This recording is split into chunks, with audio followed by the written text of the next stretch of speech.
Jeep Cherokee. Buy for $205 per paycheck and get financing as low as 1.99% on all Jeep models. Come see why you'll be kicking it at Cars Plus in Mighty. Driven by you.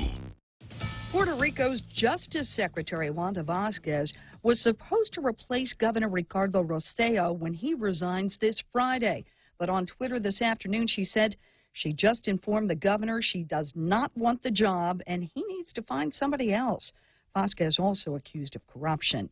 New York City police now looking for two suspects who opened fire late last night at a community festival in Brooklyn. One man was killed, 11 others wounded, one person critically. A gun has been recovered. On ABC's This Week, this is a guy who's created tremendous pain and division in his own city. New York City Mayor Bill de Blasio, who is running for president, saying President Trump is not welcome in his hometown because the president's words and actions have hurt too many people. Wait, you're not Thor. Well, it did not take long to determine this ID was not legit. The marijuana news website The Growth Op says an online buyer presented phony ID that had the face of an actor who played one of the famous Marvel comic heroes on screen. I am Thor, son of Odin. The driver's license image looks like actor Chris Hemsworth, who played Thor. Also had some other silly-sounding giveaways, like the person's name, listed as Thor Thunder Odinson, who lives at 69 Big Hammer Lane. You're a talented liar, brother, always have been. And the fake ID also expired, listed as May 22nd, 2017. I'm running out of things to say. While the identification wasn't real, it is legal to buy marijuana over the internet in Canada. Ken Duffy, Fox News. Nice try. No superheroes, just superstars like Beyonce, keeping the king on top. The Lion King making another $75 million to finish first its second weekend in theaters. Once Upon a Time in Hollywood finishing second, taking in $40 million. I'm Jane Metzler, and this is Fox News. Get two Pepsi 12-packs for only $8.99 when you fuel up on $35 or more of premium high-performance fuel. Conditions apply. See stores for details. Circle K. Take it easy. Get a Pepsi 12-pack for only $3.49 when you fuel up on $35 or more of premium high-performance fuel. Conditions apply. See store for details. Circle K. Take it easy. Get two Coke 12-packs for only $8.99 when you fuel up on $35 or more of premium high-performance fuel. Conditions apply. See stores for details. Circle K. Take it easy. Family Finance has been serving the people of Guam since 1959, and they'll continue to be there for you in the years to come. Whether you're looking to get a personal loan for that summer vacation or paying off those long overdue bills, Family Finance has got you covered. Apply for a personal loan from $1,000 up to $3,600 by calling Family Finance in Agutya at 475-4545, Upper Tumon at 647-5626, or in Dededo 633-4473. Family Finance, serving the people of Guam since 1959. Hey, welcome to this Subway ad for the new club collection. How do you want it? I'll take a book club. Absolutely. So, last week we sunk our teeth into Subway's meaty new release, the Steak Club. I didn't finish it yet. Not again, Sandra. This week, it's the new Southwest Chicken Club, also by Subway. No spoilers, but there's a tasty twist. Jalapeno cheddar bread and guacamole? Sandra, get out. Subway, make it what you want. Good ending. Limited time only at participating restaurants.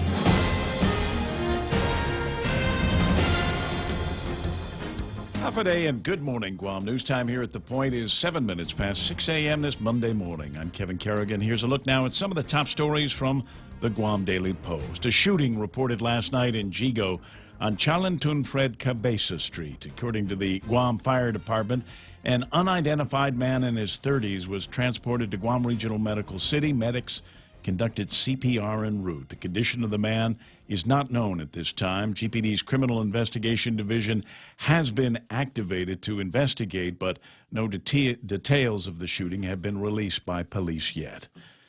Guam Police Department won't be able to hire as many officers as Chief Stephen Ignacio had hoped for next year if the budget introduced Friday afternoon becomes law.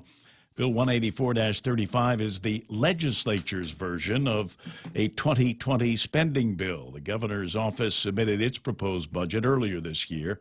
GPD has 275 police officers now. GPD should have at least 400, according to Chief Ignacio, but a full complement would be closer to 520. However, Bill 184 would increase GPD's budget by only $650,000, far short of what's required to hire new police officers that the chief says he needs.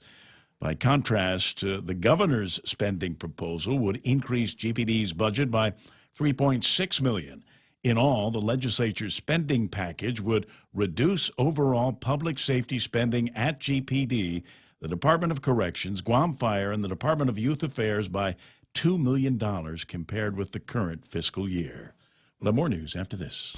KFC has finally answered the world's most important question. What came first, the chicken or the egg? And the answer is both. Introducing KFC's KFC AM, their new Southern and local-inspired breakfast. AM-loaded platter with chicken fried rice, waffles, and Colonel's chicken congee. KFC also has your all-time favorites, AM chicken and egg wraps, Southern biscuit and sausage sandwich, and hash browns. So for finger-licking good mornings, AM will never be the same at KFC. KFC, it's finger-licking good. Security Title is honored to join in sponsoring Ray Gibson on The Point. Half a day. I'm Mark Benventi of Santa Rita, and this is where I start my day, listening to the voice of our community and sharing thoughts and issues that affect us all. It all boils down to our people, our land. Protei Igumamo. Protect your home. When purchasing or refinancing your home, remember to call the professionals at Security Title, just like you call Ray Gibson in the morning.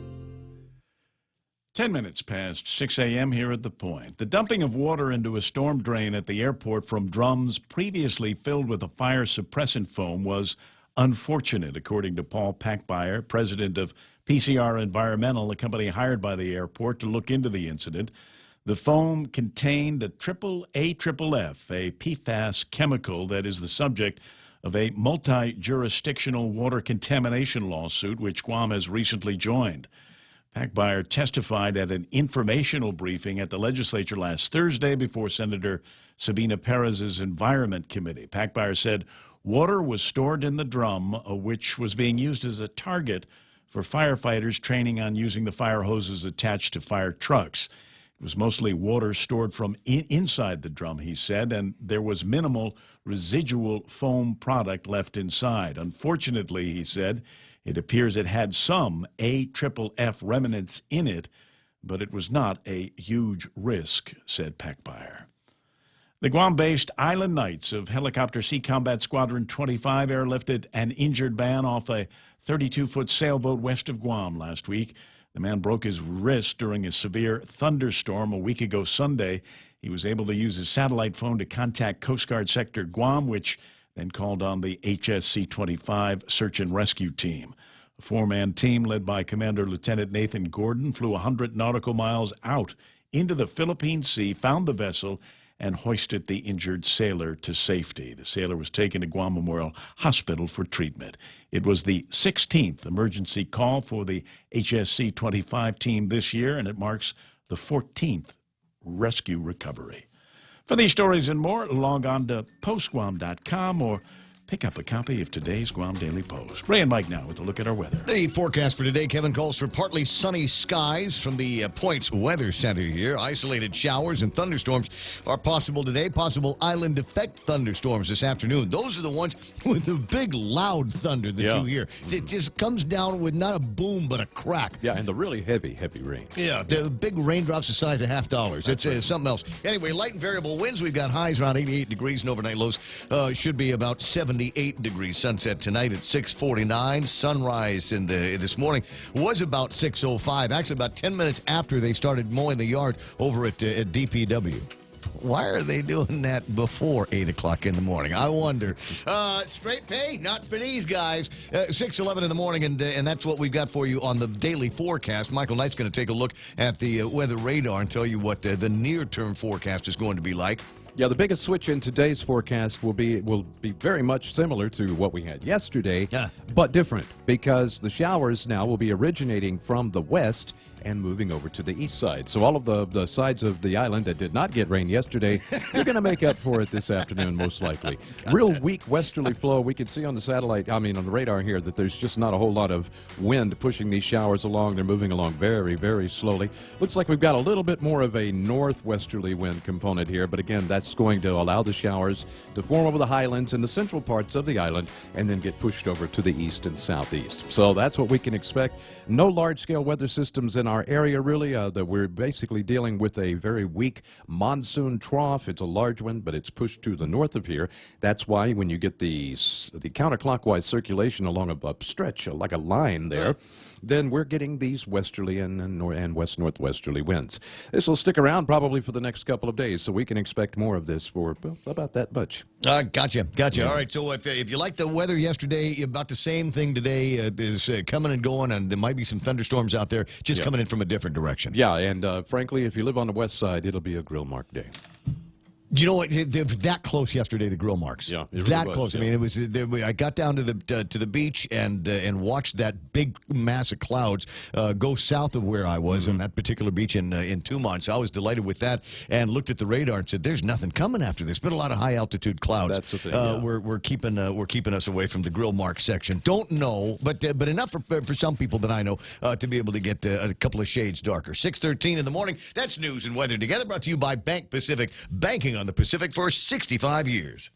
65 years ago, Bank Pacific opened its doors to our community. As we celebrate, we offer you a special 65th anniversary personal loan rate for as low as 4.65% for travel, back to school, a wedding. Do whatever you want with the money. During July, we just want to give it to you for as low as 4.65% APR. It's our birthday present to you. Bank Pacific, where others put branches, we place roots.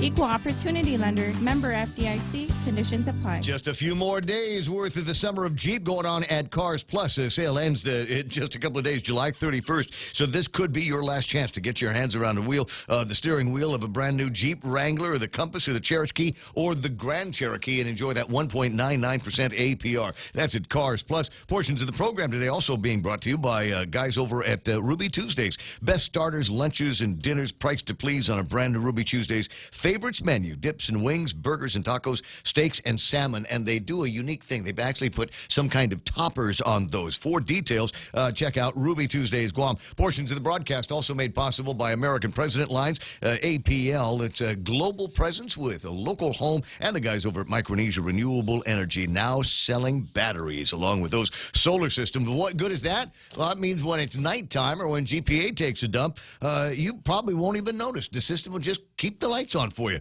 For details, 632-2613 gets you a free consultation. The Ray Gibson Show.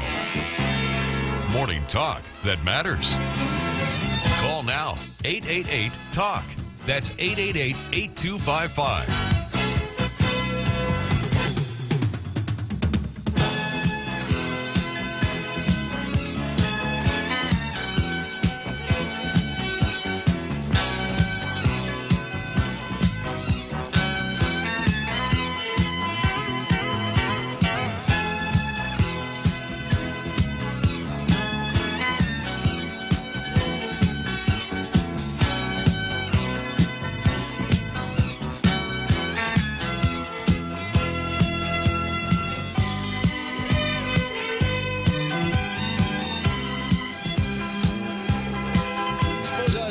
Suppose I would actually start the talk on this particular talk radio station. Hey, good morning, 616. It's the Ray Gibson Show on 93.3 The Point. Did everybody have a good weekend? Did everybody go out there and attempt to get some grill marks, walk around downtown the Gutney area looking for food? I got to get around to telling that story. It got to be Friday night, and me and some friends buddied up over at Carabao. And the idea was one of a couple of things. We were either going to bring food with us or we were going to go and forage for some later on. So, you know, we had a couple of rounds, and I said, okay, it's time to go eat dinner. And it was late enough in the evening that virtually everything in the Gagnon had shut down. All the other restaurants, all of the other places where you'd go and get yourself something made with, I don't know, lizards or geckos or fish or chicken and cow.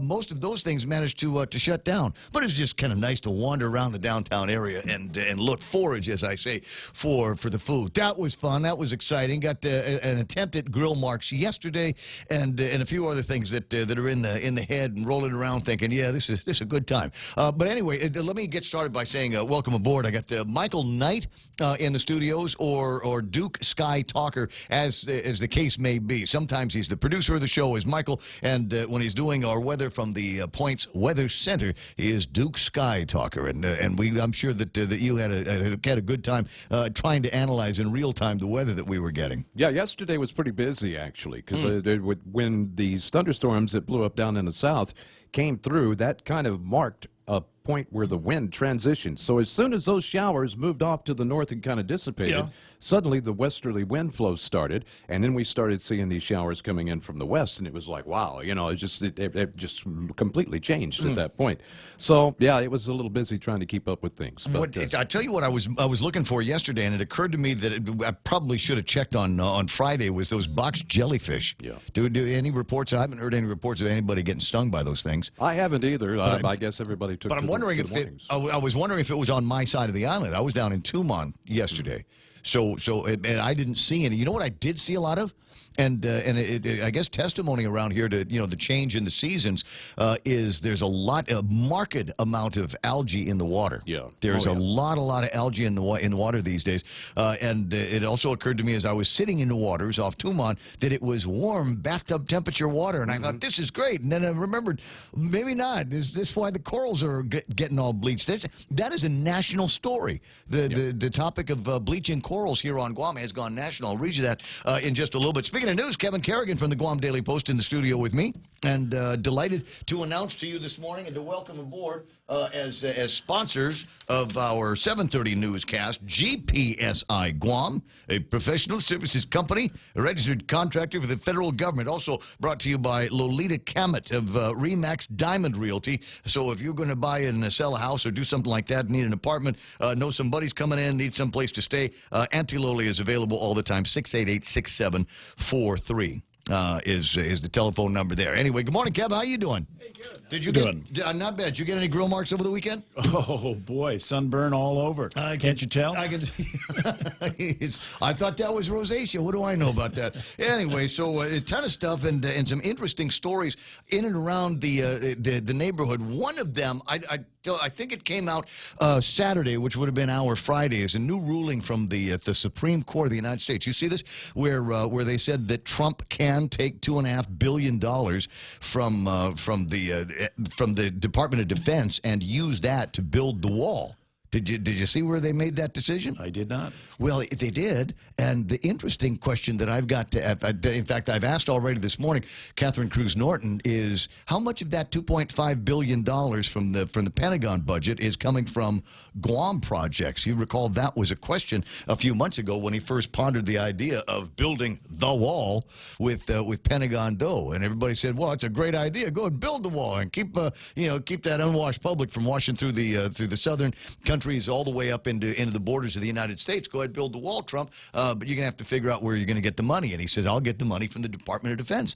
And everybody around here said, "Wait a second, there's DOD monies that are programmed for construction projects on Guam. How many of those are going to be at risk?" I'm sorry, what happened to Mexico paying for it? I'm sorry. I think that was all bundled up in tariff negotiations and things at a little bit more complicated and at a higher level. But that is going to be interesting to see where those funds are going to come from, and will it have any impact at all on what we're doing around here. 6:21 in the morning, and it's time to say good morning to all of the really important people that are hanging out on Facebook Live already. Sometimes you want to go where everybody knows your name. They're always glad you came. You wanna be where you can see our troubles are all the same. You wanna be where everybody knows your name. Well, look who came in first today. Valentine's Eyes and Nita Muffness is number one on my screen. They got John Ray there. J.B. St. Nicholas is online, and there's James Howard, Nick Perlosky, Ismail, all the way at 1, 2, 3, 4, 5, 6th place today, followed by Mark Mandiola, and there's Pam Duvall online already this morning. Men's Bar, this is going to be a long day for everybody. Michael Knight is going to be producing. Real Joe Cruz is taking some time, and so Michael Knight is going to be doing this program, split and then come back a little bit later on and do the production and button pushing for Bob Klitsky. That, I think, is going to be fun for you. Yeah, well, I've done it before. Bob and I get along really well. I hope I can split. Car's still messed up, man, and I'm not sure if I want to take it home and back that many times this week. Yeah. So a couple of days this week, I might just hang out real close by and just wait it out. There's put a futon right in there. I don't want to sleep, that room. man. I stay up and do things, man, so I go to sleep at night. I got you. All right, well, you got that Men's bar, and Men's going to have a long day today because, A, she's up early. The folks over at Men's are up early right now on Facebook Live, but they're also going to be doing a grand reopening tonight at their place. And I'm delighted because it will be the new landmark, if you will, because, there's a lot of people that you say, okay, where's this? And you go, okay, you know where Club USA is?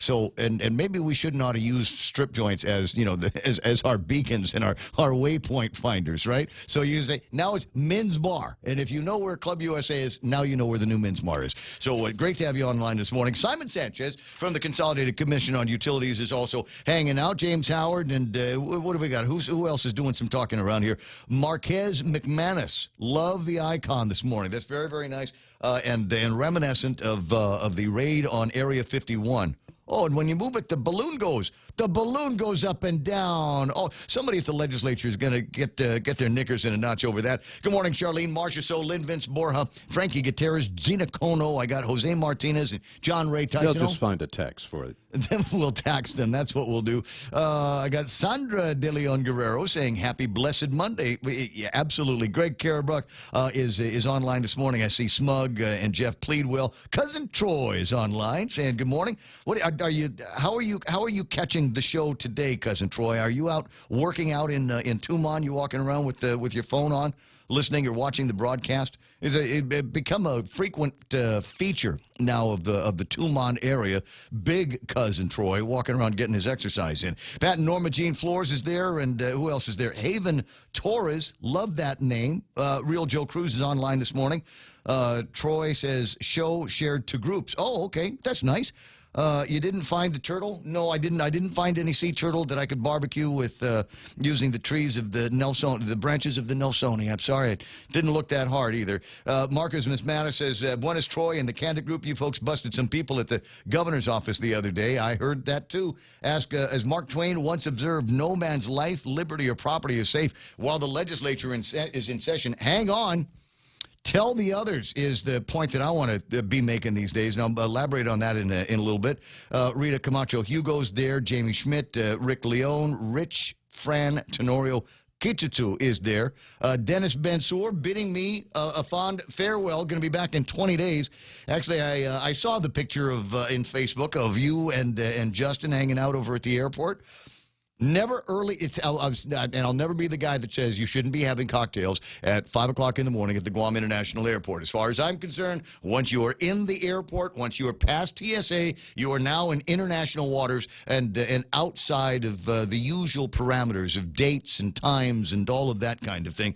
You are traveling now, and time zones don't exist for you. So have a good time, and I'll see you pretty soon. And who's watching the house? That's nice. Brandon Glazer and Landon Nadler is hanging out. Felix Regis, Dave Torrey, and Ken and the rest of the family and I. Great Saturday afternoon. Appreciated hanging out with you guys. Pew, pew, pew. Rose Greeno. There's Chris Abulencia online. Romeo Guam says, what icon? Am I missing something? Yeah, if you can, scroll back up. It might not be able to find it. Marcus McManus, if you could, do me a favor and chime in with that icon again so that Romy can see it.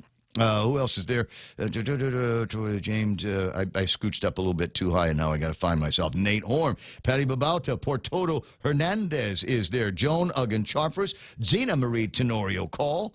You ready to go back to school there? Gallo Perez, Lady D up in Jigo. Do I have something I got to tell people up in the Jigo area? I think I do. For the next, golly, it's going to be starting this morning, and we'll be going for some time. Stand by. Let me just get to the table of contents for today. Almost time? Okay. Starting Monday, July 29 to Saturday, August 31. Pacific Data Systems will be trenching along the shoulders of Route 1 in Jigo, going northbound across Pacific Supermarket up to the GPA substation by the Jigo Gym. Public should expect right lane closure from Monday to Sunday, starting as early as 7 o'clock in the morning, and they'll be done at 4. So, again, I guess it's 7 o'clock in the morning, and it's going to be affecting northbound traffic for all intents and purposes. And you figure 7 o'clock in the morning, there's not that much northbound through there. Right? Right? How much traffic starts going at about 7 o'clock towards Anderson Air Force Base? Got to pass by that substation and the gym, right? Anyway, it should end by the beginning of drive time in the afternoon, about 4 o'clock. Again, this is going to be doing this trenching along there until the 31st or so of August 2019. 6:27 in the morning here on the Ray Gibson Show. Thank you very much, Marquez McManus. And so he's got these. He's got the icons. Looks like a spaceman with a balloon. And when you mouse over it, when your mouse hovers over it, he lets go of the balloon. It goes up in the air. Eventually, the helium will run out, and the balloon will fall back to the earth, probably in the ocean, where a green sea turtle is going to eat it. And somebody over at the legislature is going to get all twisty about it and find a way to say, stop using those days. What are you trying to teach kids with your icons? And I think that's become the kind of thing that we can expect over at the legislature. Some really just a disappointing story to me. If right there on the front page of today's Guam Daily Post. Actually, it's been 3 days worth of interesting and somewhat distressing headlines in the Guam Daily Post. Starting with Saturday, when the front page of the Post was screaming, "Public schools face budget cuts." Really? What? Why? I thought money was coming in. I thought we had some estimates of between $20 and $30 million worth of a surplus for this year. Why then are we looking at 2020 and saying, well, maybe DOE doesn't need all that much money, and they say, well, we're going to spin out the charter schools and the responsibilities for there, so maybe John doesn't need any of the additional dough. It's a kind of a circular logic thing that they've got going. And then today's Guam Daily Post: bill reduces funding for new officers. So we've got some competing budget bills, one from the governor's office and the other one from the legislature. And you would think that with all of the stories that we've had, all of the concerns that have been raised by people in the media, by pundits that go down to the legislature, by others in the business community, people that are concerned about a growing problem that we have with crime, and it's based on users of crystal methamphetamine, people that can't control their drinking, and just a bunch of jugheads out there. At a time where we need more police officers, not less, they're taking away funding that the governor's office had specifically put in their budget to provide for more police officers. And so the numbers are rolling backwards on these guys, and you just got to wonder where these 13 blind mice live. You know, it'd be cheaper just to provide all the legally eligible citizens a handgun. You know what? The legally eligible citizens are doing it themselves. They are doing it themselves already. You find there's more places where you can go and get yourself a gun. I've found that there are more and more people that are advertising online for gun safety lessons and training lessons. In fact, one that's specific just to women. Just to the ladies. Well, we only want to take, as far as we're concerned, they are the population of people that are least likely or least capable in some cases to defend themselves. Well, the great equalizer is a pistole in the purse. So let's get all these ladies in here. We'll get them through some kind of training, and then they can go and apply for the process, concealed carry or just any other kind of carry with the Guam Police Department and the Records Division. We're going to see a whole lot more of that, especially since it looks to me. It looks to me, and I want to see somebody from the legislature tell me that's not the case, but they're turning their back on the safety and the health of this community. We'll talk about that, and we'll go over some of the other numbers in the budget paperwork. It's 6:31 in the morning, and time for headlines. From the Guam Daily Post, here's Kevin Kerrigan.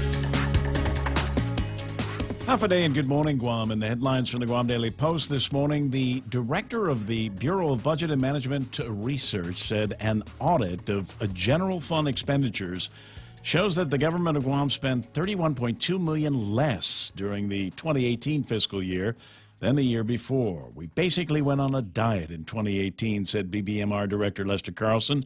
and that translated into a 4.1 reduction in spending last year.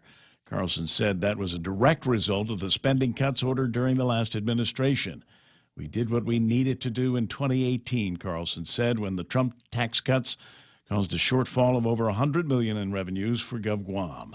Carlson said the spending cuts have been carried over into the current fiscal year under the new administration, saying we have stayed the course. Secretary of State Mike Pompeo will visit Pohnpei on August 5th. It'll be the first visit by a U.S. Secretary of State to the Federated States of Micronesia. Pompeo is scheduled to meet with newly elected FSM President David Panuelo, Republic of the Marshall Islands President Hilda Heine, and Republic of Palau President Tommy Remengesau Jr. The three presidents of the FAS states were at the White House in May to meet with President Trump and Secretary of State Pompeo. After that meeting, a joint statement was issued that read in part, "We recognize our unique historic and special relationships and reaffirm our country's commitments to the Compacts of Free Association." These high-level diplomatic meetings with FAS leaders are seen as part of a renewed U.S. interest in Micronesia in an effort to counter growing Chinese influence throughout the region. Guam Police Department looking for help from the community, finding terrorizing suspects related to a complaint filed at the Taitno Apartments in Harmon earlier this month. 7 teenage boys armed with knives and pipes demanded money from residents of the apartments, began damaging doors to the unit, according to police reports. The individuals were given money in hopes of them leaving without incident. As the group of minors were leaving, they threatened the residents not to call police. Anyone with information about the incident urged to call the Guam Police Department at 472-8911 or call Guam Crime Stoppers at 477-HELP. For these stories and more, log on to postguam.com or pick up a copy of today's Guam Daily Post. Thanks, Kevin. It's 6:34, and that's iConnect time. Swing by the nearest iConnect or give them a call and ask how they can save you money on mobile and internet plans. That number is 888-8888. Weekday shopping just got exciting. Join the Agania Shopping Center's Shop and Win on Weekdays promo. Shop or dine at any ASC store or restaurant on weekdays from now till October 31st. Show your receipt at the ASC booth and win instantly. Every $20 spent gets you an entry form to win big at the monthly draws, including round-trip tickets to Manila, $500 ASC gift certificates, and more. See posters and print ads for more. Special thanks to Sky Zone, Fundamental Riders, Vince Schuller's, and Wendy's. It's 6:34. Swing by Wendy's for lunch. They've got one over at the Agania Shopping Center, as a matter of fact. Grab your own Wendy's Berry Burst Chicken Salad. It's got fresh strawberries, and it's not big strawberries. I mean, they're big strawberries, but they slice them and dice them so that you got a strawberry practically in every bite of this salad. A lot of loaded with blackberries as well. We'll dust it with some feta cheese, and then, of course, we got that grilled chicken on it. Now, I like something spicy and crunchy, so when I get the Berry Burst Chicken Salad, I always ask him to put the spicy chicken one in instead of the grilled chicken. You can do the same thing if you want, or just leave it factory if that's your plan. Find out all about it at Wendy's. Viva Guam! As Guam celebrates 75 years of liberation, Nambo Insurance honors the brave heroes who dedicated their lives to fight for our freedom. With great pride, we salute those who made our liberation possible. At Nambo Insurance, they share the same dedication to serve our community. From offering reliable home, auto, motorcycle, and business insurance to providing friendly holiday service, Nambo Insurance is dedicated to serving Guam. From your Nambo family, happy liberation, Guam. Traffic time. It's 6:35 in the morning, and I don't see anything that's going to slow you down too much. It looks like it's smooth, cool runnings, man. Peace be the journey.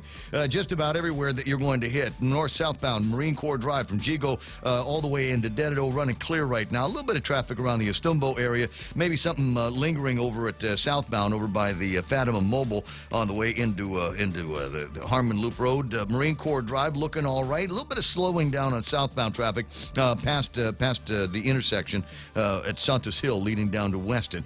Down in Tumon, traffic is looking pretty good into Route 8, Route 4, Route 10, all running in the clear right now. Downtown Agutnia area is smooth, and now is watching the traffic gizmo all the way down to Route 1 and 2. That's the intersection that gets you into Big Navy and Sumai. That is looking pretty clear, but it's starting to slow down already because it's busy, military stuffs. It's 6:36. That's right now traffic here in The Point. Worry less and stay connected when traveling for business. business. With Docomo Pacific's Data to Go, you can use your local data abroad, whether you're accessing emails, surfing the web, or just keeping in contact with your family and friends. For just $10 a day on any postpaid plan, you can get access to any of our 17 Data to Go destinations. Don't wait.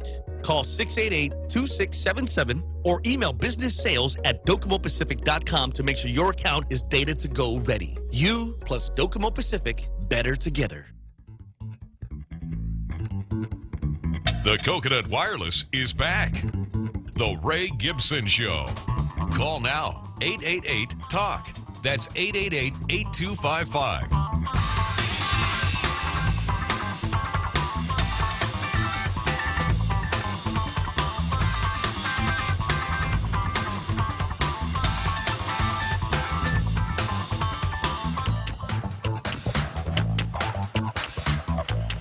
Yeah, responses to a couple of comments online. Gina Call says, teachers, because I'd asked, are you getting ready for back to school? She said, teachers gearing up for the beginning of the school year. Trainings are starting up this week for us. Goodbye, summer. It was all done, wasn't it? Is it me, or did it just feel like this summer was moving pretty fast today? James Lester Lonzo is on line. Thanks very much, Marcus McManus. Lady D, like I said, is there. Romeo saying shalom back and forth. Chirag Bujwani from the Speaker's office got the radio on this morning. That's good. Ken LG asking a good question. Still waiting for the bill to eliminate unnecessary deputy director positions and transfer the funds to the Guam Police Department. Well, wasn't that in last year's, in the budget proposal that the 34th put together? Was they put some guardrails on departments and agencies and deputy directors and things like that, and then the new administration came in and said, yeah, that's they're not allowed to do that, and the Attorney General's office, I seem to agree with them, and nobody batted an eye over at the legislature, and so that's why we got what we got. Lisa Kanata is online this morning. I got Jeanette Suzuki, Eric Tedinko, nice to see you there, buddy. Heather Perez and Lillian Cruz and Bob Blizama. Wow, a lot of listeners this Monday morning. You're absolutely right. Up over 70 right now. That's sweet. And that's 70 concurrent. It means a lot of people are coming in and out of the broadcast, and there's nothing wrong with that. Sandra De Leon says Neighborhood Watch works really well, though I thought Guam had already. We've got Neighborhood Watch programs, and no shortage of those. In fact, most villages have got something like a Neighborhood Watch WhatsApp. Where, you got people sitting around the house all day looking out their windows, and when they see something suspicious, they put it up on the village WhatsApp or the subdivision WhatsApp. And the word gets spread around like a cold in the family, and sure enough, pretty soon people are watching out, and I'm sure in some cases, a phone call to the police department comes through, and people say, send a guy over here. And find out who these fellas are that are driving around the neighborhood very slowly, looking at all of the houses as they cruise by at 2 miles per hour. No good can come of that on a street that's designed to go 15 miles an hour. And most of the time you see something like that, and it usually is, I think, either somebody that's lost, which will happen on Guam, but not all that often. And you notice if you see somebody driving and you ask, hey, are you lost? They kind of speed up and move along, don't they? Didn't see my face, did you? They didn't see didn't get the license plate number, I hope. 20 away from 7 o'clock in the morning. As I say, disappointed in the initial review of some of the budget numbers, especially where it comes to public safety in this community. Pat Antalon, Kelly Rodriguez. Good morning. Nice to see you there. Valerie Cruz is online. Part of the reason the last year the Calvo administration actually spent money, as Ken and I were joking last time around, is starting to pine for the old guys. Anyway, so the legislature's budget versus the current spend versus what Adelup is looking for. And I think at Adelup, they got the message. I think at Adelup, they got the message. They actually, instead of just writing enough on their hands, they looked at other people in the community and said, yeah, this is a loud and a cry from the community that we cannot ignore. So they got a guy over at the police department says, I need to get more guys. I need to get more men and women in uniforms, in cars, patrolling, arresting, and basically keeping the island safe. And he knows how short we are on what the numbers are supposed to be. And the legislature, again, not sure what planet they're on. I don't know. There ought to be mandatory. They need to read every day at the legislature before we start anything. We need to look over the magistrate report. and see just what kind of people got into what kind of trouble last night that the courts now have to deal with. We've got a big problem, as I say, with crystal methamphetamine and people that can't control their alcohol, and then just folks that are plain bad. That we need more cops out there. So, current budget for the Guam Police Department is $34.13 million.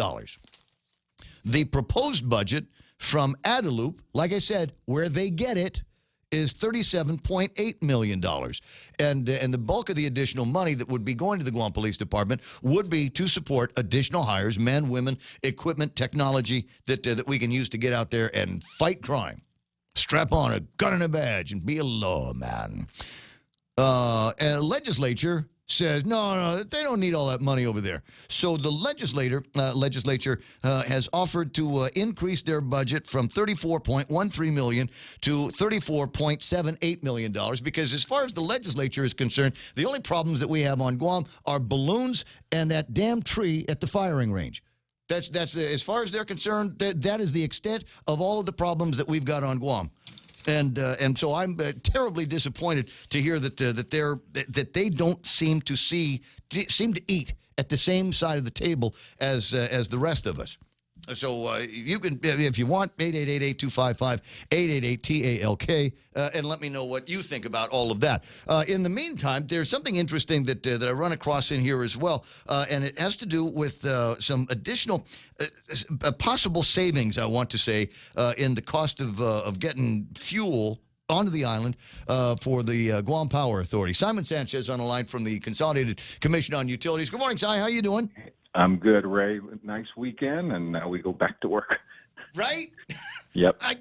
Is there a way maybe that the CCU, working with the legislature and the governor's office, is there a way that we can make it so that it is about, you get that feeling at 6:30 on a Sunday night, just, you've had a great weekend and you're hanging out with family and friends and all of that stuff, and you're lined up at a beach somewhere with a cold one in your hand, waiting for the sun to go down. That incredible Sunday afternoon feeling, and it would be so great. Could we just pause there and just have that feeling all the time? Well, I think the challenge is, it's good. The good Lord is in charge of making the world turn, and otherwise we all would have stopped at that first day of kindergarten where we said, "Please don't make the sun come up. I don't want to go to kindergarten," right? And we might not have never gotten to this past weekend, but I'm glad we're not in charge of the weather. No, I tell you what, it was weather-wise, and notwithstanding some of the big thunder bumpers that scared the dog and woke up the old lady. I tell you what, it was a nice weekend, and got to spend a lot of time with a lot of friends. And hope that I got the similar plans coming up in the next weekend. But anyway, going back to GPA, it looks like we've got an agreement now for some fuel for the Power Authority, and it's going to get split between the Mobile guys and IP&E, right? Yeah. So as you know, we have our base load generators that do the heavy lifting, and that's a different fuel contract that we put out to keep the base loads going. But we need peaking units, smaller units that we bring online, particularly in the evening when the load grows. You don't want to run those all the time because they're more expensive, but you need them for peak load. So we buy diesel for those generators in addition to the heavy oil we buy for the base load generators. Yeah. So it's very, this is a pretty normal contract. Mobile and Shell have split up different sites. You bid on different sites of where we need diesel delivered. And it's a regular bid. And really, you're only bidding on the shipping and the insurance. You're not bidding on the fuel itself because no fuel supplier is going to give you a fixed fee. They're going to go up and down with the market, just like we see everywhere else. But they do charge you for bringing it here. And this bid allowed us to lower the shipping costs for the next couple of years by about $1.5 million. And some savings, all of it good, but necessary to bring in the diesel for the peaking units. So that's what was awarded last week. And I think you talked about it Friday, or maybe you didn't, but the PUC on Thursday night also approved the LEAC for August 1 to February 1 and did not raise the LEAC. GPA said don't raise it. We've advanced about $9 million on behalf of the ratepayers. We could have raised it to get that $9 million back, but we're going to hold it steady just because, we're trying to do everything we can to mitigate the high costs already.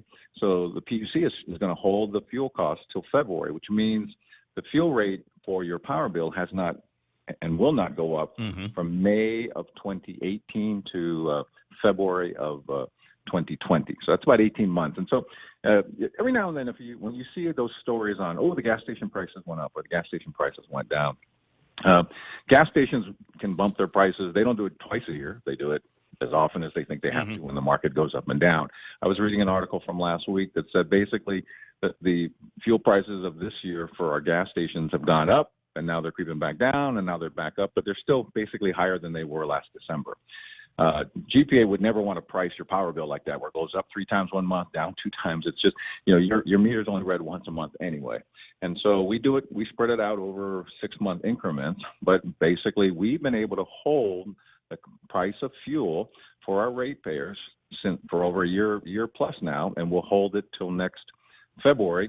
We'll use some of the working capital that we've built up because we're stronger financially to front this $9 million and not ask for it back from ratepayers, even though we could. The PUC's agreed with that. I think both entities are trying everything they can to hold the price because it's challenging already. And that decision, that's actually the bigger decision that was made on Thursday. But last week we also approved a 3-year diesel contract for all the diesel generators. Remember when we had the blow up of Cavers 3 and 4, we went and bought 41 megawatt generators that are actually helping us keep the lights on. That's also in that diesel fuel contract. So that's, you need base load fuel and for base load generators, and you need diesel fuel for peaking generators to keep the lights on while we build all this renewable energy that we're adding on to the system. And so that's what we did. Tell me about the new generation going up in Dededo. My understanding is, I guess there has now been a decision made on who's actually going to be doing the construction based on the consortium of guys that were selected for the project.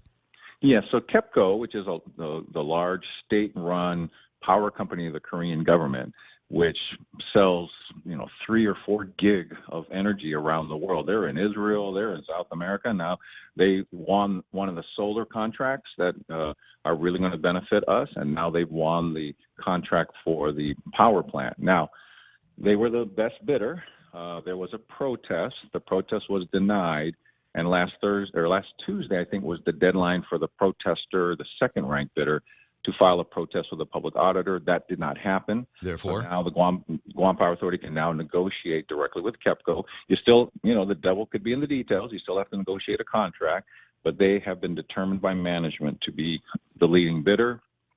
There was a protest that was denied but not carried out, and so GPA management is starting the heavy lifting on the contract, and we will get to see the whole proposal in August. There'll be a public work session so that everybody can see it. The community can see it, the CCU can see it, and let's see what's in the basis of this winning bid, and to make sure it provides the 180 megs we want and that the price is doable. And that's the process now that GPA management will go through with KEPCO, the apparent winning bidder of the new generator. Did you guys make any inroads on getting rid of waste oil? Well, again, that not yet. I mean, we've got that. Until we build that new generator, we can still burn the old one. Yeah. GPA, I have to check with John. GPA did put out a bid to burn its own waste oil, and part of that though is an idea that if we can find someone that can take our waste oil, can it be expanded to take other people's waste oil? But for now, we're all searching for that solution, and GPA is taking the lead just because we do have a lot of waste oil that we have to deal with. Yep. And let's see what the private sector comes back with a proposal. But it is something we as a community are going to have to deal with by the time we turn on that new generator. Well, I just think it's we talk about risk to the environment these days, and if it costs a whole lot of money for people to be able to go to one of the shops and have their oil changed and disposed of at a reasonable rate, if all of a sudden that disposal rate goes up exponentially because we have to literally ship the waste oil off island, I think there's going to be a whole lot of waste oil dumping going on. Yeah, none of us want that. So we're hoping for a meaningful solution. We need to come up with something. A lot of people are working on it, the governor, the legislature, and us. And so it's it's something that's on our list. So that's what we do. I don't know if I have any time. Did you, I wanted to chat with you a little bit about Kauai and what happened to Kauai this past week and lessons we can learn about Guam that just keep in the back of our mind. What happened in Kauai? So Kauai is up to 80% renewable. but they also get to do wind and they get to do hydro. Yeah. And they really are, and they're publicly owned. So they're a wonderful model for us at Guam Power Authority. I've always liked the way that they have migrated to more renewables. But they had the perfect storm of bad things happen a week ago.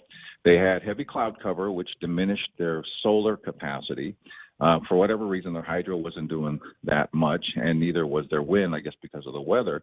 And then their supposed, your baseload generator becomes a backup once you bring all this renewable. Yeah. Well, that went down, Oh. and they went through 3 or 4 days of load shedding.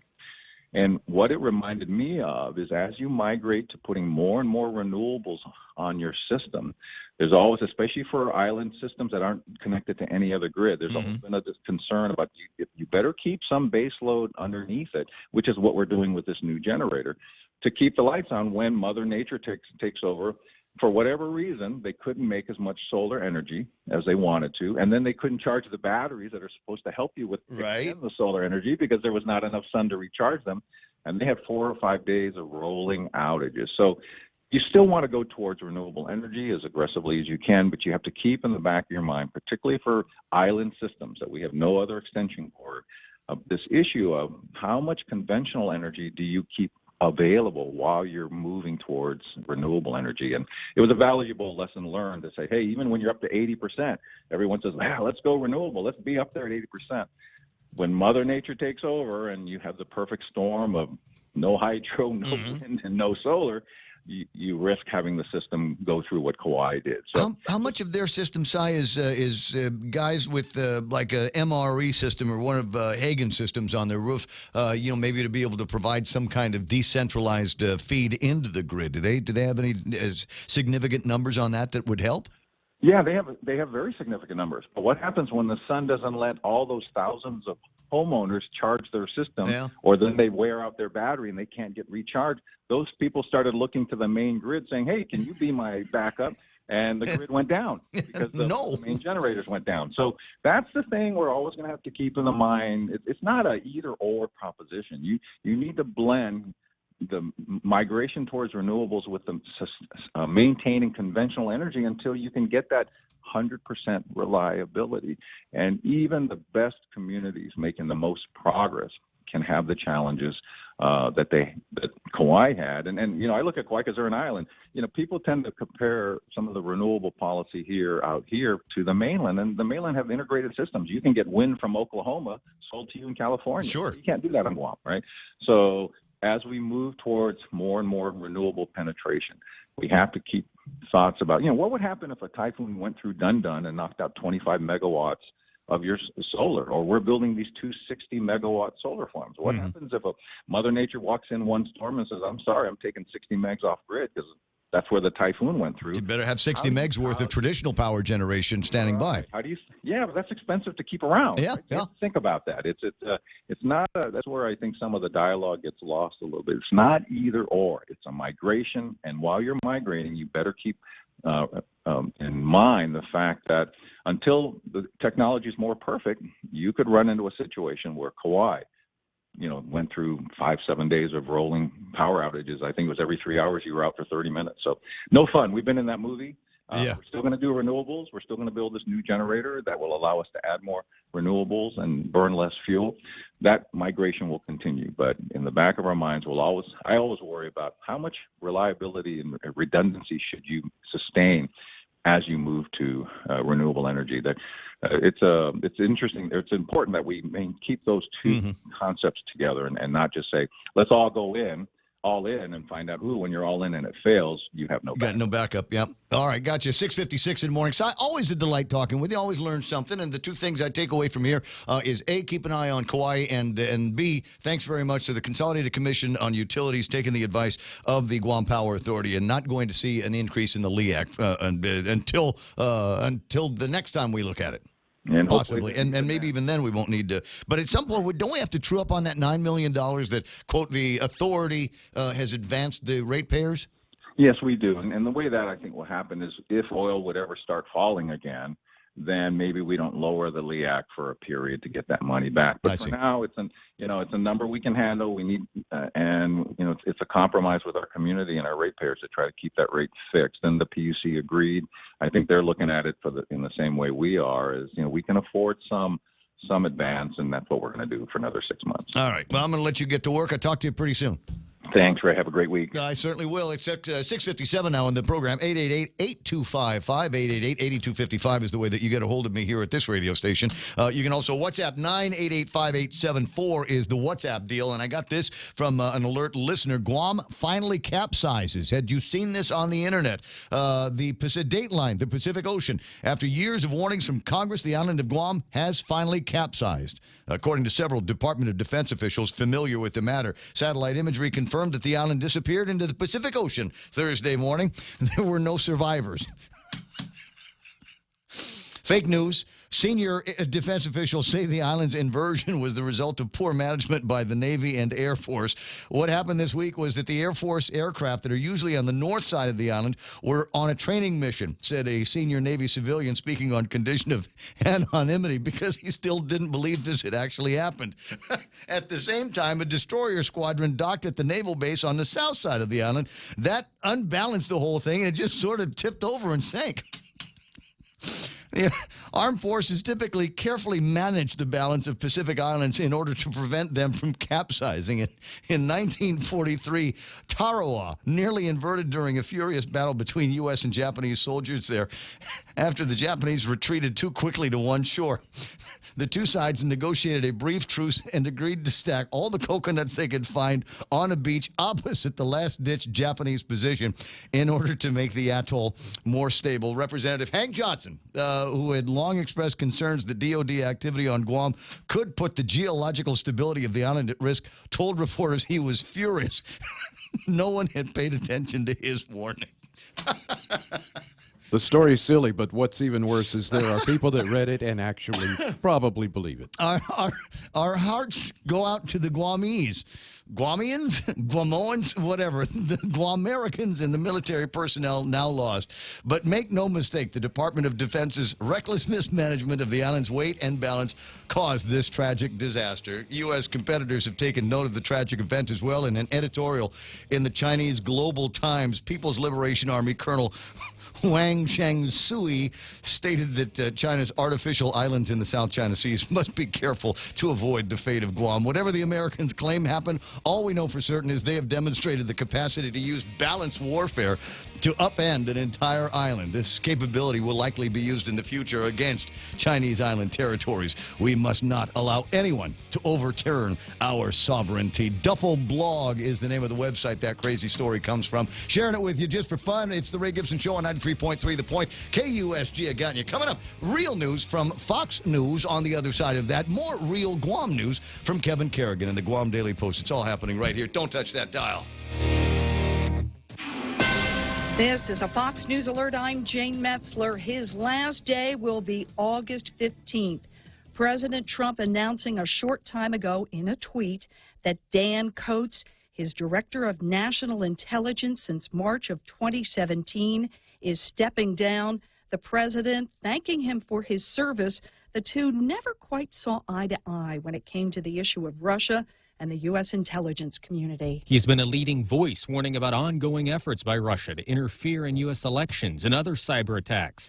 And the day of the Helsinki summit issued a statement fully supporting the consensus of U.S. intelligence agencies of Russian actions during the 2016 election. Fox's Jared Halpern, a better fit perhaps. The president announcing that Congressman John Ratcliffe of Texas will be nominated to succeed Dan Coats, and it is possibly a better fit. Ratcliffe, a former U.S. attorney and a member of the House Judiciary Committee, had the president's back this morning discussing the Mueller report on Sunday Morning Futures. The Mueller report and its conclusions weren't from Robert Mueller. They were written by what a lot of people believe was Hillary Clinton's de facto legal team, people that had supported her, even represented some of her aides. And the president tweeting that Congressman Ratcliffe will inspire greatness for the country he loves. House Intelligence Committee Chair Adam Schiff was asked to weigh in on the Mueller report and his testimony last week. I wish that he had testified in more narrative fashion, that the words didn't need to be coaxed from him as much as they did. For a second straight weekend, President Trump's tweets targeting a member of Congress are being called racist. The president criticizing House Oversight Committee Chair Elijah Cummings, calling his Baltimore district a rat-infested mess. This is Fox News. The summer of Jeep, Compass, Cherokee, Wrangler, Cars Plus in Mighty. Your new adventure starts now. Buy the 2019 Motor Trend SUV of the year and get a new Jeep Wrangler Sport for $268 per paycheck. Or get a new Jeep Compass Sport, only $167 per paycheck. Let them hear you coming in the new 2019 Jeep Cherokee. Buy for $205 per paycheck. And get financing as low as 1.99% on all Jeep models. Come see why you'll be kicking it at Cars Plus in Mighty. Driven by you. We know too well the inconvenience of not having power after a storm. You worry about food in the freezer going bad. Nights get hot. It's hard finding comfort when going to sleep. These are realities. But with solar and battery storage from Micronesia Renewable Energy, these realities can be a thing of the past. The solar works during the day and the batteries power your home at night. Call 632-2613 to see how solar plus battery storage can make life a little more convenient. MRE, the smarter choice. This is a Fox News alert recapping our top story. Dan Coates, the president's director of national intelligence since 2017, March of that year, is out. He will be leaving that post on August 15th. His replacement, Texas Republican Congressman John Ratcliffe. New York City police now looking for two suspects who opened fire late last night at a community festival in Brooklyn's Brownsville neighborhood. One man was killed, 11 wounded, one critically. A gun has been recovered. This tragedy does not define Brownsville, does not define the people of Brownsville. It does not define what's happening on the ground in a community that has worked so hard and come so far. New York City Mayor Bill de Blasio, investigators asking anyone with information or cell phone video to please come forward. Puerto Rico's Justice Secretary Wanda Vasquez was supposed to replace Governor Ricardo Rossello when he resigns this Friday. On Twitter this afternoon, she says she informed the governor she does not want the job and he needs to find somebody else. Vasquez also accused of corruption, like the governor and many in his cabinet. Pump prices head in reverse this go-round, and that's a good thing. The gasoline price direction has reversed again. This time in these 2 weeks, we have a decline of 2 cents to an average $2.81 for regular grade. And this is after prices had jumped a dime in the prior 3 weeks. Oil industry analyst Trilby Lundberg, he did not run out of gas. Then again, 22-year-old Egan Bernal is the youngest Tour de France winner since World War II. The first winner from his home country of Colombia and from the continent of South America. I'm Jane Metzler, and this is Fox News. Whether it's for business or pleasure, staying connected when you travel is always essential. And now when you travel to South Korea, enjoy free data roaming with Docomo Pacific. Navigate the city, look up the best restaurants, email back home, or post all your pictures, all on the go for free. Call 688-2677 today to make sure your postpaid account is ready for roaming. You plus Docomo Pacific. Better together. Some conditions apply. See print ad for details. Security Title is honored to join in sponsoring Ray Gibson on The Point. My name is Alicia Blas from Agate, and this is where I start my day, listening to the voices of our community and sharing thoughts about issues that affect all of us. It all boils down to our people and our land. Putehi Igomamu. Protect your home. When purchasing or refinancing your home, remember to call the professionals at Security Title, just like you call Ray Gibson in the morning. Mescla Chamorro Fusion Bistro brings you island hospitality with a true taste of modern Chamorro cuisine. A bistro look that feels like home. Their menu features local and traditional flavors with a twist. From their famous Kelaguen Hapa to fresh ahi poke salad and their award-winning barbecue ribs. Mescla takes your favorite local dishes and serves them with extra flair that you'll only find at Mescla Chamorro Fusion Bistro. Stop by their newest location in the Grand Plaza Hotel in Tumon. For reservations, call 969-2652. Mescla, a true taste of Guam.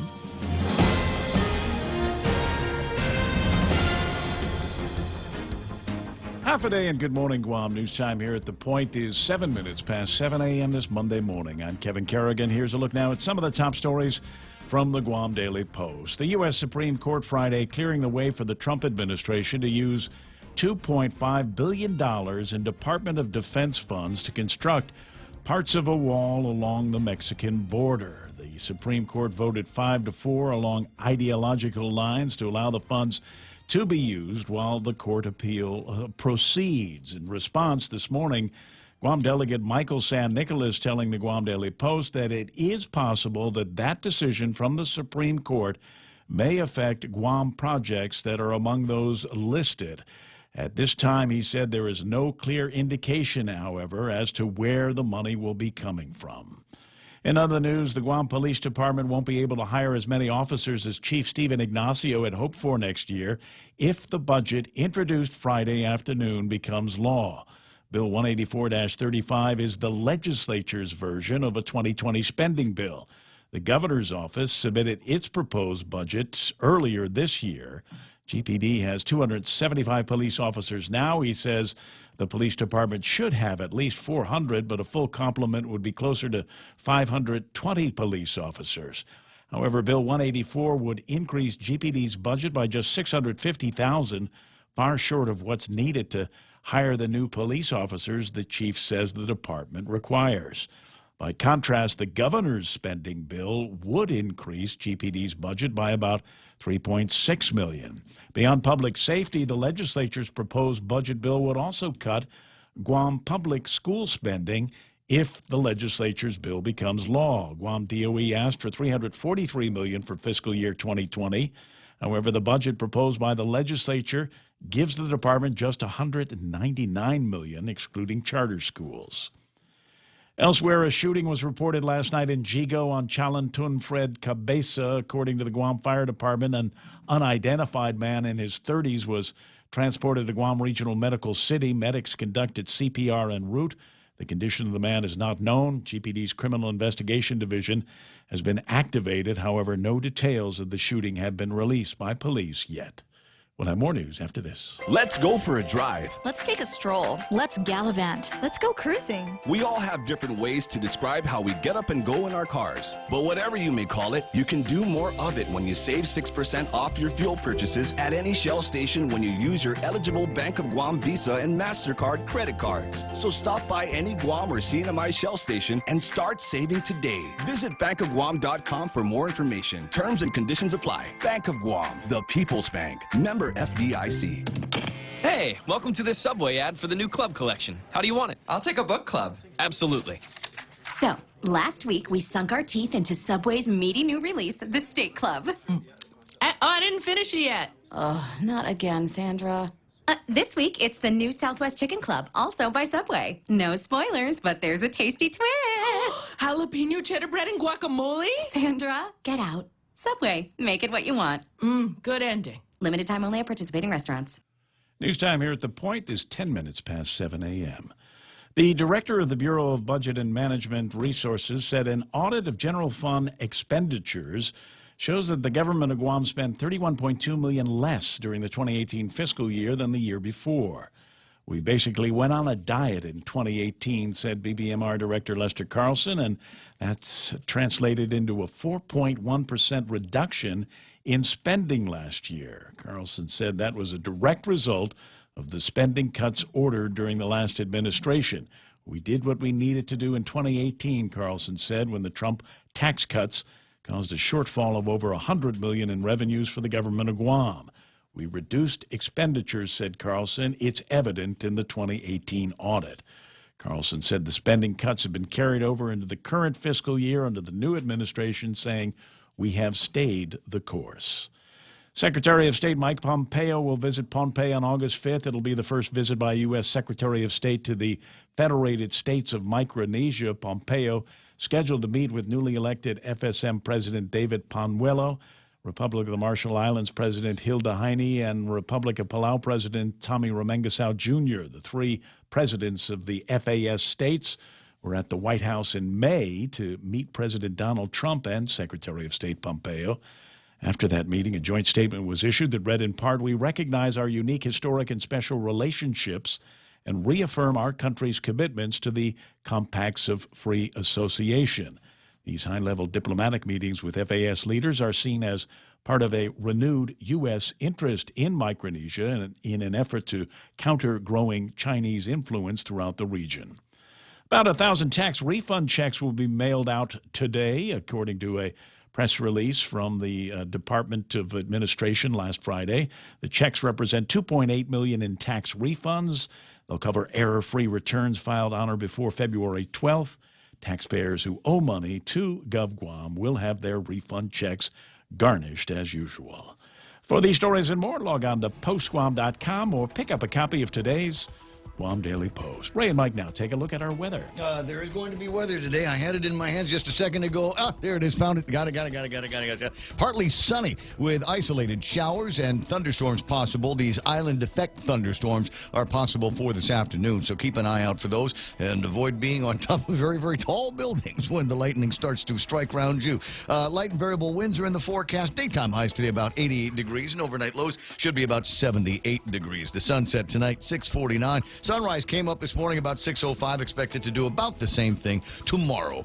Michael Knight, I'm sorry, wait a second. We're going to the Weather Center now. And so Duke Sky Talker is going to give you an idea of what right now weather is going to be for your ride into the office this morning. What are you seeing there on the radar? Looking real good on the radar right now. Just a very, very widely isolated showers off to the northwest.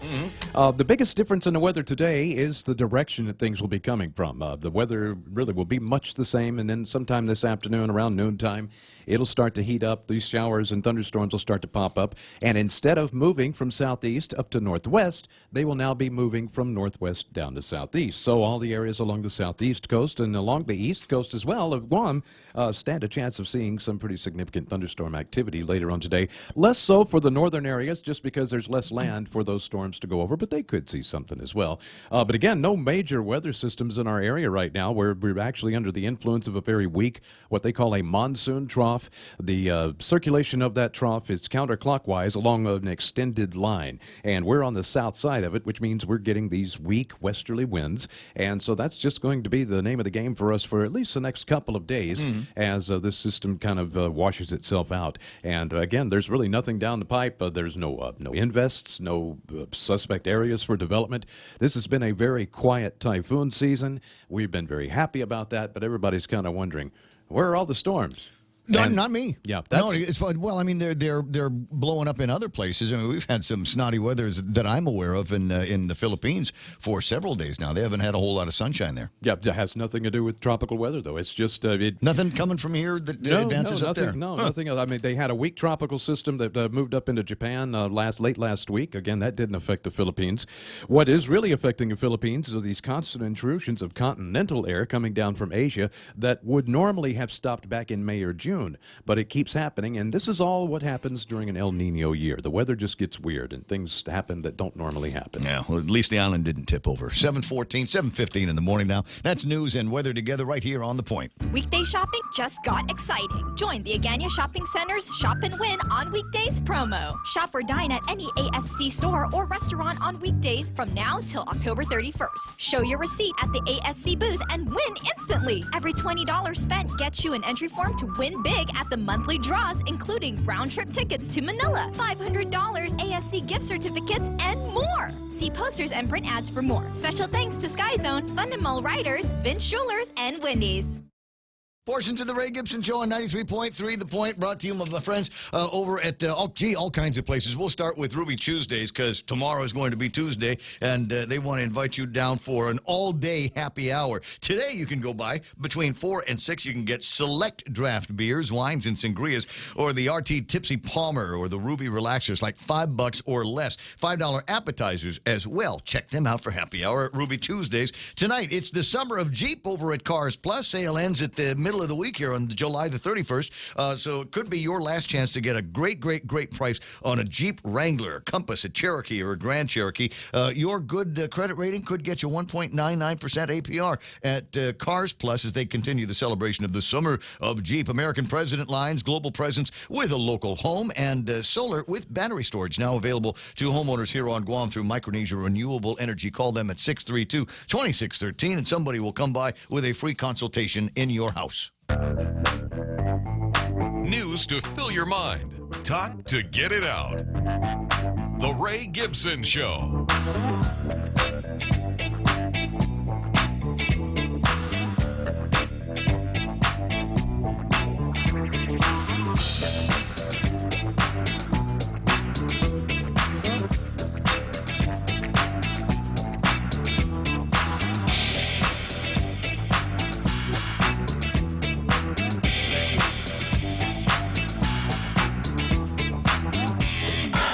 Let that thing go for a couple more minutes. I'm looking through some of the piles of news and information that I've got in front of me, and a story that I wanted to talk about at some point today. And there's a little bit of work that we've got to do in this segment of the program. But there's a lot of people talking about CBDs and the oils and the gummy bears and the lotions and all of that. In fact, Jerry and I have had long conversations about CBDs.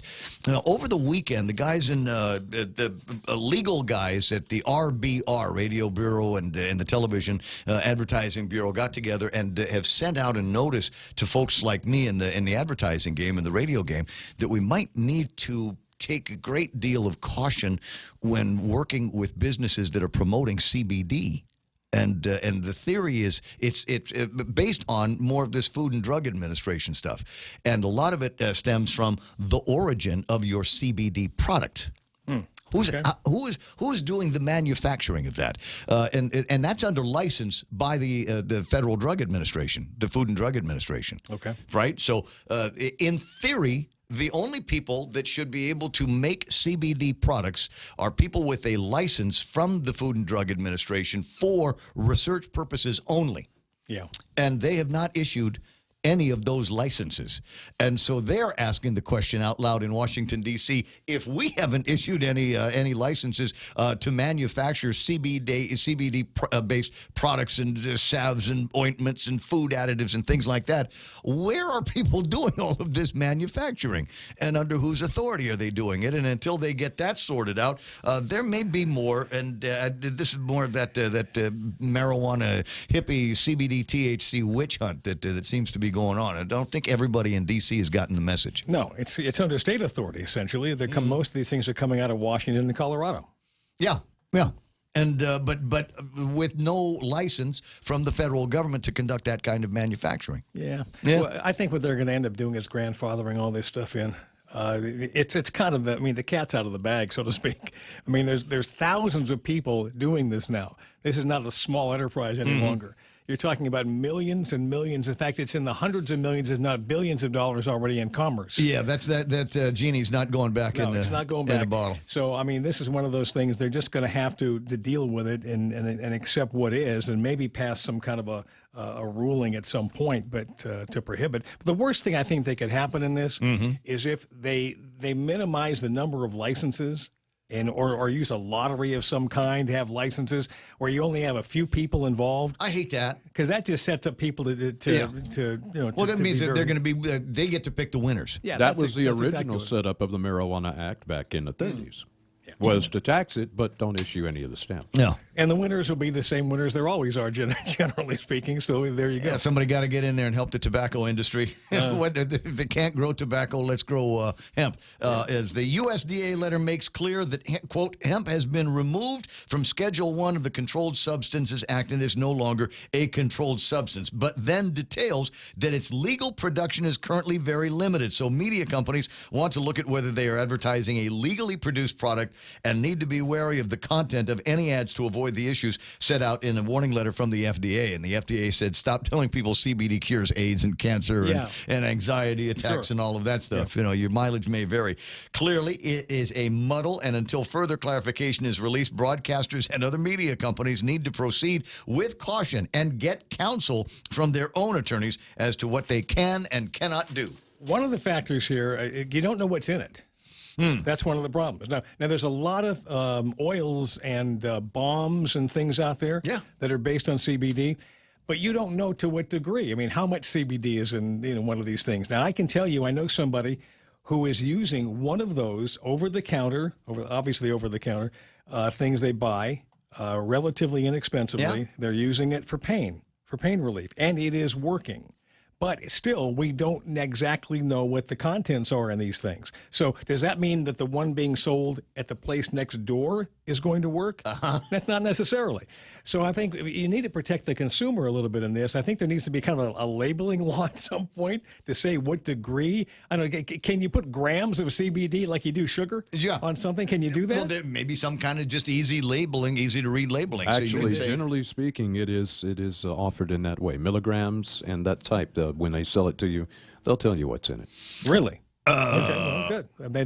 I've seen it in the size of the bottle, and I've got to close my eyes and see the bottles of the product that I have at the house, and see if there is a percentage by volume. I looked into this for someone, and I never saw percentages. No, it doesn't do percentage. Or in some meaningful way, how much was in it. I never saw anybody quote that on a label, so I don't know. Yep, well, take a look at it. If you've got some at your place, then take a look at it, and if you can see something like that gives you an indication on what how much of the actual working ingredient in your CBD deal is, take a picture of it and snap it and put it into WhatsApp here this morning, 988-5874, so we can take a look at that. We've got to take a look at what happened on the market, see where the all is this morning.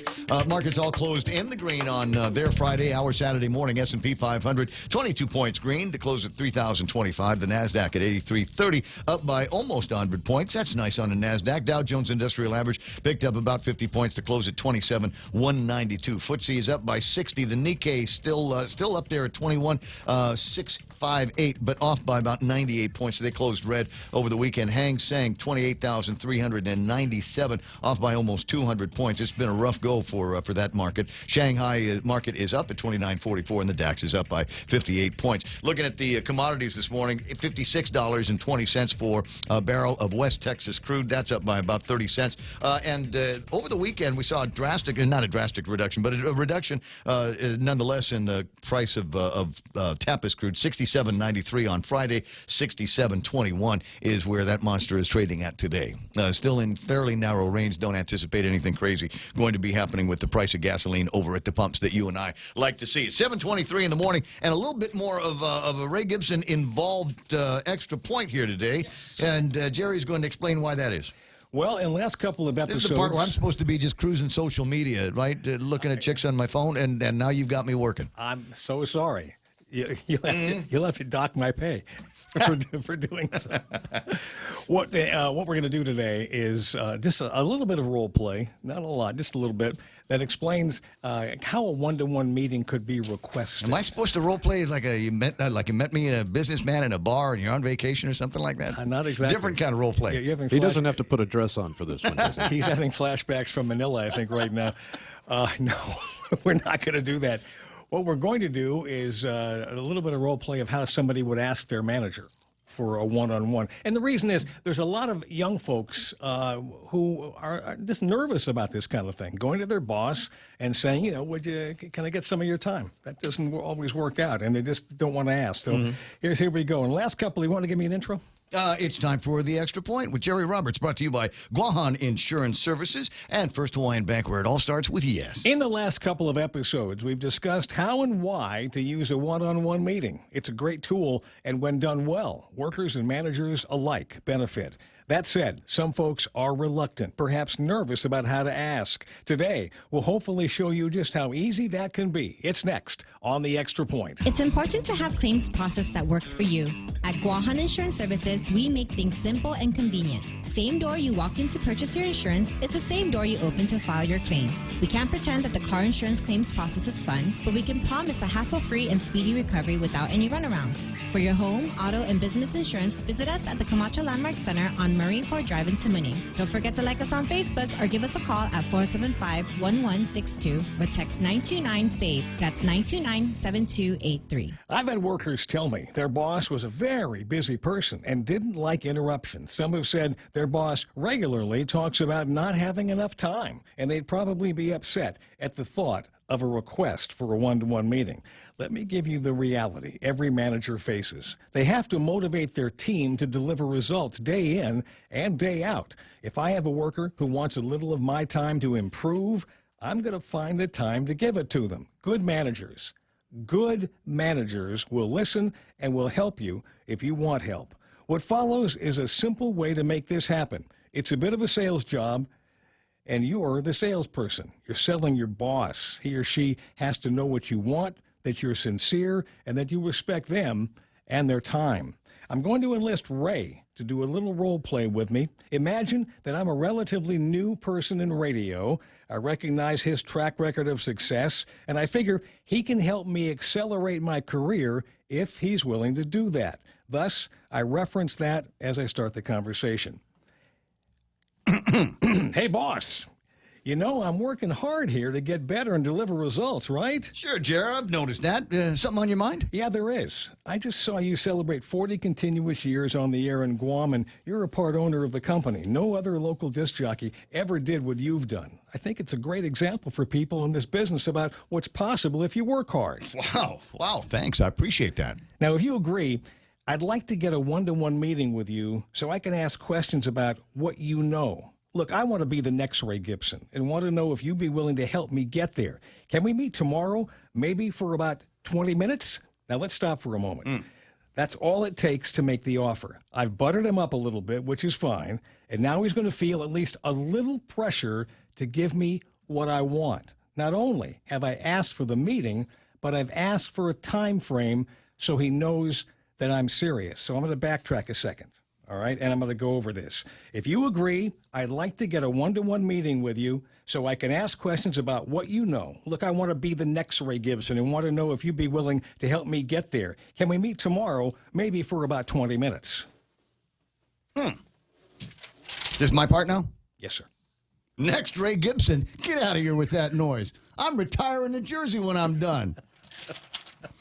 Okay, so that was the gag. That was the gag answer. Yeah, but so the actual answer would be something a little along these lines, right? Thanks for paying attention. Thanks for noticing, and I'm glad that you have asked.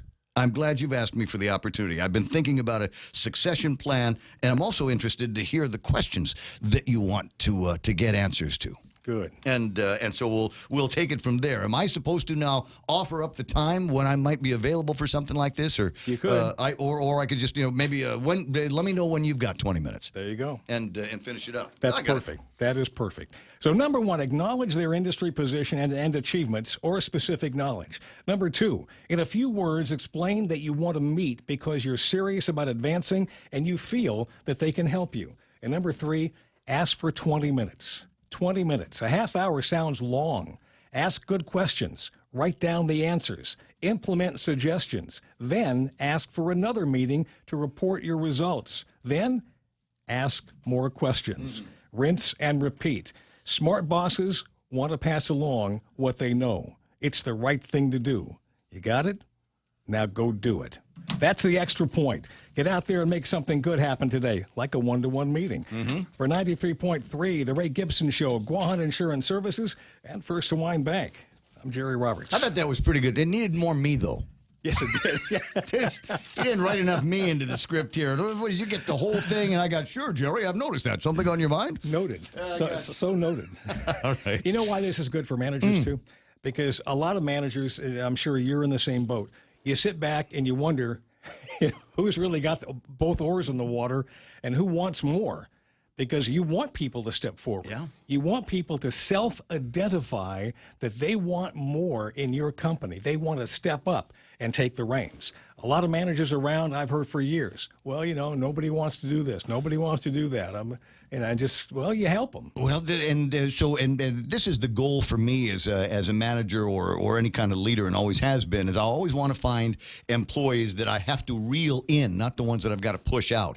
And sometimes, it's hard to test for that. It's hard to see that in an interview, and sometimes you just got to bite the bullet and take the chance and maybe come up with somebody that's going to be your next big superstar. And I'm lucky because I get to work with Mike, and Mike's one of those guys. He's a self-starter, and he's always got ideas. He's always coming to me with ideas for the radio station and promos and things like that. So I mean, that's the kind of thing that I wish that we all had more of. That's right. So if you can find those kind of guys, hold on to them. And if they ask you for 20 minutes because they want to be your replacement, give it to them. 7:31 in the morning. Jerry Roberts in the Extra Point, brought to you by Guahan Insurance Services. Going to be interesting to see how this gets put in transcript form that you can download at GuamTraining.com. But Jerry's full of magical stuff, and he might be able to get that going. Speaking of magic, want to say thanks very much and welcome to the broadcast. Excuse the mess, to a couple of great new advertisers here in the 7:30 news headlines, brought to you by GPSI. GPSI Guam, a professional services company, registered contractor for the federal government. Find out more about GPSI and how they can help you and your business grow today. Call GPSI Guam 477-3058. 7:30 headline news also brought to you by Auntie Loli, Lolita Camet of Remax Diamond Realty. For all your real estate needs, call her at 688-6743. 688-6743. And now, headlines from the Guam Daily Post and Kevin Kerrigan. Half a day and good morning, Guam. And the headlines from the Guam Daily Post this morning: the dumping of water into a storm drain at the airport from drums previously filled with a fire suppressant foam was unfortunate, according to Paul Packbeer, president of PCR Environmental, a company hired by the airport to look into the incident. The foam contained AFFF, a PFAS chemical that is the subject of a multi-jurisdictional water contamination lawsuit right now, which Guam has recently joined. Packbeer testified at an informational briefing at the legislature last Thursday before Senator Sabina Perez's Environment Committee. Packbeer said water was stored in the drums, which were being used as target practice for firefighters training on using the fire hoses attached to fire trucks. It was mostly water stored inside the drum, said Packbeer, and there was minimal residual foam product left inside, however, and unfortunately, it appears it had some of that inside it. Packbeer said it was not a huge risk issue, however. The Guam-based Island Knights of Helicopter Sea Combat Squadron 25 airlifted an injured man off a 32-foot sailboat west of Guam last week. The man broke his wrist during a severe thunderstorm a week ago Sunday. He was able to use his satellite phone to contact the Coast Guard here on Guam, which then called in the HSC-25 search and rescue team. A four-man team led by Commander Lieutenant Nathan Gordon flew 100 nautical miles out into the Philippine Sea, found the vessel, and hoisted the injured sailor to safety. The sailor was taken to Guam Memorial Hospital for treatment. It was the 16th emergency call for the HSC-25 team this year, and it marks the 14th rescue. The Guam Police Department is looking for help from the public identifying suspects in a July 13th terrorizing complaint at the Taitno Apartments in Harmon. The incident happened around 7:30 in the evening when 7 teenage boys armed with knives and pipes demanded money from residents of the apartment and began damaging a door to a unit. The teens were given some money in hopes of getting them to leave without further incident. As the teens left, however, they threatened the residents not to call police and began damaging cars in the parking lot. Anyone with information about the incident urged to call Guam Police at 472-8911 or call Guam Crime Stoppers at 477-HELP. For these stories and more, log on to postguam.com or pick up a copy of today's Guam Daily Post. I'll work on that at 7:35 in the morning. That's iConnect time. Swing by the nearest iConnect and ask about saving money on your mobile and internet plans. GPSI Guam is a professional services company that is a registered contractor for the federal government. They're an SBA, 8A, and Hub Zone certified SDVOSB, providing program/project management, administration, technical support, logistics, and commodities. Find out more about GPSI and how they can help you today. For large prime companies, contact GPSI if you need assistance in meeting your small business subcontracting goals at 477-3058. They'll be happy to assist. Good plan here. You want another good plan? Swing by IHOP. And they've got all kinds of great stuff. They got these burgers that 100% USDA choice Black Angus beef. And you can get a classic burger, unlimited fries for just $6.99 only at the IHOP in Tamuning. Lolita Cabot from RE/MAX Diamond Realty, a friendly, hardworking, and passionate RE/MAX professional, is committed to helping you make a difference in your life and to helping you achieve the American dream of home ownership. She also specializes in commercial leasing, land sales, local residential sales leasing, and military and corporate relocation. So for all your real estate needs, call Lolita Cabot from RE/MAX Diamond Realty at 688-6743. That's 688-6743. Yeah, worst traffic I see right now is at Sumai, the entrance and exit of Big Navy. A little bit slow getting out of Route 2A onto Marine Corps Drive. Expect some delays as you're making your way through there. Traffic into and out of the downtown Agutnia area, not looking so bad. Got a little bit of a slowdown on northbound Route 8 on the way out of town. A little bit of a slowdown, interesting, on Route 4 as you get up to Sinahanya and that light. 4 and 10 looking a little bit busy right now. 10 and 15 in Mangilau. That's the in-between where Price and the back road to Anderson meet. A little bit busy in both directions through there. 8, 10, and 16 doing all right now, but it is starting to build up, and we're starting to see traffic getting a little bit heavy outbound by the Department of Revenue and Taxation. A little bit of traffic on 10 Alpha at the intersection and at the intersections in front of the airport and obviously on the Marine Corps Drive. Doesn't look all that great at the intersection of 1 and 3 either. I don't want to say that it's congested right now because it only looks like northbound traffic is doing a lot of slowing down, but watch for southbound traffic to build through there as well. 737, that's right now traffic here on The Point. Get a Coke 12-pack for only $3.49 when you fuel up on $35 or more of premium high-performance fuel. Conditions apply. See stores for details. Circle K. Take it easy. Get a dozen extra-large eggs for only 49 cents when you fuel up on $35 or more of premium high-performance fuel. Conditions apply. See stores for details. Circle K. Take it easy. Get a case of Circle K water for only $2.99 when you fuel up on $35 or more of premium high-performance fuel. Conditions apply. See stores for details. Circle K. Take it easy. Big crowd all morning long at Facebook Live, YouTube Live also cranking. You can watch the video of this program at the Guam Daily Post website because, we got Kevin Kerrigan taking care of news around here, and it's also on our website, thepoint.gu. But if you go to any website that's not Facebook Live for the program, just a note, I can't see you. Oh, I cannot hear your comments. I cannot interact with you. We've got that locked up on Facebook Live. Sammy Sotelo there. Corina Gutierrez Ludwig, good morning to you, sweetheart. Mingo Ree is there. Ray Perry is asking a question about infrastructure for folks who are staying on lands that don't have it. Yeah, that's an interesting proposal. So you want to get power and water. Generally, in those cases, you might have to deal with a system development fee. So it's one of those things that if you really got to ponder what life out in the boondocks is going to be like before you start calling on the utilities to haul in the pipes and the poles to get you some electric. Richard Leone is online. I got Joe Cepeda, Joe Flynn, Tom Tahazi, Afale. Good to see you. The Noram Garcia Tabs, half a day from North Point.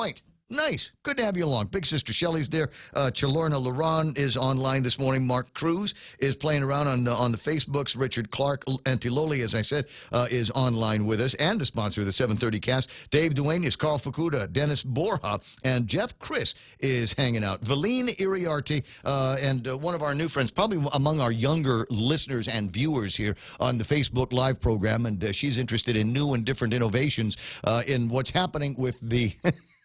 And it's such a great topic of conversation because it doesn't seem to matter who you are, where you are in the social strata and the cultures that we've got here on Guam. Everybody has heard of the raid on Area 51 that has been proposed. It's kind of a spoof deal, but it's captured a lot of people's imaginations. You can now buy Raid on Area 51 T-shirts, and there are people that are looking at doing similar activities here on Guam just for fun, And I was talking with some of my fast hiking buddies last night about the possibilities of maybe us doing something along those lines, and a little fast hike. And they said, well, where do you have in mind? And I asked this question out loud. This is going to get me in trouble with somebody, I swear, but I'm going to do it anyway. The question is, how close can a civilian like me get to, say, Fenna Lake? What if there were whole bunches of us, doing our Naruto running and rock throwing and stuff like that with our EDM music and our dealy bobbers on the heads, pretending to be aliens? Is it possible? Can I get close to that specific area? I've been on hikes where I can see it. It's right there. But anyway, so the boys kind of poo-pooed that idea, saying, do you want to get shot in the head? See, party poopers.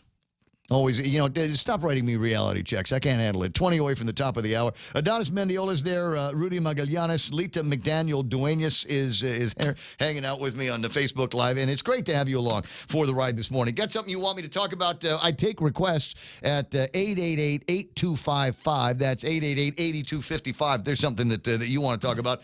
Otherwise, I got my own notes. I got my own show notes here, and know pretty much where I want to go, or I want to have gone before the end of the day, and among some of the places, and I'll reiterate it just because it grinds my gears, as the late Don Parkinson used to say. This really frosts my buns.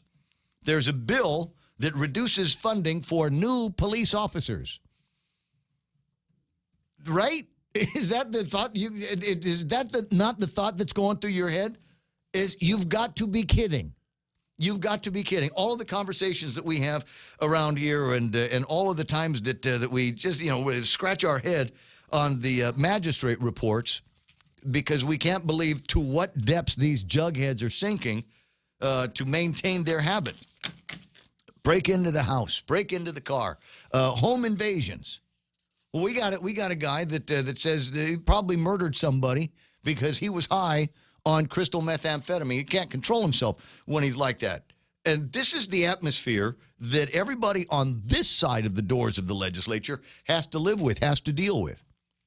I spent a couple of hours over the weekend with some friends talking about guns, because they no longer feel like they are safe in their own homes and in their own cars and driving around in the streets of Guam, because there's always going to be some crazy guy, or there's always going to be some guy that is high on crystal methamphetamine or drunk, can't control their alcohol, and you just never know when that kind of stuff is going to creep up on you.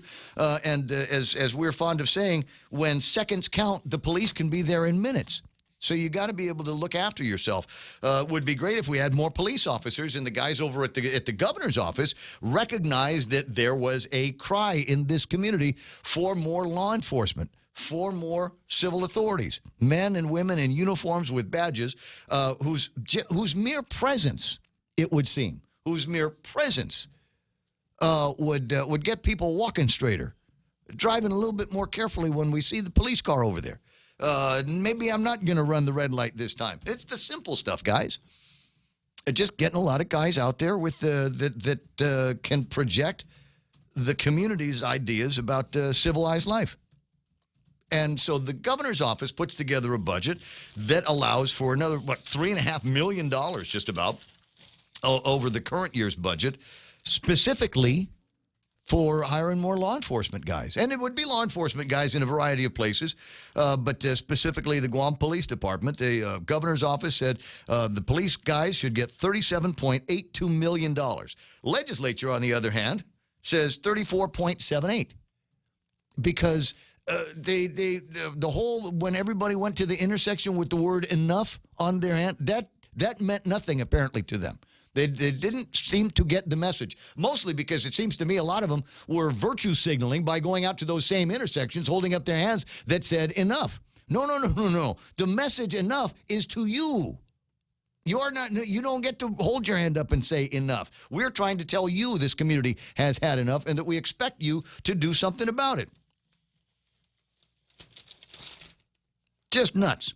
So I don't like where the legislature is headed on this, and I would hope that when it gets time for a serious conversation and the melding, if you will, of the two numbers, I would hope that they sit at the same side of the table as the majority of the population of the island that has had it with what feels like runaway and rampant crime. 6:45, and I'm not exaggerating. 6:45 at 7:45 in the morning. The other Governor LG, Ken LG, is on the line. Good morning, buddy.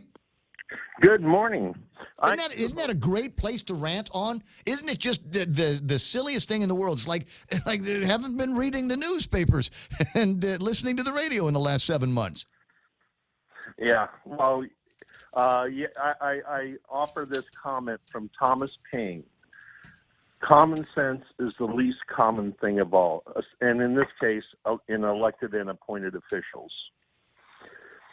I mean, when you look at those two different budgets that have been submitted, and then we hear how the Calvo administration in their last year didn't spend $31 million.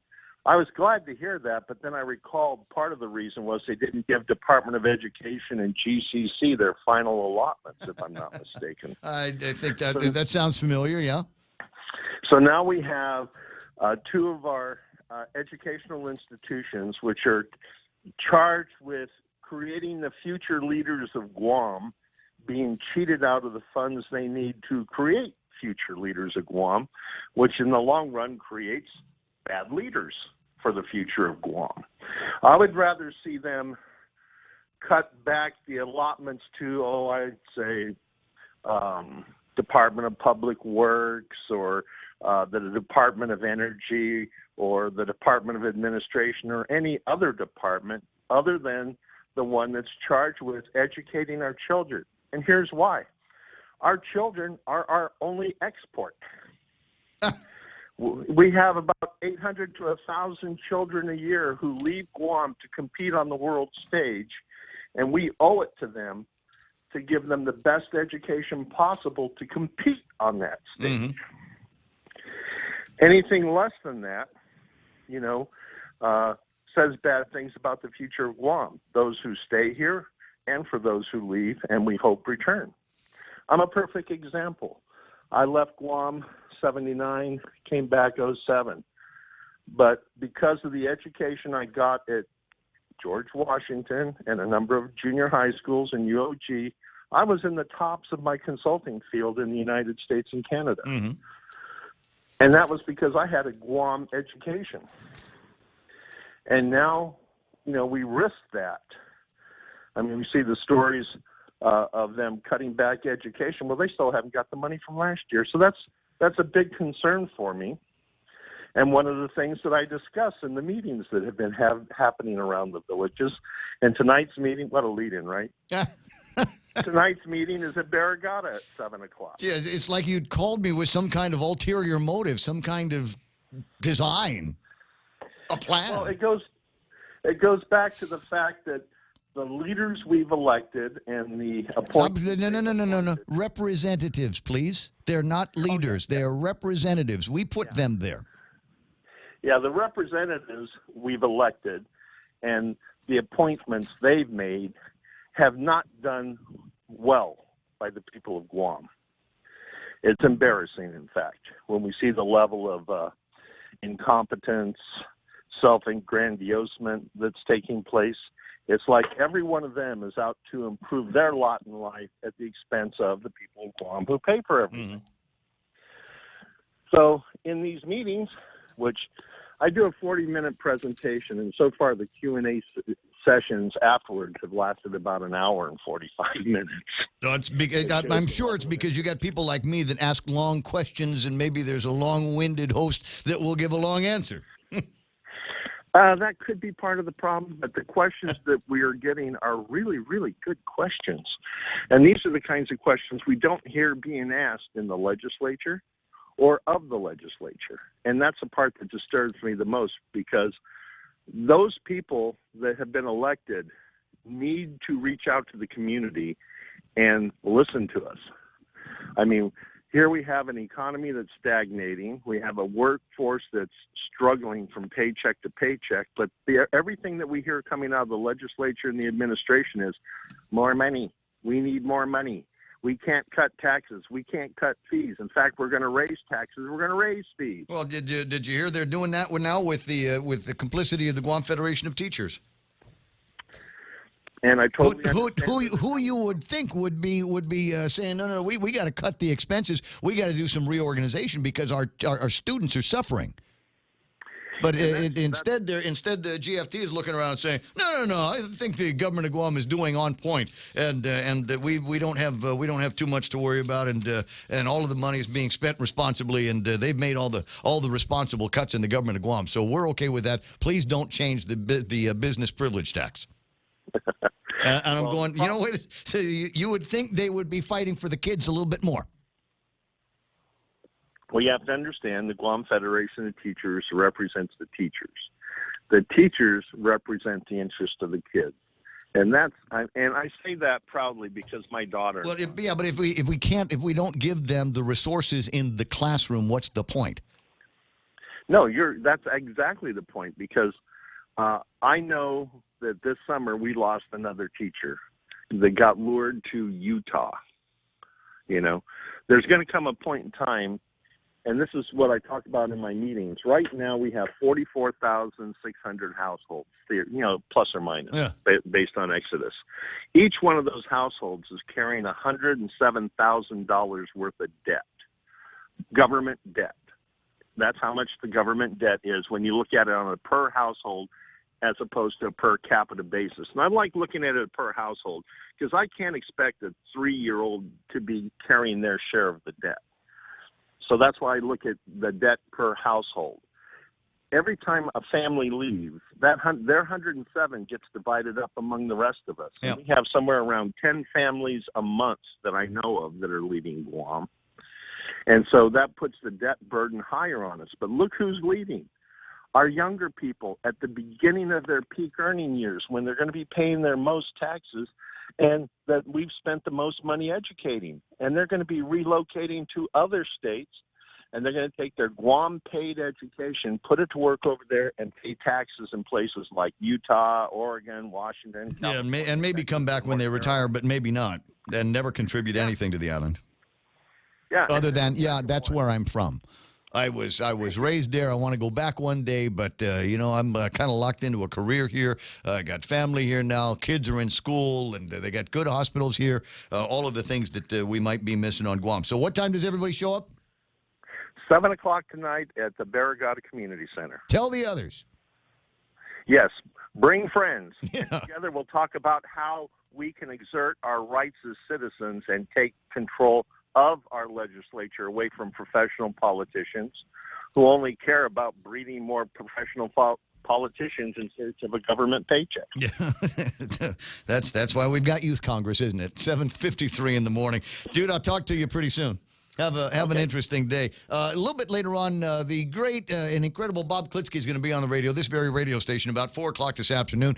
And among the things that he does is kind of a mix and match feature called Press the Meat, or Meet the Press, as it were. And he will compare and contrast the editorial contributions of the Guam Daily Post and the Pacific Daily News. Almost on the regular, the Guam Daily Post will get the blue star. And the reason why is because the blue check mark is, and the reason why is because they actually do an editorial every day. PDN will wander into an editorial every once in a while that's based on Guam, but for the most part, it seems like they're all getting phoned in from the bigger organizations in the States. When Bob looks at the editorial in the Guam Daily Post today, I'm sure that he will point out the same thing that struck my eye when I was looking at it this morning.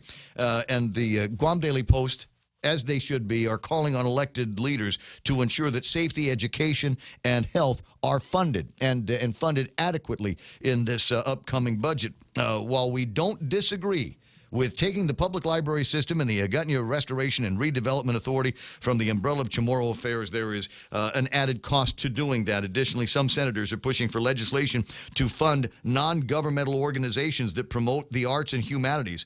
While we have some questions on how these organizations are vetted and chosen to receive that funding, we believe that the intent is good. While we have some questions on how these organizations are vetted and chosen. Yeah, I know, because they know 8 people over at the legislature. That's how it works.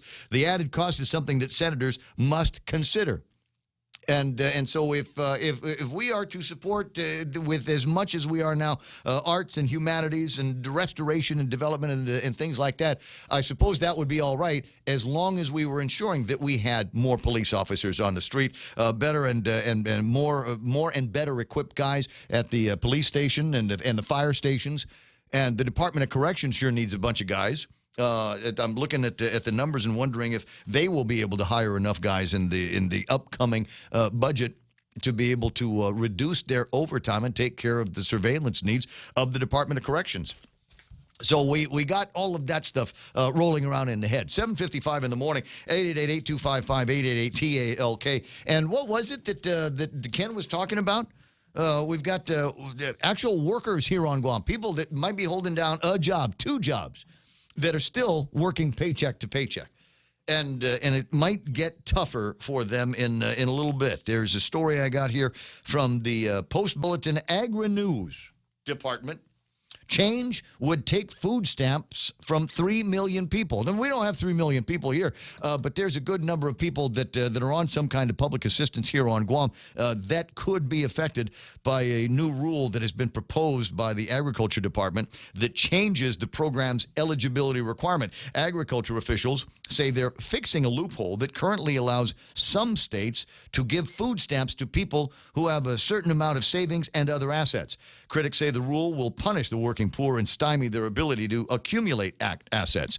More than 38 million low-income Americans receive food stamps. Under the current law, 39 states, District of Columbia, Guam, and the Virgin Islands make it easier for people to be eligible for food stamps if they already qualify for another federal aid program, temporary assistance for needy families. The new rule would greatly reduce the ability of those jurisdictions to do so. Republicans say the new rule would limit abuse of food stamps by people who do not need them. Critics like to cite a Minnesota man, Robert Undersander, who claimed he received food stamps for 19 months, even though he had significant assets. As a member who personally met with a millionaire that took advantage of the food stamp program to prove a point, I can tell you reform is certainly needed. Robert Rector, a research fellow at the Conservative Heritage Foundation, said the proposed rule removes an obvious abuse of the system by state governments, and it basically would restore confidence in the food stamp program. And that's one of the things that we've all been clamoring for around here, is if we've got folks that otherwise able-bodied, capable of getting jobs, just don't want to go through the time trouble to go and do that, maybe they ought to be urged off of these assistance programs, and so that's what this looks like it could do. But it could affect a lot of people. Could affect a lot of people here on Guam that are currently receiving those benefits. And what's going to happen when they are told that the benefits no longer apply to them based on assets that they may have? Think about that. Ponder it, if you will, as we talk about some of the other issues that are playing around in my head. Among them, and maybe we'll get a chance to talk about it in the next hour, stray dogs and rabies. Somebody's calling out the rabies and the possibility that there might be a dog that jumps off some kind of a ship that has got rabies in its system, and we'll go and infect the rest of the population here on Guam, and then we'll have a bunch of wild rabid dogs in the villages, and they'll be biting people, and then the people will get rabies, and it'll go all crazy in the head, and it will be chaos, pandemonium. So we'll see if we can drive into some of that conversation in the next hour of the program. 888-825-5888-8255. So nice to see Sam Beanie online. Ken LG says on Guam, 34% of the population are on SNAP locally. Most are the working poor, and I suppose then that's all right.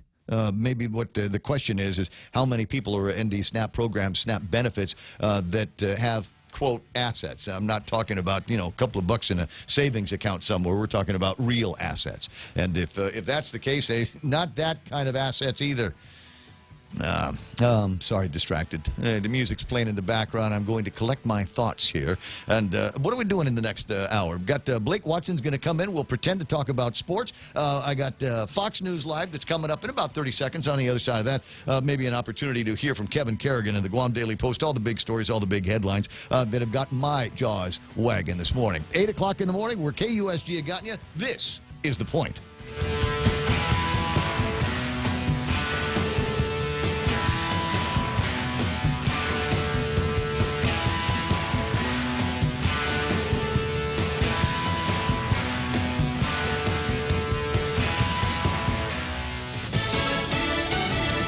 Another cabinet change, this one announced in a tweet. I'm Jay Metzler, Fox News. President Trump announcing news of the replacement first, tweeting that, quote, highly respected Congressman John Ratcliffe of Texas will be nominated to be Director of National Intelligence, noting that the former U.S. attorney will lead and inspire greatness for the country he loves. Then the president adds that Dan Coats, the current director, will be leaving office on August 15th, and thanked him for his great service to our country. The two not always on the same page. Dan Coats has been the top intelligence official since March of last year, named as President Trump's nominee to replace former Director of National Intelligence James Clapper. Coats was widely supported in the Senate, confirmed with an 85-12 vote. He has been a leading voice warning about ongoing efforts by Russia to interfere in U.S. elections and other cyber attacks. And the day of the Helsinki summit issued a statement fully supporting the consensus of U.S. intelligence agencies of Russian actions during the 2016 election. Before serving in the Trump administration, Coats served in both the House and Senate and was President George W. Bush's ambassador to Germany. Fox's Jared Halpern Ratcliffe, a member of the House Judiciary Committee known for his vigorous defense of President Trump, as recently as today on Fox's Sunday Morning Futures, where he discussed the Mueller report. By requiring Donald Trump to conclusively prove his innocence, they were depriving him of the one thing no one can be deprived of, which is a presumption of innocence. The president's DNI announcement changing the narrative a bit from what he tweeted earlier about Congressman Elijah Cummings. Tweets Democrats called disgusting and racist. Yesterday, the president criticized the House Oversight Committee chair, calling his Baltimore district a rat-infested mess where no human would want to live. This is Fox News. 65 years ago, Bank Pacific opened its doors to our community. As we celebrate, we offer you a special 65th anniversary personal loan rate for as low as 4.65%. For travel, back to school, a wedding, do whatever you want with the money. During July, we just want to give it to you for as low as 4.65% APR. It's our birthday present to you. Bank Pacific, where others put branches, we place roots. Equal opportunity lender, member FDIC, conditions apply. Viva Guam! As Guam celebrates 75 years of liberation, Nambo Insurance honors the brave heroes who dedicated their lives to fight for our freedom. With great pride, we salute those who made our liberation possible. At Nambo Insurance, they share the same dedication to serve our community. From offering reliable home, auto, motorcycle, and business insurance to providing friendly Hafa-Day service, Nambo Insurance is dedicated to serving Guam. From your Nambo family, happy liberation, Guam. She told the governor she doesn't want the job. Puerto Rico's Justice Secretary Wanda Vasquez was supposed to replace Governor Ricardo Rossello when he resigns this Friday. But people said she, too, is corrupt amid allegations that she had an unwillingness to investigate the diversion of aid supply trucks to other places during Hurricane Maria. There are already protesters calling on her to resign, which means who will be in office for the long term up until the next election next year in 2020, we don't know. Fox's Brian Yanis in Old San Juan. Vasquez posting on Twitter that she hopes Rossello appoints a new Secretary of State to succeed him. The man who held that job, one of more than a dozen officials who already stepped down over an obscenity-laced online chat in which the governor and his closest advisors made sexist and homophobic remarks, also insulting the disabled and victims of Hurricane Maria. These tests a success. The U.S. Missile Defense Agency announcing that the U.S. and Israel successfully completed a series of tests on a new long-range missile defense system. Arrow 3 is the top tier of Israel's multi-layered shield, which includes the Iron Dome, David Sling, and the Arrow 2 systems, all of it meant to help defend against rockets fired from Gaza and Lebanon, as well as Iran's long-range missiles. Iran test-fired a medium-range ballistic missile known as a Shahab 3 on Wednesday. A U.S. official told Fox News that one went 600 miles. Fox's Ellison Barber in Jerusalem, those tests conducted in Alaska. Congratulating the UK's new Prime Minister Boris Johnson, Iranian President Hassan Rouhani. In a letter Rouhani published on his website, he said he hoped Boris Johnson would help improve relations between the two countries, citing the trip he made to Tehran in 2017. I'm Jay Metzler. This is Fox News. KFC has finally answered the world's most important question. What came first, the chicken or the egg? And the answer is both. Introducing KFC's KFC AM, their new Southern and local-inspired breakfast. AM-loaded platter with chicken fried rice, waffles, and Colonel's chicken congee. KFC also has your all-time favorites, AM chicken and egg wraps, Southern biscuit and sausage sandwich, and hash browns. So for finger-licking good mornings, AM will never be the same at KFC. KFC, it's finger-licking good. Family Finance has been serving the people of Guam since 1959, and they'll continue to be there for you in the years to come. Whether you're looking to get a personal loan for that summer vacation or paying off those long overdue bills, Family Finance has got you covered. Apply for a personal loan from $1,000 up to $3,600 by calling Family Finance in Agutya at 475-4545, Upper Tumon at 647-5626, or in Dededo, 633-4473. Family Finance, serving the people of Guam since 1959. Security Title is honored to join in sponsoring Ray Gibson on The Point. Half a day. I'm Mark Benventi of Santa Rita, and this is where I start my day, listening to the voice of our community and sharing thoughts and issues that affect us all. It all boils down to our people, our land. Protei Igumama. Protect your home. When purchasing or refinancing your home, remember to call the professionals at Security Title, just like you call Ray Gibson in the morning.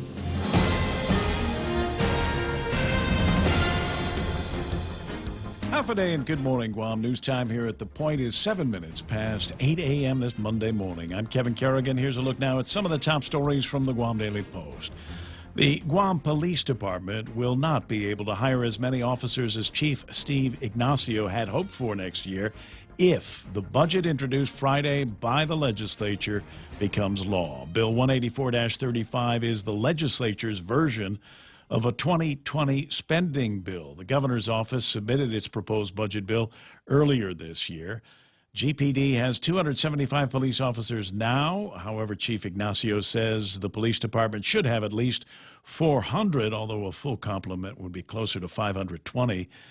However, Bill 184 would increase GPD's budget by just $650,000, far short of what's required to hire the new police officers the chief says he needs. By contrast, the governor's spending proposal introduced earlier this year would increase GPD's budget by about $3.6 million. In all, the legislature's spending package proposed on Friday would reduce overall public spending, and not only at the Guam Police Department, but the Department of Corrections, Guam Fire, and the Department of Youth Affairs by $2 million compared with the current fiscal year. Beyond public safety, the legislature's proposed budget would also cut Guam public school spending if it becomes law. Guam DOE asked for $343 million for fiscal year 2020, which begins on October 1st, but the budget proposed on Friday by the legislature gives the department just $199 million, excluding charter schools. We'll have more news after this. Hey, welcome to this Subway ad for the new club collection. How do you want it? I'll take a book club. Absolutely. So, last week we sunk our teeth into Subway's meaty new release, the Steak Club. I didn't finish it yet. Oh, not again, Sandra. This week, it's the new Southwest Chicken Club, also by Subway. No spoilers, but there's a tasty twist. Jalapeno cheddar bread and guacamole? Sandra, get out. Subway, make it what you want. Good ending. Limited time only at participating restaurants. The summer of Jeep, Compass, Cherokee, Wrangler, Cars Plus in Mighty. Your new adventure starts now. Buy the 2019 Motor Trend SUV of the year and get a new Jeep Wrangler Sport for $268 per paycheck. Or get a new Jeep Compass Sport, only $167 per paycheck. Let them hear you coming in the new 2019 Jeep Cherokee. Buy for $205 per paycheck. And get financing as low as 1.99% on all Jeep models. Come see why you'll be kicking it at Cars Plus in Mighty. Driven by you. News time here at The Point is 9 minutes past 8 a.m. Supreme Court on Friday cleared the way for the Trump administration to use $2.5 billion in Department of Defense funds to construct parts of a wall along the Mexican border. Some of that money has already been committed to pay for the Guam military buildup. The Supreme Court voted 5-4 along ideological lines to allow the funds to be used. In response to the Supreme Court decision this morning, Guam Delegate Michael San Nicolas telling the Guam Daily Post that it is possible that the decision may affect some Guam buildup projects, but there is no clear indication yet as to where that money will be coming from out of the Defense Department budget. A shooting was reported last night in Jigo on Chalansunfred Cabeza. According to the Guam Fire Department, an unidentified man in his 30s was transported to Guam Regional Medical City. Medics conducted CPR en route. The condition of the man is not yet known. Guam Police Department spokesman Sergeant Paul Tapau says he's working on a statement at this time. GPD's Criminal Investigation Division has been activated. No further details are available at this time. For these stories and more, log on to postguam.com or pick up a copy of today's Guam Daily Post. Ray and Mike now with a look at our weather. It says partly sunny with isolated showers today in the forecast. Thunderstorms and possible island effect thunderstorms. That's the ones with the crack and then boom, not just the boom. And see, sometimes you don't even see the lightning. You just go to crack and you can hear it rumbling across the mountains and the valleys and even against the clouds that are hanging low on the horizon. Light and variable winds in the forecast as well. Highs around 88 degrees and overnight lows should be about 78. Sunset tonight, 6:49. Sunrise this morning was about 6:05. We expect the same thing is going to be happening around that same time period tomorrow. We are all about right now. We do right now traffic and right now weather. And to do that, we've got Duke Sky Talker from the Points Weather Center with his interpretation of the dance. I'm going to give you a second to talk about where it's been because I'm refreshing it now. Well, I want to get the latest one on. Yeah, and the other thing I want to talk about, I started to take a picture yesterday, a really impressive picture from my front porch of the really dark thunderstorm cloud that cruised over the southwest side. Yeah. And you had what is referred to as a wall cloud, which if we were living in, say, Iowa, could mean a tornado. But here, generally speaking, doesn't mean that sort of thing. And you had a lot of strong downdrafts, too, which gave the appearance of maybe funnel clouds. Of course, it wasn't, but it was very impressive and very mean sky that was hanging out there to the southwest yesterday. Well, I don't know how well it's going to show up, but I'll put it up on the WhatsApp here. I do have a picture that I took, one of those panorama pictures from the beach over by Beach Bar, and you could very, very clearly see at one end of the beach. Let me say, okay, WhatsApp there, and let me see if I can get this image loaded up on the screen. At any rate, cool. So you could make out very clearly the blue skies to the north of the island, and then as we panned on the panorama, as you went a little bit more south towards the center of the island, all of a sudden it came to be those dark, scary, gloomy clouds. Yeah. And there was lightning coming out of those, but there was also lightning coming in from the clouds behind me as well. That or it seemed it sounded it might like have seemed like that. Yeah, the lightning when it flashes, it just bounces off of everything nearby. While we get that picture, I don't know if I'm going to be able to get the picture. That's cool. Now I do have a note here with a buddy of mine that shot me a video. We were talking about getting grill marks over the weekend, and he got grill marks of a certain kind. Oh yeah. Barbecue, opened up a barbecue tonky, and I see about 24 chicken legs and a bunch of steak men and pork men and all of that stuff getting barbecued with the boys. Ferda, that's nice. Hanging out over at Matapeng Beach. I was just less than a mile away from that barbecue yesterday. Yeah, the best part about those grill marks is it rain or shine. Yeah. It doesn't matter. Yeah. Back to radar real quick. Nothing to see. The stuff's flowing in. The biggest difference in the weather today is going to be the direction that everything's coming from. Yesterday we had a south to north or southeast to northwest flow. Today we have a northwest to southeast. It's completely opposite, and that's because we are south of a monsoon trough. It's a very weak one. That's why the winds are very weak, and it will push some of this moisture over the island as it heats up a little bit later on, say in the 12 o'clock, 1 o'clock time frame. Mm-hmm. Some of these thunderstorms are going to fire up, but instead of affecting areas that they did yesterday, they will actually affect areas on the opposite side of the island. So you're looking at mostly the east coast, and the areas that maybe a couple of miles inland of the east coast, probably really going to get hammered by some pretty strong storms later on this afternoon. On the satellite, nothing nothing large scale to affect us really. You can kind of see that trough. There's a lot of spinning and lots of motion in the atmosphere, but nothing pointing towards any sort of development of anything dangerous. No cold air, no warmer than air than what we're normally used to seeing. And so that's going to probably be the case for the next few days as this trough kind of rains itself out and washes out. So these island effect thunderstorms really the biggest threat for us for the next couple of days. Yeah, watch out for it. A couple of inches of rain falling, and where did I read somewhere they recorded 2,600 lightning events yesterday? Wow. Okay, that might have been island-wide, yeah. Yeah, well, just for everybody. And I don't know if you've seen it. There is lurking on some of the Facebooks and the WhatsApps an image. Somebody actually captured the lightning strike as it was falling over. Yeah, as it was falling over. I believe it was Adelup. I think somebody said something about the governor said she didn't want to do anything about the BPT, didn't want to roll it back, and then it was a big lightning strike on Adelup. I think that was God trying to send the message that they need to roll that back to 4. That's good. That's going to be my interpretation of it. It's 8:15 in the morning. That's news and weather together here on The Point. Let's go for a drive. Let's take a stroll. Let's gallivant. Let's go cruising. We all have different ways to describe how we get up and go in our cars. But whatever you may call it, you can do more of it when you save 6% off your fuel purchases at any Shell station when you use your eligible Bank of Guam Visa and MasterCard credit cards. So stop by any Guam or CNMI Shell station and start saving today. Visit bankofguam.com for more information. Terms and conditions apply. Bank of Guam, the People's Bank. Member FDIC. It is the Ray Gibson Show on 93.3 The Point, and I got all kinds of people that help me bring this broadcast to you, including the team over at Ruby Tuesdays. And tomorrow, they got a happy hour that starts when they open. But today, if you get there between 4 and 6, you'll be able to get some great happy hour love from the guys over at Ruby Tuesdays. We're talking about all kinds of stuff here. Select draft beers and wines and sangrias. The RT Tipsy Palmer, a Ruby Relaxer, $5.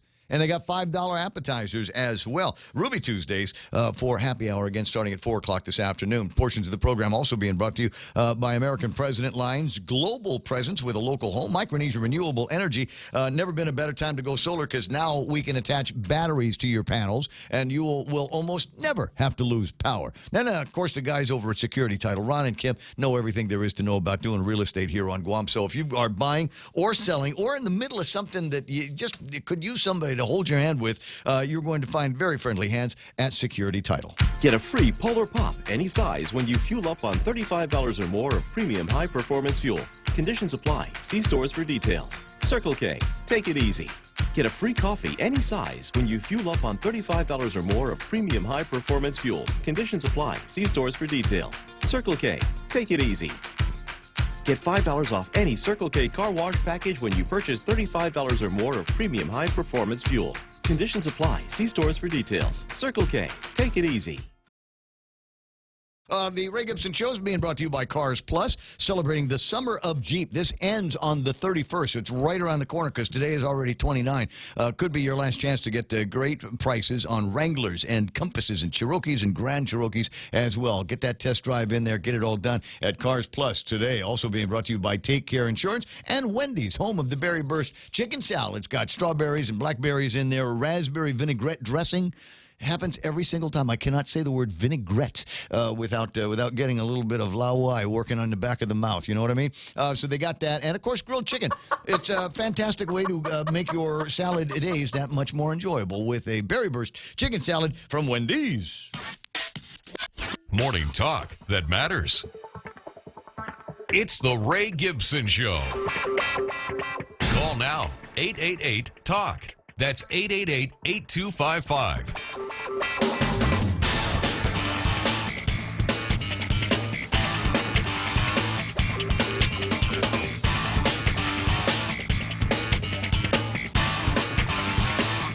And just as I need the thing, I need it to. It was making me crazy here. The WhatsApp, I don't know why, but for some reason WhatsApp craps out right about 8 o'clock, and I just sent the picture in to the WhatsApp of that big panoramic shot that I was telling you about from around Gun Beach yesterday, where it was, and this was the how I phrased it on Facebook. It was like there was two Guams. There was the Guam that was enjoying clear skies, not empty skies, because there was still clouds up, high altitude junk hanging out that was blocking the sun, but enough of the sun was getting through for the possibility, for the tease that there might be some kind of grill marks. And then further south, that's all you needed to do was move your head about 20 degrees, and you start looking south, and big monster storm clouds that had gathered with lightning and thunder, and there was chickens and pigs that were flying around in there, and that would, if you were in the middle of it, I think that you would go, hey, when does this clear up? But I had my radar on me, and I was able to see that once that big cloud, that big system moved off of the island, there really wasn't much of anything afterwards. And then it just became the hunt for where are we going to watch the sunset. Yeah, it was one of those weird deals where you got that first development, and then another one started over Lam Lam, and then it kind of petered out. And the reason it did is because the first round of showers cooled off the land, so you couldn't get that same kind of lift from the land. Yeah, so it was actually okay because we had gotten enough rain from that first round. All right, I'd like to give credit where credit is due and say thanks very much to John Ray. That's his barbecue grill that you're watching on television, and it didn't matter how much the rain was falling or where the rain was falling because the boys were able to effect a great barbecue. I'm going to go back. I want to see if I can get a still of this so you can see just all of the grind that he's got on that grill. Look, do you guys like chicken, huh? There's the drumsticks of what has got to be a dozen chicken birds on the barbecue. Take note, right? That's how it's supposed to look. Chicken birds. That's chicken birds. Yeah, that is how it's supposed to look, and that's generally that's what I strive for, John Ray. I'll let you know right now. But if I had been the guy that was conducting the grill, you would need to stand by me to make sure that I got it right. Now, the steak and the pork, no problem. I can cook those things all day long. But when and sometimes ribs if I'm very careful. But, well, to be fair, he may or may not do that for a living. Fair. Right? That's What's John that? Ray. Isn't that John Ray? That's John Ray. Yeah, he's a chef. Yeah. Mine doesn't look like that because I didn't go to culinary school. That is the most organized grill I've ever seen in the world. Right. John, are you also the kind of guy that when you put beer and drinks in the cooler, you line them up square? Yeah, when he takes eggs out of the carton, he takes one out of one side, then one out of the other side. So they're balanced. I'm the same way. I'm exactly the same way. 8:21 in the morning. 888-8255. 888-8255 is the telephone number around here. Blake Watson's in because it must be time for sports with Blake.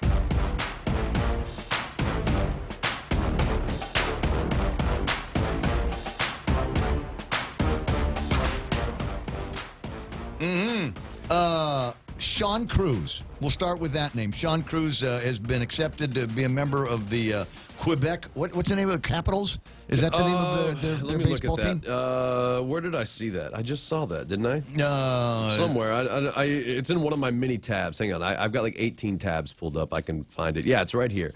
Quebec Capitals. Yeah, I was going to say Capitals or Capitales, depending on how you want to say that. But yes, Quebec Capitals. Dude, you know what would be awesome would be if Sean Cruz was from Kenyatta.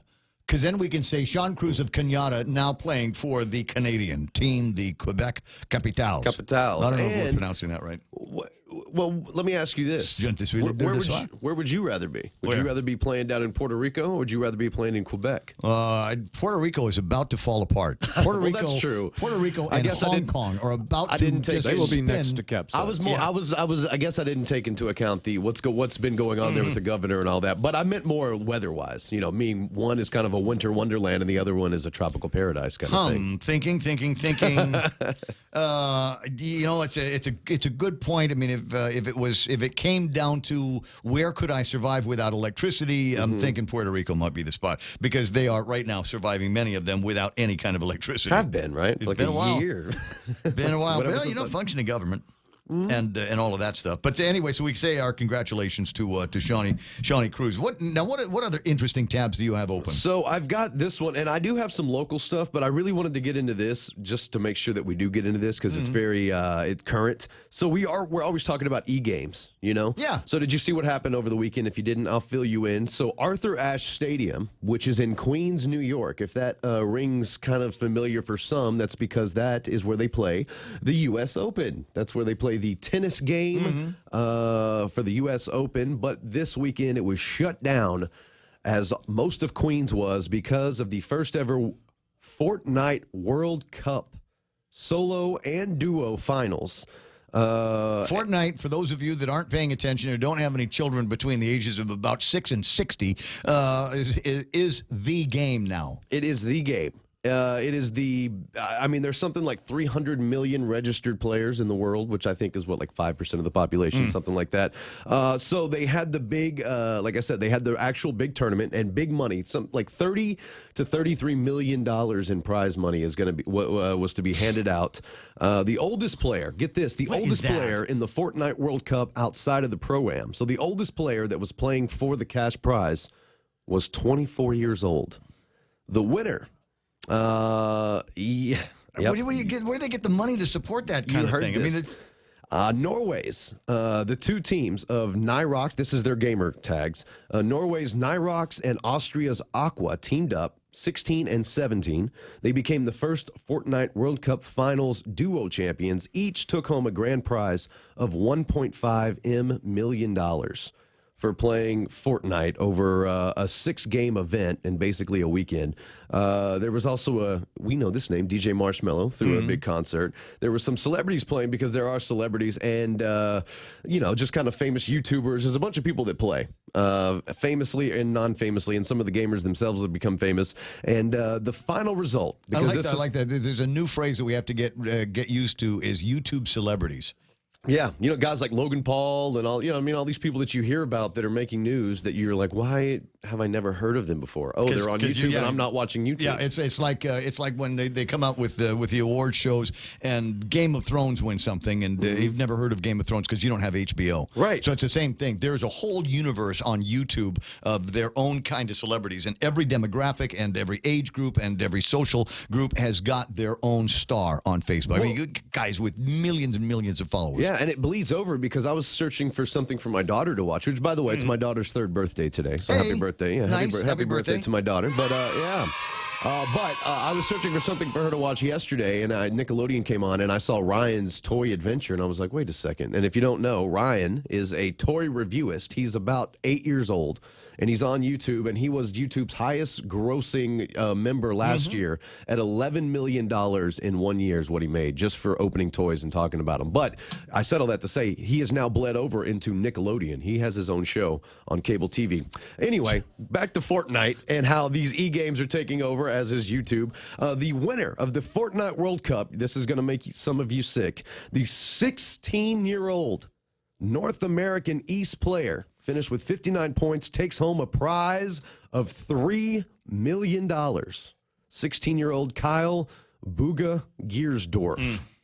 $3 million as he wins the first ever Fortnite World Cup Finals right in Arthur Ashe Stadium up there in front of Queens, New York, and the entire world. So the next time, it's a big deal. The next time, Mom and Dad, that your kids come to you, and they will now because it's got to be back to school, and you're going to say, well, if you get good grades, what do you want for Christmas? And they're going to come and say, I want to be able to get something that will let me Fortnite and let me become the best Fortnite guy that there is, and then I can compete in these e-games. Now, with regard specifically to Fortnite, and I've seen the game played. Does it play different on Guam than it does anywhere else? So we don't have to worry about latency and back and forth on the internet. I mean, is it like a multi? No. Usually, what'll happen is, this is maybe the most dumbest, me trying to explain it. But usually, what happens is they will pick up who's on like in your region. Yeah. So in Guam, usually you'll hear some Asian players, maybe some people from Japan or Australia, just because they're in your region. You don't tend to hear people from New York or Europe, or you can, especially if the game is scarce. But I think just for connectivity issues and for strength, that they try to connect you with people as close to your region as possible. Okay. They try to. That makes sense. Yeah. So that way, so you're hearing a lot of people from the region, as opposed to hearing somebody from Poland. Is there talk. an IOC of this Fortnite? Is there like an International Olympic Committee where it's all somebody will come out and say, okay, we're at the top of this food chain, and we're going to be the ones that conduct all of these games, and we're going to be the ones that go out and seek sponsors and get the competitors online and all of that. I think it will be the ESRB, which is the Entertainment Software Rating Board. They also give the games their ratings, whether they be, violent, but is there an organization, that puts the Fortnite, tournaments and things like that? This one was together? Epic Games, because I guess they were the publisher. And I guess to create the experience, listen to this: 62 production trucks. They had to book 859 hotel rooms for 350 players, 24-hour catering service. Let's see here. They also had DJ Marshmallow on hand, 65 pounds of llama-shaped confetti to drop on the winners. And what else am I looking at? Oh, yeah. 1,400 lighting fixtures, 1,200 LED screens, 1,200 LED screens, 22 miles of cable. And 2 semi-trucks of gaming chairs. And with all of that, they still had money left over to give these kids insane amounts of money, right? Youngest team and youngest players were clocked in at 13. They didn't win. Like I said, the youngest, the youngest player to win was 16. But there were competitors in this as young as 13 who could have won. Waiting for my daughter to say, Dad, I don't need to go to school anymore. I'm just get me Fortnite. And a lot of these kids don't. A lot of I these don't need kids to go to school. Why? Because I won $3 million when I was 16 years old. And I didn't blow it all on Hot Pockets. James Howard says, Guam, too much lag in our bandwidth. Randy Landis with an interesting point. Somebody let me know if there's ever a Pong championship, which will, I suppose, happen every once in a while, that some of these clubs will put that together. But you remember when we did the little thing over at Jimmy D's a few weeks back? One of the things that stood out to me, I mean, it was in red, underlined, and just blaring at me, was how seriously some people in this town take the game of cornhole. Oh, very much so. It was there were dudes in matching uniforms, you remember? Yeah. That were playing cornhole. Yeah. There were, you know why? Because they show that on ESPN. Like right now, like in the lull of, the summer when there's not much going on, they'll show some e-games, I mean, obviously the Fortnite, I think they showed a little bit of that, or at least they covered it. And then they'll show cornhole, and those guys actually get sponsored. They get sponsored because it's big in like the Midwest. Yeah. So they get sponsored by, by names like Johnsonville Brats and, like Old Milwaukee Tools, but that's why that they're Old Milwaukee, the beer, or the tool company. Which one? Isn't there a Milwaukee Tool? There's a Milwaukee. There is tool, a Milwaukee Tool. Yeah, I think probably both. Probably both because it's cornhole. But either way, they wear matching uniforms. So I think that's where those guys. You would think that took their... Green What in Giant the world would is cornhole? That's a two-part answer. Yep. It's on the air definition, off the air definition. But it sounds like one of those, because it is. I want to say this is one of those games could have only come out of beer drinking, tailgating, hillbilly, sporting. So it's a piece of wood with a hole in it on one end and a piece of wood with a hole in it on the other end, and they give you these little packets that are filled with beads or something like that, and the idea is to throw this into the hole over there. And there are people that are insanely good at it. Yeah. Oh, yeah. I mean, it's looking like the, doing a three-pointer in basketball. And interesting, we're almost out of time here because Kevin's got actual work and headlines to do. A school district in Texas plans to make students pass random drug tests before they can participate in extracurricular activities. Good or bad? Are they specifically targeting sports and they're just saying extracurricular because if you want to act or if you want to be in the band? Well, I'm pretty sure there's probably not a drug problem with the kids in band camp and the chess club. Well, I will say that this is nothing. My school, and I graduated high school in 2002. We did this anyway. Just random drug tests? Mm-hmm. Yeah. Yeah. We did. We were doing it back then. Yeah. I mean, it was rare that it happened, but I mean, everybody knew it could happen. Yeah. Yeah. But because every once in a while we get the story, and they used to have these guys. They used to take the guys from customs and walk them around the high schools and look for drugs in the lockers. It's fine with me. You're in high school. Yeah, you shouldn't be doing drugs anyway. No, if it's college or whatever, which they do it in college anyway. So yeah, I mean it's high school. You shouldn't there should be nothing to worry about. Maybe the do nothing legislature we have can leap into action on this and hand John Fernandez one more responsibility that doesn't make any difference. I play cornhole.com. By the way, the American Cornhole League, it's a thing. IPlayCornhole.com. Check it out. It is a safe website, and it is the official Cornhole League. You can play there. It's officially 8:33 in the morning. Sorry, I didn't have time to talk about it. I'll kill some time with Mike later on and talk about the next steps for people that want to get involved in our Pick'em program. Yes? Yes. That's Blake Watson in sports, and that's all the time that we've got to pretend to talk about sports. Coming up, we'll pretend to have, no, this is actually the real deal. We got news with Kevin Kerrigan after these. We know too well the inconvenience of not having power after a storm. You worry about food in the freezer going bad. Nights get hot. It's hard finding comfort when going to sleep. These are realities. But with solar and battery storage from Micronesia Renewable Energy, these realities can be a thing of the past. The solar works during the day, and the batteries power your home at night. Call 632-2613 to see how solar plus battery storage can make life a little more convenient. MRE, the smarter choice. I got 8:34 in the studio. It is the Ray Gibson Show on 93.3 The Point. And on his way out, Blake talking about a surge in attention and people paying attention to sports like these e-games and cornhole and all that other stuff. And I said, here's the reason why that's going to be more popular than growing popularity, and it's because there's no politics. We're not talking politics. There's nobody saying, if I win the cornhole Olympics, I'm not going to the White House. I don't think anybody takes a knee at the beginning of these cornhole tournaments. I think it's just people going out and having a good time playing a game on with the cornhole or on the e-games or whatever, and not having to feel the need to politicize it. Maybe that's why there's a surge in it. It's 8:35. We got headlines now from the Guam Daily Post. Here's Kevin Kerrigan. Half a day and good morning, Guam. And the headlines from the Guam Daily Post this morning. The director of the Bureau of Budget and Management Research says an audit of general fund expenditures shows that the government of Guam spent $31.2 million less during the 2018 fiscal year than the year before. We basically went on a diet in 2018, said BBMR Director Lester Carlson, and that translated into a 4.1 reduction in spending last year. We did what we needed to do in 2018, said Carlson, when the Trump tax cuts caused a shortfall of over $100 million in revenues for the government of Guam. Carlson said the spending cuts have been carried over into the current fiscal year under the new administration, saying we have stayed the course. Secretary of State Mike Pompeo will visit Pohnpei on August 5th. It'll be the first visit by a U.S. Secretary of State to the Federated States of Micronesia. Pompeo is scheduled to meet with newly elected FSM President David Panuelo, Republic of the Marshall Islands President Hilda Heine, and Republic of Palau President Tommy Remengesau Jr. The three presidents of the freely associated states were at the White House in May to meet President Trump and Secretary of State Pompeo. After that meeting, a joint statement was issued that read, in part, "We recognize our unique, historic, and special relationships and reaffirm our country's commitments to the compacts of free association."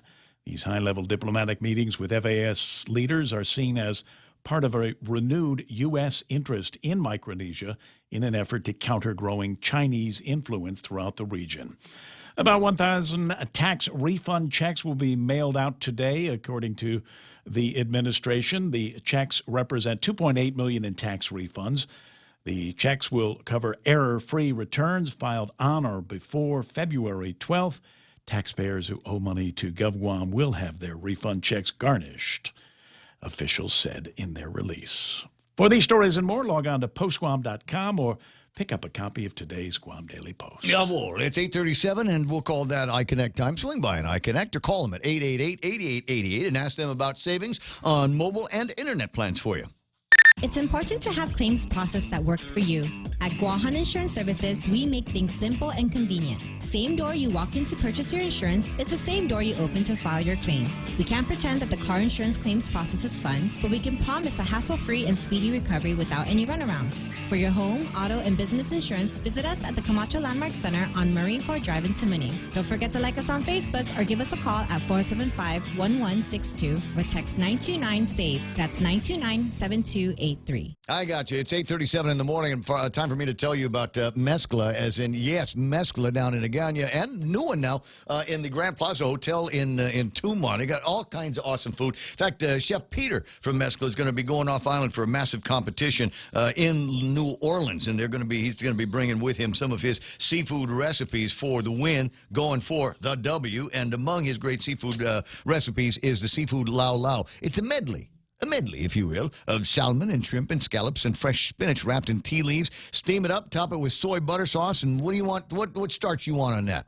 Pick from a variety that they've got at Mescla. Again, in Agana and in Tumon at the Grand Plaza Hotel. For reservations, and we suggest them, 969-2652. The Extra Point with Jerry Roberts of Guam Training. Hi, I'm Jerry Roberts, and every day on The Ray Gibson Show, I get to comment on the incredibly diverse, fun, challenging, sometimes frustrating, often exciting, but always interesting world of work. I hope you'll be there with us. You can find daily transcripts of The Extra Point at guamtraining.com. Tune in every weekday morning at 7:20 for The Extra Point with Jerry Roberts, brought to you by Guahan Insurance Services and First Hawaiian Bank on 93.3 The Point. I know I'm supposed to be looking at the traffic gizmo right now, but I'm just fascinated by a story about a guy named Robert Usander, and I'll explain why in a couple of minutes. Yeah, traffic in and out of Gigo, downtown Dedido area, moving pretty smooth. You might see a little bit of traffic over at the intersection of 1 and 3, at the intersection of 1 and 16. Traffic seems to be moving through there. Over by the McDonald's at the intersection on Route 16, you might see things slowing down a little bit. Looks good at Rev and Tax. Don't see too much happening at 8, 10, and 16. FD and the University of Guam area starting to look a little bit busy this morning as a lot of teachers might be going back in this week for a little bit of teacher training to get ready for the upcoming school year. Marine Corps Drive all the way into Tamuning shouldn't be too much of a problem. A little bit of a lag as usual in front of the ITC building. And for some reason, how do I say, kind of busy traffic in the downtown Hagutnya area. If you're coming around Navy Hospital and Agana Heights, you definitely see some traffic through there, and then traffic at the intersections where the bank and the Agana Shopping Center running a little bit busy as well in the downtown area. Expect some delays. Maybe it's just ugly lights today. 8:40, 20 away from 9 on The Point. Whether it's for business or pleasure, staying connected when you travel is always essential. And now when you travel to South Korea, enjoy free data roaming with Docomo Pacific. Navigate the city, look up the best restaurants, email back home, or post all your pictures, all on the go for free. Call 688-2677 today to make sure your postpaid account is ready for roaming. You plus Docomo Pacific. Better together. Some conditions apply. See print ad for details.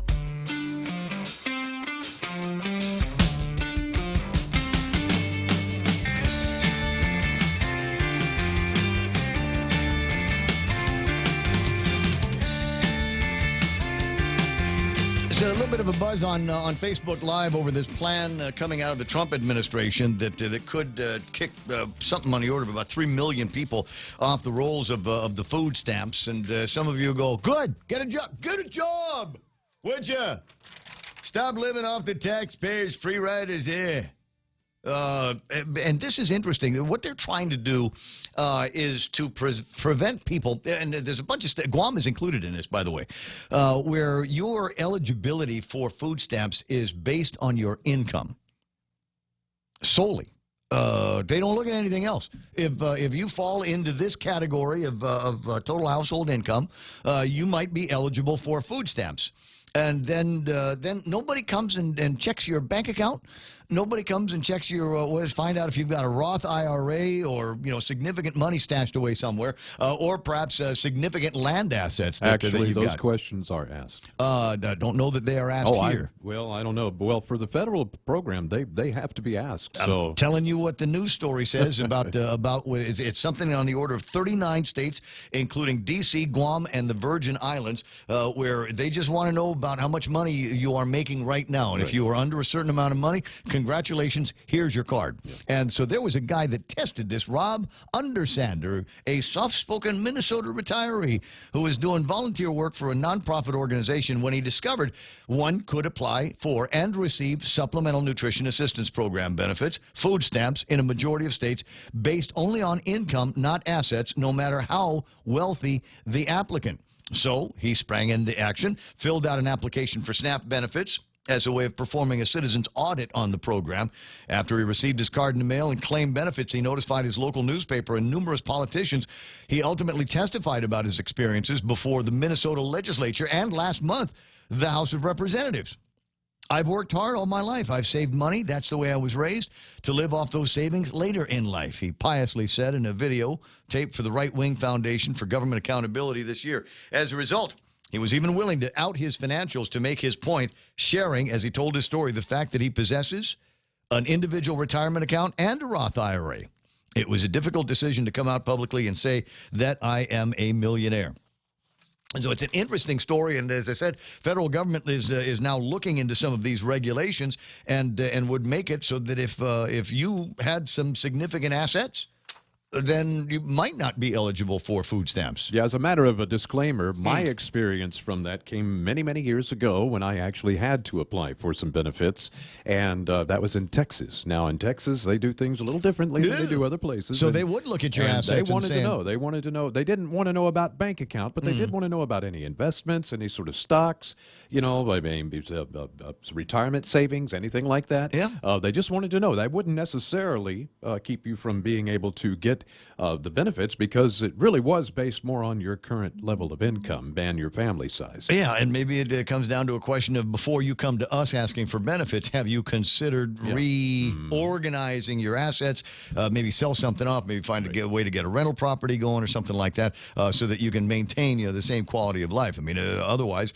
with the last thing that they need is rich people getting SNAP benefits. It's kind of opposite of God's plan, I think. Joey Tobez online. I see Randy Landis is in there. Debbie Picklesheimer, who seems to be having the most fun of everybody that is on Facebook Live this morning, and has got a reaction for just about everything we talked to, up to and including organizing your meat in a specific way on the grill, and then organizing the cans as they go into coolers. We're fond, you see, of having them all in a row and not spread out randomly all over the.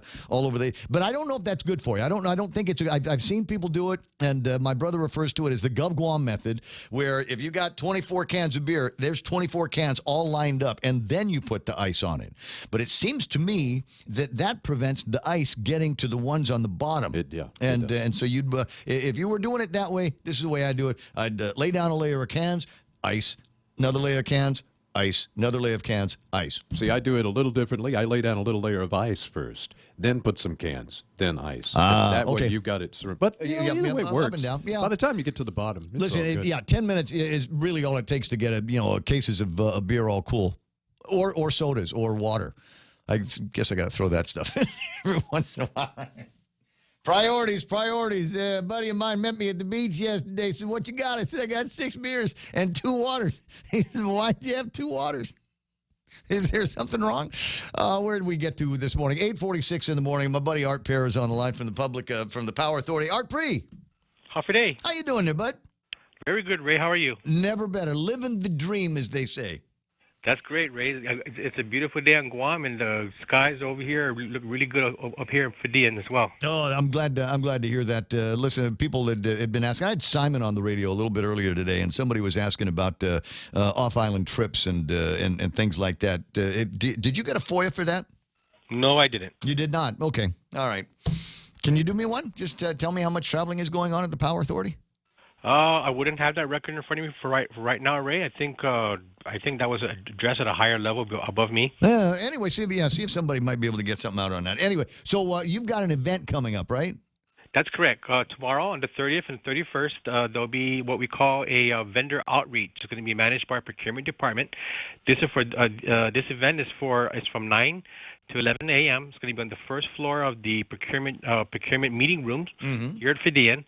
And it's an opportunity for those existing vendors or those companies wishing to do business with the authority to get to know the buyers, the processes, and the individuals behind some of the ongoing bids. And we would encourage those companies to attend the event. And we've done some outreach. We've reached out to Guam Chamber and the Guam Contractors Association. And just as a side note, I would encourage those businesses those existing businesses, if they have some more services that they would like to offer the authority, or say, hey, GPA, we're also in doing this type of service for you. Right. We can do it for you. Let us know. Bring the details and bring the information. If you're a new business and you'd like to get to know the buyers, please bring a business card, your extra business cards that we can pass out, and also a scope of your services that you can provide, so that when the potential bids come up, we can contact new vendors and get better quotes. Okay, so now everyone's, and this, you might be thinking, well, what have I got to sell to the Guam Power Authority? I'll give you a pretty good example of it, and we sell advertising at this radio station. It's how I keep the lights on in here, and it is possible that one of these days, the guys over at the Guam Power Authority might want to have somebody like me put together an advertising schedule and somebody like Michael Knight to actually read the commercials. Hi, this is Michael Knight for the Guam Power Authority, the best tasting power authority on Guam. For all of your Power Authority needs. And is there anything else that your radio station is providing in terms of services? It'd be good to know, so that when we do go out for bids, we can get a qualified bid to come in and spread it out among the vendors that participate. I think that would be a pretty good plan. So when is this get together again? It's going to start tomorrow and on Wednesday from 9 a.m. to 11 a.m. here at the first floor of the procurement meeting room on here at Fidian. Okay, got that. And so bring business cards, go on by there and say hello and look around. Don't disqualify yourself. Let them disqualify you. If you were in business on Guam, the Guam Power Authority, like many other like businesses that you're doing business with these days, have got needs as well. That's great. There you go, Ray. Thank you very much. Hey, not a problem, Bo. I'll talk to you pretty soon. You have a terrific morning. Art Parrish and the Guam Power Authority, 10 away from 9 o'clock in the morning. Did you see how I got that in there, that early notice that, hey, dude, you want to do some advertising? This is the place to do it. You need to tell your customers, like at Christmas time. It's Christmas. Hi, but we got to do it in Michael Knight's voice. This is Michael Knight for the Guam Power Authority, advising you that if you want to put up Christmas tree lights, put it in the hundreds. Put them up in the millions. This is the Guam Power Authority. We make electricity for a living, and we will make sure that those lights are burning bright, visible from space. No other power company on Guam can make this promise to you. You think? Yeah, we can do that. It's marketing, babe. Yeah. It's all marketing. So where are we? 8:50 in the morning. 888-8255. Let me see who's playing around on Facebook Live. I got Joey Tovis there. As I said, Debbie Picklesheimer. Nobody's having more fun than her. Chuck Tanner is online as well. Randy Landis, Jesslyn Tiaco, who is, what are we talking about? 40,000 plus people on Snap here on Guam. And Trump is looking to make more cuts to that program. That's 40,000 plus people on the Snap program, almost equal to the amount of registered voters on island. Yet the turnout in the last election was low. Another disturbing thing is that even if 10 to 50% of the people enrolled in the SNAP program are working families, that's a lot of people living on or near the poverty line. How do we get those numbers? How do we get those numbers off? Terry the Bold hanging out. Ken LG says lots of information. He's got links to a bunch of pieces of information about working poor and minimum wage here on Guam. Randy's one of the people that I gauge the success of my weather blurbs. Yeah. Because they're not my forecasts. They're the National Weather Service forecasts, but it's my job to explain it. And as long as he doesn't pop in a bunch of laughy faces on the Facebook Live, I know I did it okay. He is actually a retired Navy meteorologist. Ah, I see. Yeah, he's a buddy of mine from the Facebook groups. He also lived in the Philippines for a while. They moved over here at about the same time I did, and so we've been back and forth a little bit. But smart guy when it comes to weather. So if he gives you a smiley face when you say blobbage. He understands that's a technical term. Yeah, very technical absolutely. term. Blobbage and spinach. But that's deep stuff in the weather spinach service. work. And Maria Pangolin and Lizam is online. I see my pal Scott Nelson, Dave Evans, and Melissa Salas Akimoto. I got to tell you, Dave, I was with the photographer, and we were talking about sunsets and trying to figure out, among the best places to catch sunsets on Guam. Now, you can start a fight with that. You can start a fight with that conversation. Where's the best place for sunset? And you get some people that in their heart believe that the absolute best place for a sunset is someplace like Gun Beach, Goknya, that area there. Yeah. And then there's others that say, no, it's Jimmy D's has got a lock on sunsets. Primarily for this reason alone, it's because you've got Alupat Island off in the distance, and the sunsets just look that much better when you've got Alupat. You know the island. You can see it from your place. That's right. The island off in the foreground, and then you got the sunset. There's a lot of depth going on in the pictures. So what you want to do is you want to stack it up this way. You want to get Pretty Girl, the inner reef flat area, Alupat Island, and then sunset in that order. Yeah. So that's the shot that you're looking for. Dave Evans, though, it seems to me like whenever he's getting set up for his performance over at Santa Fe, we'll snap a picture of the sunset. And he's got some great sunsets. But if you're going to use a Pretty Girl, make sure you use a flash. That way it lights up the Pretty Girl as well as the sunset. And the flash, that's what professionals do. the flash generally on a cell phone isn't up to the task. Yeah, is not equal to the task unless you get really, really close, and that might defeat the purpose of wanting to take the picture of the Pretty Girl with the hard body against the sunset, Alupat Island, and the like. So just follow our instructions, and if you need somebody to come by and help you out, Mike would be more than happy to. We just want five bucket of beers. We'll advise you. We'll consult you for $5. Man, you're negotiating up for me. Thank you. Well, I just try to keep you busy. So where was I? Oh yeah, Dave Evans. Nice to see you there, buddy. Is it true you're selling guitars? Dave's one of the best guitar players on Guam. And I want to say I saw a blurb on his Facebook page about getting rid of some inventory on the guitars, and he's got some sweet rigs. Joe D. Duenas is there. Jess Limtiaco wondering out loud if we would start giving more tax breaks to working families instead of billionaires who don't need any more cuts. Oh, there it is. That's the back and the forth there. Wait a sec. We have a hard time giving poor people welfare, but we hand out corporate welfare like it's going out of style. Love the conversation. It's always a fun debate. Just don't come after me after I've had a couple of rounds. Pam Duval says, layer cans of ice, then pour some water over it. It chills faster. But it's got to be cold water. You don't want to put warm water on the ice. I know where you're going with that. Not Jeep. Oh, CCU travel. I'm sorry, Romy. I got it wrong. Okay, I'll bug Simon about that. I saw your message after I was done talking with him. Says, I know this from old water skiing days. I was known to refresh with a cold one or two. Annette Ada Vasquez is online. And as I say, Annette absolutely hooked on the show. She didn't even live here anymore. But cannot one weekday goes by without the Ray Gibson show, and Annette's going crazy. It's good to see your name there every day, and I'm glad that you're paying attention to me. It makes me happy. 8:54 in the morning, 888-825-5888-TALK. Items in the table of contents here, and we were talking earlier about how disappointed I am with the legislature. You got to say it that way too, legislature, and their desires to do other than keep the island of Guam safe by adding more police officers to the rolls. Governor's office says we need to give Ignacio a bunch more guys and girls and cars and bullets and guns and badges.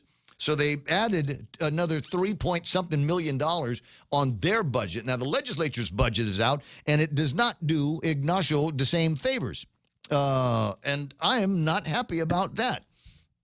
Not that, I don't know how far opinions count around here, but it seems to me we just got a lot of crazy jugheads running around that have no respect for authority, no respect for the law. And as a result, I think there's a lot of people in this town that feel like they can do pretty much whatever they want to and get away with it. That's not the fault of the police department. We got guys that are out there right now. They're doing pullovers and handling arrests. I got obviously some problems with the size of the population over at the Department of Corrections. There's a lot of attention that needs to get paid over there. But I think it starts with the deterrent capability of just having more cops on the road. Lazy-lature, Pam wants me to call them. Shelley saying, only now you're disappointed? Why? Yeah, well, I'll just say I'm disappointed again. Because it's clear that they don't sit. It's like they're... This is like the dumb guy at school where all of the evidence is in front of them, and they still don't get it. They're real blonde about this. You remember when we did, and I talked about this last hour, I'm going to do it again just in case there's new listeners here. There were all kinds of us that went out and stood on the side of the road one day with big banners that said enough, and everybody wrote the word enough in the palm of their hands because we've absolutely had it in this town. And the very people who were supposed to be on the receiving end of the message were standing out there virtue signaling with enough written on their hands.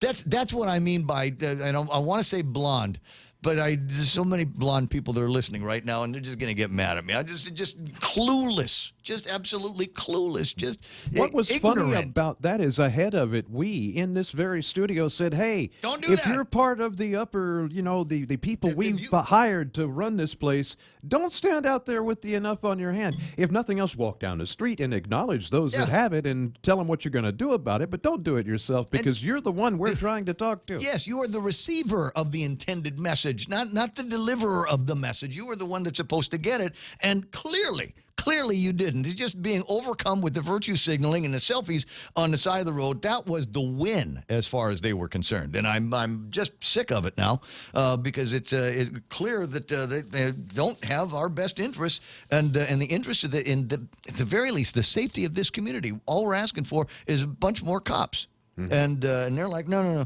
We'll take that $3.5 million. We'll tell you what. We'll give the protection where it's absolutely vitally needed, and that is in the strict control of balloons and plastic straws and that kind of thing. Yeah. In the interest of program consistency, Ray, you have said Pam Duval's name 3 times now.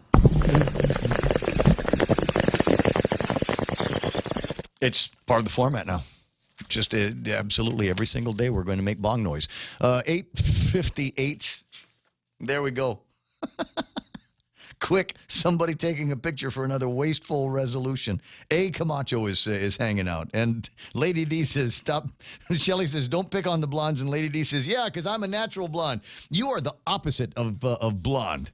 Golly, I sure do wish folks like you'd run. There's a story I wanted to tell you. I don't think I've got enough time around here, but it's one of those jughead stories where I can see now the legislature is going to leap into action. There was an attack over the weekend, and a guy got hit in the head with a box. Buddy of mine, Louis Ting, got into it with somebody, and somebody came back, banged on a door. Louis opened the door, and bang, he got hit in the head with a box and was sent to the hospital to recover. He's got some bleeding on there. Now I can see now the next step is for the legislature here in the typical clueless 13 blind mice way. They're going to come out and find a way to outlaw wooden boxes.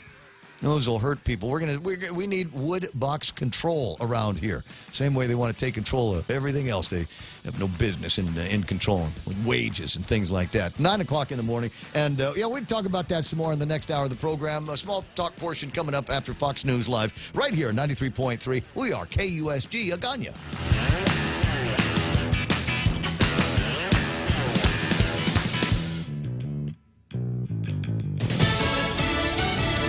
Another change in the president's cabinet. I'm Jane Metzler, Fox News. The president announcing the change on Twitter this afternoon, tweeting that, quote, highly respected Congressman John Ratcliffe of Texas will be nominated to be Director of National Intelligence, noting that the former U.S. attorney will lead and inspire greatness for the country he loves. Then the president adds that Dan Coats, the current director, will be leaving office on August 15th, and he thanked him for his service. The two not always on the same page. DNI Director Dan Coats and President Trump have often sparred over different issues. Coats has actually publicly contradicted President Trump several times on intelligence matters in public. That has made the president angry. Fox's David Spunt. Coats, a respected former Indiana senator and congressman, was asked during a televised forum whether he was aware that President Trump had invited Vladimir Putin to visit the White House. Coats' response was honest. He said he had no idea, and the audience laughed. The president, no doubt, did not. Texas Republican John Ratcliffe, a member of the House Judiciary Committee, is known for having the president's back. He did today, discussing the Mueller report on Sunday Morning Futures. The Mueller report and its conclusions weren't from Robert Mueller. They were written by what a lot of people believe was Hillary Clinton's de facto legal team, people that had supported her, even represented some of her aides. Puerto Rico's Justice Secretary Wanda Vasquez was supposed to replace Governor Ricardo Rossello when he resigns this Friday. On Twitter this afternoon, she said she informed the governor she does not want the job and he needs to find somebody else. A tropical storm right now, Eric, expected to strengthen into a hurricane by tomorrow, could take a turn toward Hilo, Hawaii later in the week. This is Fox News.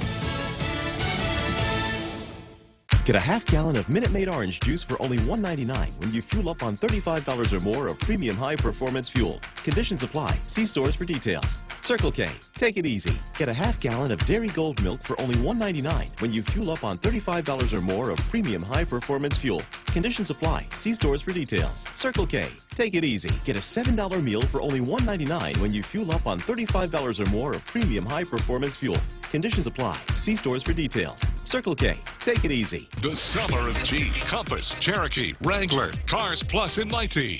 Your new adventure starts now. Buy the 2019 Motor Trend SUV of the year and get a new Jeep Wrangler Sport for $268 per paycheck. Or get a new Jeep Compass Sport, only $167 per paycheck. Let them hear you coming in the new 2019 Jeep Cherokee. Buy for $205 per paycheck. And get financing as low as 1.99% on all Jeep models. Come see why you'll be kicking it at Cars Plus in Mighty. Driven by you.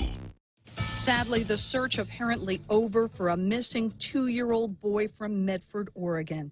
The parents of Aiden Salcido, who were supposed to be in jail in Oregon on burglary convictions, dead in an apparent murder-suicide after a police chase in Kalispell, Montana. The body of a little boy found in the same remote area where witnesses said his parents had been camping. Authorities in Montana will perform an autopsy to determine how the toddler died. 1 dead, 11 wounded in a Saturday night shooting in New York City. Still no suspects as New York City police investigate a shooting at a Brooklyn playground. Gunfire rang out Saturday night during the annual Old Timers event in Brownsville. Police say 2,000 to 3,000 revelers were in attendance when the bullets began to fly, sending hundreds running for cover. One witness called it a stampede. A 38-year-old man died after being shot in the head. 11 others were wounded. One community activist says this has to stop. We have to step up. We had this conversation when a 13-year-old was just shot over in Bed-Stuy. We have to step up as a community. We can't keep allowing this to happen. Tony Herbert, police say there could be more than one shooter and are still unsure of a motive. Karen McHugh, Fox News. He was 11 years old when he and a 13-year-old pulled a fire alarm at a Jonesboro, Arkansas middle school, then taking shots at teachers and students as they filed out of the building. 4 students and a teacher were killed. This was more than 20 years ago. That 11-year-old, a 33-year-old living in Jackson, Missouri, was killed in a head-on collision this weekend. 3 others injured in that crash. Drew Grant had legally changed his name from Andrew Golden. He was released from custody in 2007. The other boy was released in 2005. In New York, I'm Jane Metzler, and this is Fox News. So they made it look like an accident, huh? Weekday shopping just got exciting. Join the Agania Shopping Center's Shop and Win on Weekdays promo. Shop or dine at any ASC store or restaurant on weekdays from now till October 31st. Show your receipt at the ASC booth and win instantly. Every $20 spent gets you an entry form to win big at the monthly draws, including round-trip tickets to Manila, $500 ASC gift certificates, and more. See posters and print ads for more. Special thanks to Sky Zone, Fundamental Writers, Vince Jewelers, and Wendy's. It's the Raymond Gibson Show on 93.3 The Point. My name is Ray. Great to have you online. Great to be sponsored by folks like American President Lines, a global presence with a local home. And while we do this in the month of July, I say happy birthday once again to Charlie Hermosa. Guys at Micronesia Renewable Energy say there's never been a better time to go solar because now you can solar and battery at the same time. You may not notice when GPA goes on the fritz the next time because the system will just keep working for you and keeping the refrigerator going and a TV blasting. Also brought to you by Cars Plus as we celebrate the days, the summer days of the Jeep. Only a couple more days left in this one. Now, just 2, right? Between now and the end of the month when the sale goes bye-bye. So if you're in the market for a Wrangler that you can hack, turn it into your own unique automobile, then swing by Cars Plus. They're up in Mighty and happy to take you on a test drive. Also, and when you're done buying that car, take it over to Nanbo Insurance and have them handle the insurance. Have them add it to everything else that you've got insured over at Nanbo's, and they'll also be able to take a look and bundle up. You know, the thing that they're doing in the insurance game now is the more things that you bring to them, the more items that you stick in the bundle, the lower the prices can be. They'll be happy to talk to you about that over at Nanbo Insurance. And finally, is it and finally? Oh, yeah, it is this one here. Go happy hour tonight over at Ruby Tuesdays. Select beers and sangrias and wines, like $5 appetizers going as well. 4 to 6 today, but all day tomorrow. Like the minute they open the doors at Ruby Tuesdays, it will become happy hour. Daytime drinking much? That's where you're going to want to do it, at Ruby Tuesdays. Bringing you closer to the action. Any speaker, anytime. Watch and listen live on thepoint.gu.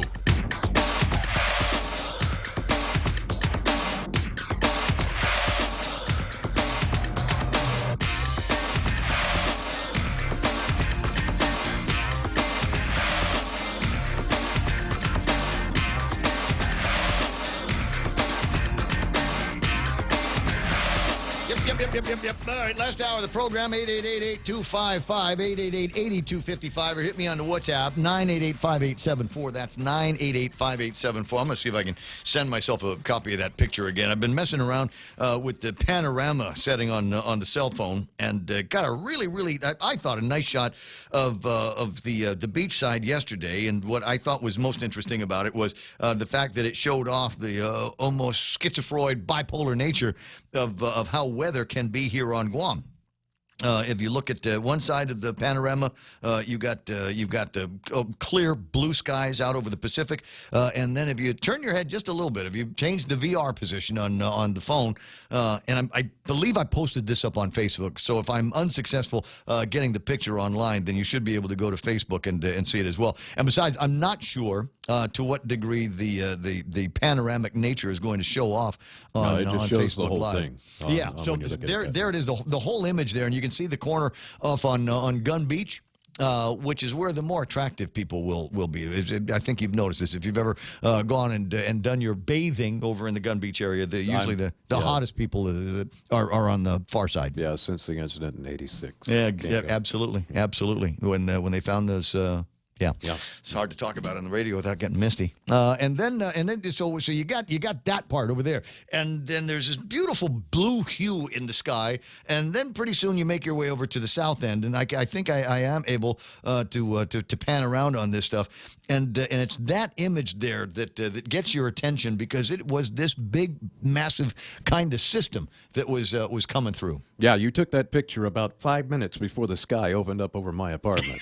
and it opened up over the apartment. I tell you what, it was one of those things to see, and the thunder bumpers that were coming out of this were also kind of impressive. And while I'm talking about impressive things, and what the heck, it's Facebook Live, and it's Monday morning, and everybody should have had a fantastic weekend. And if you didn't, then you know what, it sucks to be you, because it means that you didn't get a chance to hang out and catch the sunset here. And as I was saying, this is the way you want to do it. Pretty girl in the front. I didn't do the Alupat Island on this one, but on the backside you've got the what do you call it? The incredible sunset. There you go. And you really have the same effect as a flash would use here. You have her lit up because I was close, and so that works just fine. I was very close for that one. 10 after 9 o'clock in the morning. 888-8255-888-TALK. Yeah, it's fun being me. When I die, I want to come back as me again. 10 after, and so what do we get to talk about here? So let me put that away and then get on with items in the table of contents. Actually, a couple of items that are not necessarily on the table of contents as much as they are stories that I found that mention Guam or have something to do with Guam in them. And I got this one here from the Ankeny Observer. Don't ask. I don't know what the Ankeny Observer is. I mean, anybody can put up a website these days, right? But this one kind of resonated because I've recently decided that I want to be a diver again. And I don't want to miss anything. But it seems to me that there might be there might be a warming effect in the ocean that could be killing off the coral. Now that's a story that folks around here were talking about, and another friend of mine, Whitney, actually last Thursday had a big get together and talking to people about how they might be able to observe and report the bleaching of the corals. We're like stage, I don't know, level 1 or 2 or something like that. A level 2 alert warning of coral reefs is predicted in over a month, according to coral reef experts on Guam, as the coral reefs, it says, are on the verge of death. Guam's reefs currently under a bleaching warning, according to a press release from the Coral Reef Resilience Program. The alert levels, based on specialists, means alert level 1, coral bleaching is likely to occur. Alert level 2, coral death is likely. And so that's what they're talking about now, and that comes from what might be seasonal. I don't know. I don't know enough about this. I've heard about coral bleaching in the past. I don't know how much of it comes and goes, how much of it might be part of climate change conversations, or how much of it might be just, you know what, sometimes the sea gets warm. Yeah, I mean, part of it is just a normal life cycle of coral. I mean, it lives and then it dies and turns into rock, and that's just how it goes. But these particular bleaching and death issues they're exacerbated by the things that are going on in the warmth of the ocean. And you've got to have some cool water upwelling to bring up nutrients, because what happens is in so much warm water, the nutrients die. And so the coral has nothing to eat. When the coral dies, the fish go away because they have nothing to eat. And it really is a terrible cycle. Yeah, it's a serious situation as far as the food cycle. The island's Coral Reef Resilience Program is asking for volunteers to aid to keep track of the changes within the coral reefs by becoming Eyes of the Reef volunteers. They will assist report impacts such as coral bleaching and outbreaks of coral-eating crown of thorns sea stars. And when I was a little boy diver back in the 1980s, I had a good knife for killing these crown of thorns. But apparently doing it that way is not the correct way to do it anymore. There's a whole other method that they've come up with that will help. And maybe the way that I thought I was killing them back in the old days might have been actually worse because in order to penetrate the crown of thorns, I'd end up hitting the reef underneath it. Yeah, and the thing about it is they are part of the natural process too, so you really don't need to be messing with that balance either. What's going on with the corals right now has nothing to do with the animals that are eating them. Yeah. It has to do with other factors that may actually result in these animals not wanting to be anywhere near them anymore anyway. Says questions online here. Bleaching might be due to Fukushima. That's from James Howard, who is a better conspiracy theorist than you. You're going to really need to up your game. We got James that says Some playing stuff around with he this. posts, I just shake my head. Some stuff he posted, I shake my head, and he starts talking about there could be earthquakes on Guam, and then all of a sudden I get a note from Jenna over at Homeland Security says there was an earthquake on Guam. So James clearly onto something here. I don't know about Fukushima though. I don't know about that. Uncle Ted asking what's my opinion on what's happening in Hawaii and those here that voiced their concerns regarding Chamorro culture and the protection of the culture. Well, you know me, and I'm going to tell you like it is. Sometimes I see that and I'm like, wow, me too, huh? And it just makes me roll my eyes. You can't get the attention you want here on some of the issues that are closer to home. But yeah, I'll go ahead. I'll stand on the side of the road with something that talks about Mauna Kea or something like that. So I don't know. It feels like virtue signaling things to me.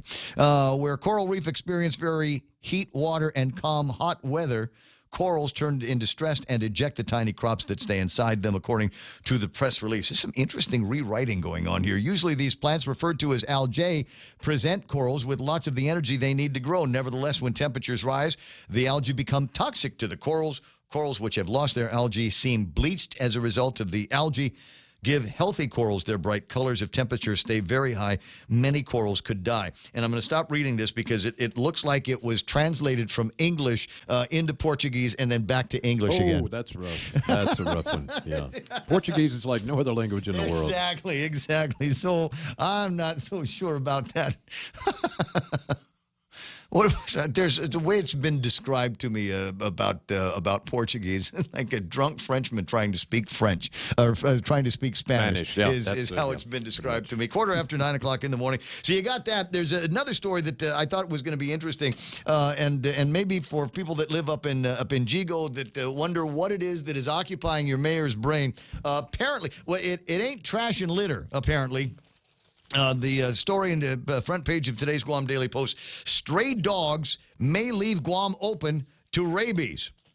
I want to say when I was a little boy, that was a big concern. There were people that were legitimately concerned about rabies, but it's also in my head that somewhere along the way we were declared rabies free.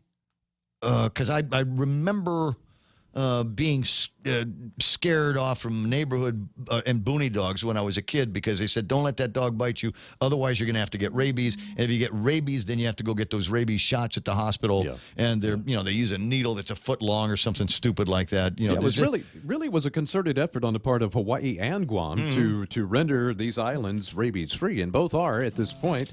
But, man, you could always get a rabid fruit bat or something flying in from somewhere else on the winds, and you never know. But by and large, yeah, the animals crawling on their all fours around here are pretty much rabies. But I was trying to determine whether or not that was just being histrionics from that particular mayor, because he's getting a ration of it from his constituents in the village, saying why are there so many dumps up in our village, and why doesn't it feel like you guys are doing anything about it? At least that's the sentiment that I get from Gigo residents that are on Facebook Live around here. But as they will do over at the Daily Post, we've got Rudy Matanani making his pitch. Lanny Walker is the award-winning author of the story, who went to a guy that I would consider to be the source here, and that is Tom Poole. Said children are susceptible to attacks that are very severe. That's true whether we're talking about a rabid dog or just a boony dog that hasn't been socialized. Poole said the most likely way rabies could come to the island is by a fishing boat. That's possible, yeah. No, I suppose anything is possible. Your fruit bat logic sounded possible. Yeah, they might have a dog or a cat on their boat, and a dog or cat gets off and escapes, and if they got something, well, guess what? And quite often these boats are from the Philippines, where there is a tremendous amount of rabies in the wild dog population there. Because rabies have such a potentially long incubation period, Poole said an animal can be infected for weeks without showing any signs of the disease, and that's why we've got to continue to vaccinate for rabies. It's been proven that a community cannot just remove stray dogs and solve the core issues. About 1,000 dogs are hauled off the streets every year here. I was talking to somebody in the last few days that had mentioned that they had picked up, I want to say it was Pam, that picked up a dog. I think we were talking to Pam last week, right? That's right. Yeah, she said she picked up a dog and was going to take it to Gain, and Gain said, there's no room at the inn. Cannot believe the dog's here. We're full already. And then what do? Her sole choice was to bring the dog home, which must be nice for Mr. Duval. Oh, great. Another one. Another mouth to feed. I love you so much, honey. But you have to keep bringing all the strays to the house. There's and I know people that more and more these days you see them and they're so freaked out about the boony dogs, not being fed, and boony dog moms that need to take care of their puppies, and will go and buy like a 5-pound bag of dog food over at the store, open it up and leave it on the street for the dog to eat. Dog's going to eat. It's not going to get spayed, and it's going to go and make some more puppies, and the process continues itself. It was interesting, one of the things that Rudy was talking about, and that is a concern that he has about shooting the dogs. It's okay to shoot a dog if your life is threatened because it's the law, but you're not allowed to shoot dogs just because they're strays in a neighborhood, and the stray dog problem is not going to be resolved by shooting dogs. We've already had this conversation. Once upon a time, and I forget who it was, somebody had actually come out and with a straight face said the way that we're going to deal with this stray dog population is we're going to go out, we're going to get some sharpshooters. We're going to get some snipey guys out there, and they're going to go and they're going to lay out and where the dogs are and shoot them.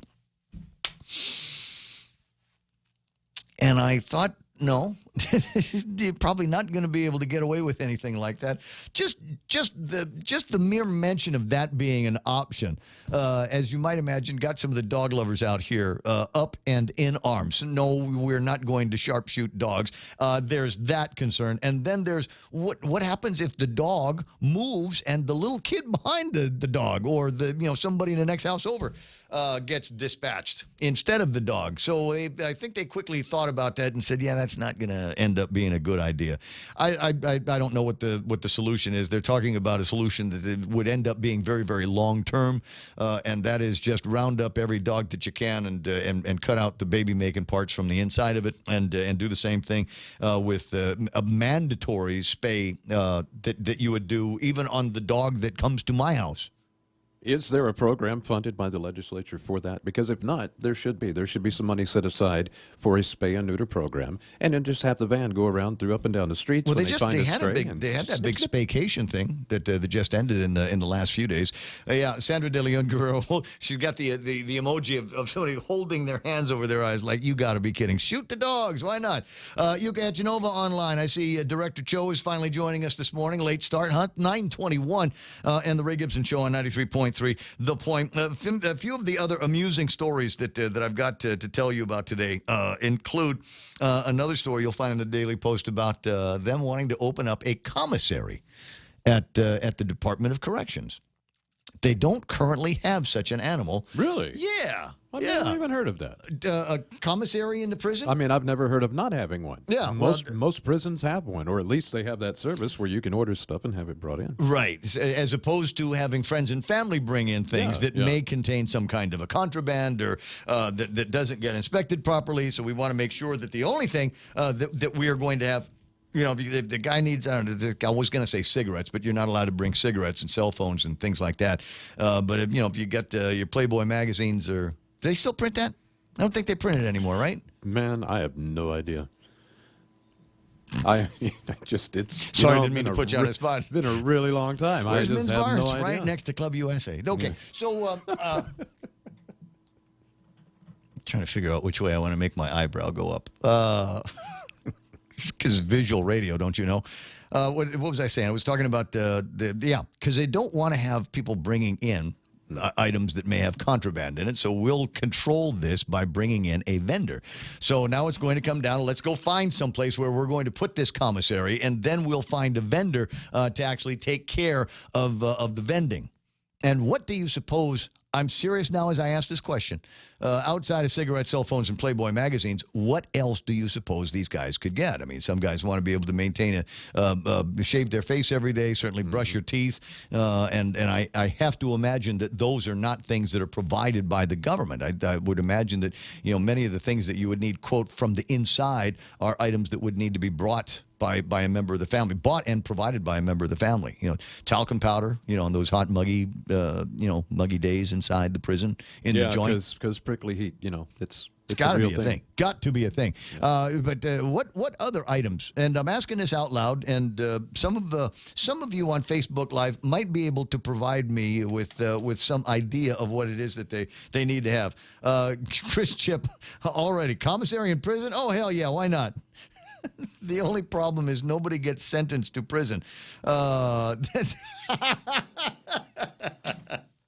Doomed from the start, right? It would be doomed from the start because the only people that we got going to prison anymore couldn't afford to buy anything at the commissary unless they were getting some kind of stipend from family and friends. That's just funny.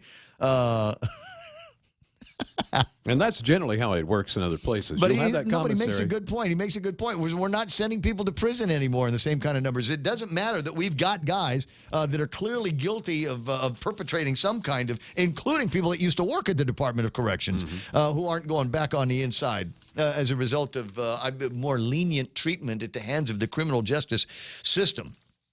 And as I said, the crazy, it seems like every day the stories just get crazier and crazier.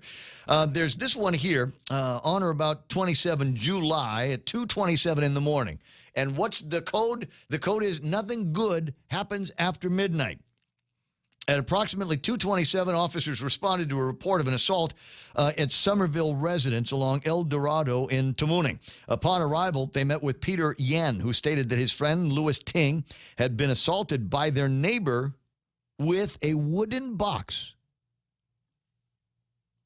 We'll need to find a way to control those things. Peter stated the victim was bleeding from the head, but had managed to detain their neighbor, later identified as Kyle De La Cruz.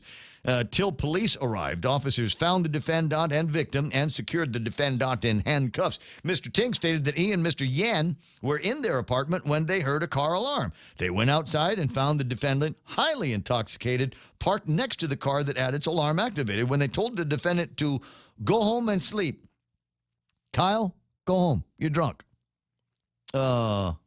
The defendant began arguing with him, so they went back to their apartment. Ting heard a knock on the door. When he opened the door, the defendant struck him in the head with a wooden box. They conducted an injury check and found him to have about 2 inches worth of a cut on the head and bleeding profusely. And his facial area was covered in blood. Officer, I know Louis Ting, and I tell you what, that's not his normal condition. Covered in blood. Yeah, very rare. Yeah, very rare for the guy. They noted the defendant had slurred speech, bloodshot eyes, belligerent behavior, and the odor of a possible intoxicating beverage emitting from his breath and person. A possible. Maybe it was like it's non-alcoholic beer. I just got angry because it's non-alcoholic beer. I didn't get all the way drunk, but you still get that smell coming off of you with NA beer. Anyway, so they arrested the guy, aggravated assault, and that's all there is to it. So what is going to happen with this guy if they find him guilty? And to Chris Chip's point, it is possible that might not be anything. Might not be anything. He might get a slap on the wrist and say, you be nice to your neighbors. Somerville is a nice place. They got a new coffee shop right there, right at the entrance, and some really cool people that live in it. They got and you would think that it would be that much more safer. It's a gated community, and you cannot just go there and start knocking on doors and hitting people with wooden boxes because there's lots of and number one, there seems to be a lot of surveillance in the area. And number two, if you don't live around there, you can't get in unless you know what the secret code is on the telephone dial pad in the front. Although I must say, I was able to get in there because your eyes go big. What? How did you do that? I got to I was invited over, and I got to the gate, and I realized that I didn't know what number to put in there. I was invited, but was not given the combination. And the person who had invited me, I didn't think was home at the time, so it's not like I could have, asked her to buzz me in. So I thought, well, this is going to be interesting. And the cars start backing up behind me, and I don't know what to do. I mean, there's a little directory, but you can't tell who lives where, as you're scrolling through this thing. So I thought, well, here's. Let me see what I can. Let me just go and apologize to the guy and say, listen, I need open the gate so I can turn around, and then I'll wait for my friend out here. And the guy looks at me, hands me the card, and then I could swipe myself in, parked the car on the side, gave him his card back, and he drove away.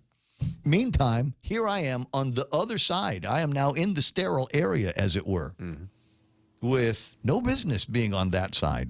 No security guard stopped me. Nobody checked who I was. The guy handed me his swiper card so that I could get in, and I gave it back to him when it was all done. So even the best of the security systems that are out there can still be hacked, and it doesn't need to be a technical hack. All you need to do to bypass this is just slow the line of traffic. And everybody wants to get into the house and into dinner time as quickly as possible. And, yeah, who's that guy? Let him in. Nobody in that line knew who I was. I thought that was groovy. 9:29 in the morning. Yeah, there's all kinds of other stuff that I find groovy that I like to share with you, and I got another half hour to do all of that with which here on the program. It is the Ray Gibson Show on 93.3. The Point, 9:29, is the time from iConnect. Swing by the nearest iConnect and ask them how they want to save you money on your internet and mobile plans. Security Title is honored to join in sponsoring Ray Gibson on The Point. Half a day. I'm Rita Tidegui of Manila, and this is where I start my day, listening to the voices of our community and sharing thoughts about issues that affect all of us. It all boils down to our people and our land. Ingatan ang iyong tahanan. Protect your home. When purchasing or refinancing your home, remember to call the professionals at Security Title, just like you call Ray Gibson in the morning. Thanks. I appreciate that. Jacqueline Gogui Cruz online, Sandra De Leon saying, Ray, is that now? Did you say it like that, or is it more Lulian Guerrero? Did you put the Ray? Because the best way to do this, I don't pay attention to monosyllabic rays. It's got to be Ray or triple. Ray. When I that's how I know I'm in trouble. Bottom of the hour, and think about going and grabbing yourself some Wendy's for lunch. You got a great sandwich there, obviously, and they got chicken sandwiches and hamburger kind of sandwiches, and they've also got another kind. They do salads over at Wendy's, and they got a great chicken bird salad that they have there. It's grilled chicken on top of the greens, and then they just load this thing up. I swear, you get to berry in every bite practically, and that's why they call it the berry burst. You got strawberries in it, and it's got the blackberries, feta cheese, almond slices, and raspberry vinaigrette dressing all over this. Really is a great and enjoyable way to have a salad that's good for you and nutritious, and is not going to put any pounds around your belly. Find that today at Wendy's. Viva Guam! As Guam celebrates 75 years of liberation, Nambo Insurance honors the brave heroes who dedicated their lives to fight for our freedom. With great pride, we salute those who made our liberation possible. At Nambo Insurance, they share the same dedication to serve our community. From offering reliable home, auto, motorcycle, and business insurance to providing friendly half-a-day service, Nambo Insurance is dedicated to serving Guam. From your Nambo family, happy liberation, Guam.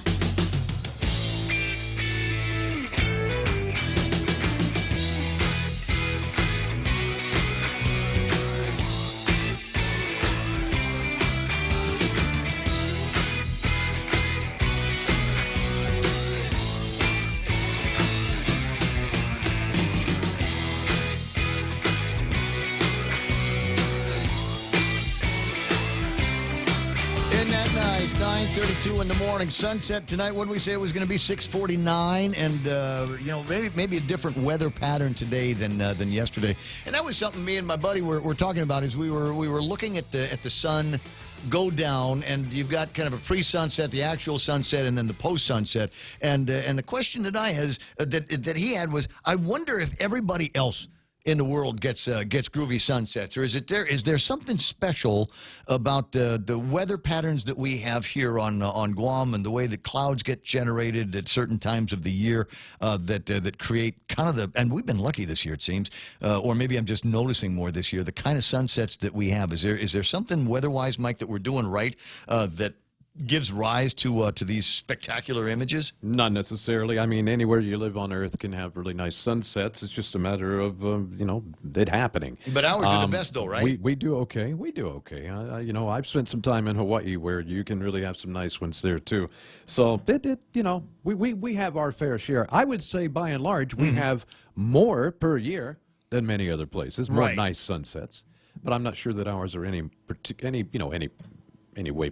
Yeah, I mean, a some friend of mine was in Utah, and sent me a picture of the sunset in Utah, and I thought it was a pretty sunset. It got trees, and mountains over there, and I thought it was pretty, but it just didn't seem to have that everything is glowing and kind of on fire feel. Yeah, and I think when we're talking about us, I mean, any coastal area can get that kind of sunset because you got the flat water, you got the sun shining through the clouds, and when you get up into those inland areas, you got a lot of other things going on. You got land masses and other things happening, a lot of light bouncing around in different ways. So, in a way, island sunsets are, kind of a special thing in themselves. 9:34 in the morning, and we've got an update on that shooting up in Jigo last night. A lot of people talking about it and made more interesting by a couple of threats that were made on Facebook. They have since been taken down, and wondering if the threats that were on Facebook turned into this shooting last night. And wow. Yeah. That's part of it. Yeah, I've gotten some interesting stuff that feels like it's inside, but I can't say much more than that until I'm able to get some information to the police department. But yeah, the real update right now is that the person, and they are describing it as a he. So they said a man who was unresponsive, but he did pass away. He died there at GRMC yesterday. So the detectives from GPD's criminal investigation are going to be looking into things, and we got to wait until we can get a hold of some official people to find out more about it. But I'm curious. There does not seem to be a whole lot of information other than what we have talked about here. And that is that there were shots fired. There was a victim taken to GRMC. That individual has since expired from the gunshot wound sustained in that shooting. We don't know too much about the shooter. We don't know too much about the victim. But as I said, there were some interesting posts on Facebook in the last 24 hours that could provide some degree of guidance to the Guam Police Department. Wow. Yeah. Wow. So we'll see what happens. Currently 9:35 in the morning. 888-8255-888-TALK is the telephone number around here. As we move through again, with the things that I consider to be interesting and conversations that I think are interesting. Over the weekend, we heard from the Supreme Court of the United Snakes of America, and they said that Donald Trump may be able to take money. They stood up in front of this. There were some liberal lefty judges that stood up in front of the Trump and said, no, you can't do that. And what Trump wanted to do was take money from the Pentagon and use it to build the wall along the southern border. Up to $2.5 million worth is what they were talking about. And you might recall early in the conversation when Trump was originally floated the idea of using Pentagon money, Department of Defense money, to fund construction of the wall. Number one, there were a lot of people that rose up against it because why would we ever want a secure border? For heaven's sakes, what does that say about who we are? That we would close our borders to our neighbors, friends, brothers and sisters in the South. But anyway, so notwithstanding that kind of shrill conversation, there were others here that were worried about that because they said, well, it's $2.5 billion from the Pentagon. Where is the Pentagon going to find $2.5 million that has not already been earmarked for other federal activities, up to and including Guam? Is it possible that the Pentagon might say, yeah, okay, you can take our money and build the wall in the southern border, and we're just not going to have, I don't know, a Marine base on Guam? Or, you know what, maybe we don't need as many submarines calling Naval Station home. Maybe there, and that could become a problem. Remember, we've had this conversation before. There are people in Hawaii that want to steer the buildup away from Guam. They want that dough for themselves. They want those contracts to be negotiated there. And when they couldn't do it, when Abercrombie was running things, now they're working that angle again on the Senate side, where they're trying to, I think, abscond with what was always called the Guam buildup. But they want to make it a Hawaii buildup. So I don't know about that, guys. So they might actually that process might even be lubricated, saying, well, we wanted to forward deploy our people and their missions on Guam, but since we took that money for the wall, that's where we're going to spend it. Yeah, we'll spend it in Hawaii. We'll still get something done, but it'll be in Hawaii, not Guam. Yeah, one of the arguments that Hawaii is using, of course, is regarding the mobility. But because you can have the Marines here, but if their equipment and things isn't here, which it will have to come from Hawaii to get them on the way, then you're not really saving any time by having Marines here. Which is an interesting argument, though I don't know that it was the deal maker to begin with. Was the proximity? Otherwise there'd be bigger numbers of Marines that were going to be stationed here. At any rate, so that's where we go in that conversations. I'm wondering about that. I did send a note off to my opposite number over at in the joint region, and said, what do we know about this and how will it impact the buildup? That was at 5 o'clock this morning. I've not yet heard anything back from my opposite number in that place. My guess is that they are checking on it, or maybe asking themselves the very same question. Oh yeah, I forgot about that because I didn't think the Supreme Court was going to move as quickly as they did on answering the question on whether or not the Pentagon could front $2.5 billion. Yeah, the other question he might be asking himself is, do I really want to close on that house? May not be here very much longer. Close on the house. Close on it. Yes. I'm telling you, there's going to be business here no matter what. No matter what. The place where I live, as an example, if you had gone there, say 3 years ago, 4 years ago, a lot of places, first, second, third generation living in the houses, and they're old. They go back to the 1970s. Nice, centrally located. For all intents and purposes, most of them are in really, really good shape. I mean, this is old black construction Hawaiian rock product concrete that goes in these things, and they're just rock solid homes. Maybe a little bit of electrical upgrades that need to get done, and I'm seeing more and more people on the streets that I am on every day. I'm seeing more and more people and more little construction guys. You know, it might be a crew of 2 or 3 people, and they're taking kitchens apart and they're taking bathrooms apart, and I know that they're not doing that for somebody's primary I live here residence. These are investment grade upgrades that are going on in these houses, and the whole idea is to make them attractive to a military family. Somebody coming in a Navy, Army, Air Force, Marines, Coast Guard that doesn't want to live on base, doesn't want to hang out down there, wants to live central. If I need to go shopping, I buy something over at the shop at, or I'll run up to Big Navy, or maybe take that long drive down to Sumai. But they don't want to live on the base. They want to live out in town. And so a lot of these homes in my neck of the woods are being upgraded, have been upgraded, and new families are moving in.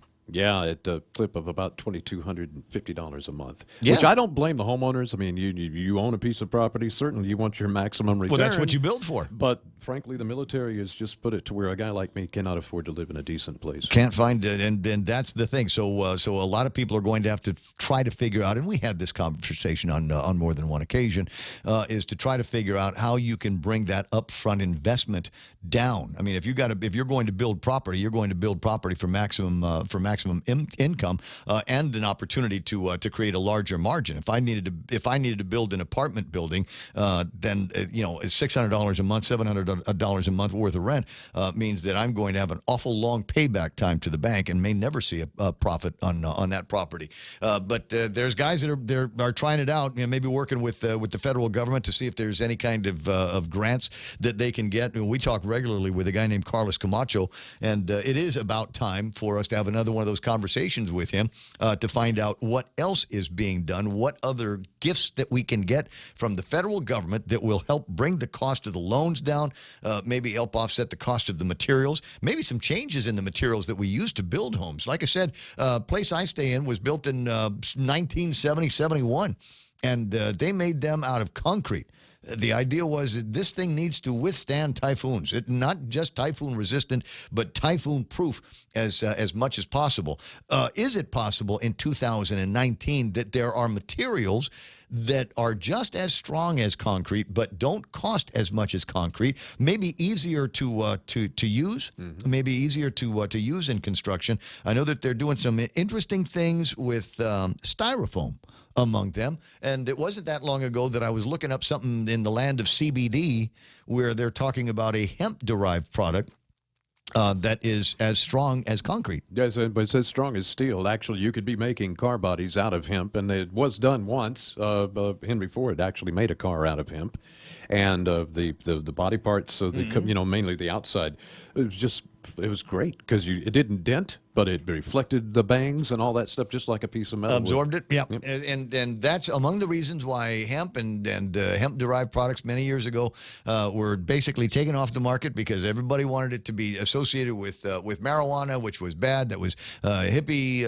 What was it? It was hippie and hillbilly and south of the border guys that were doing all that business in marijuana, and that's bad. Well, that was the narrative that was spewed out. But the fact is the textile industries, being these people who deal with, cloths and different things, the steel industry, the pharmaceutical industry, all of these people didn't want hemp on the market, which is kind of odd because in the 40s they actually gave farmers a subsidy to grow hemp for the war effort because it was such a useful product. Absolutely. All right, and one other topic on the military. What have we got? Chris says, so the military pulls the plug and leaves like 1992 in the Philippines. Can Guam sustain the shock of losing of that federal income stream? I believe the answer would be a big fat no, Chris. I don't think that would go along in that direction. There's a conversation that we had last week about independence and the pro-independence movement that we've got here on Guam, and the first lesson that we would have to learn is how to live on less than half of the revenue that we've got right now.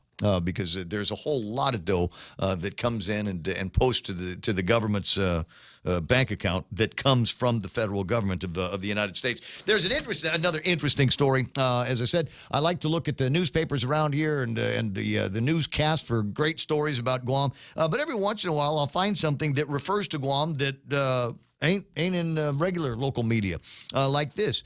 Honoring Commander Carlton Skinner, a trailblazer for civil rights in the Coast Guard. 70 years after President Harry Truman appointed Carlton Skinner, for whom the park in Agana is named, Skinner Plaza, Admiral Carl Schultz, the Commandant of the Coast Guard, presided over the groundbreaking of the new Commander Carlton Skinner building at Naval Base Guam.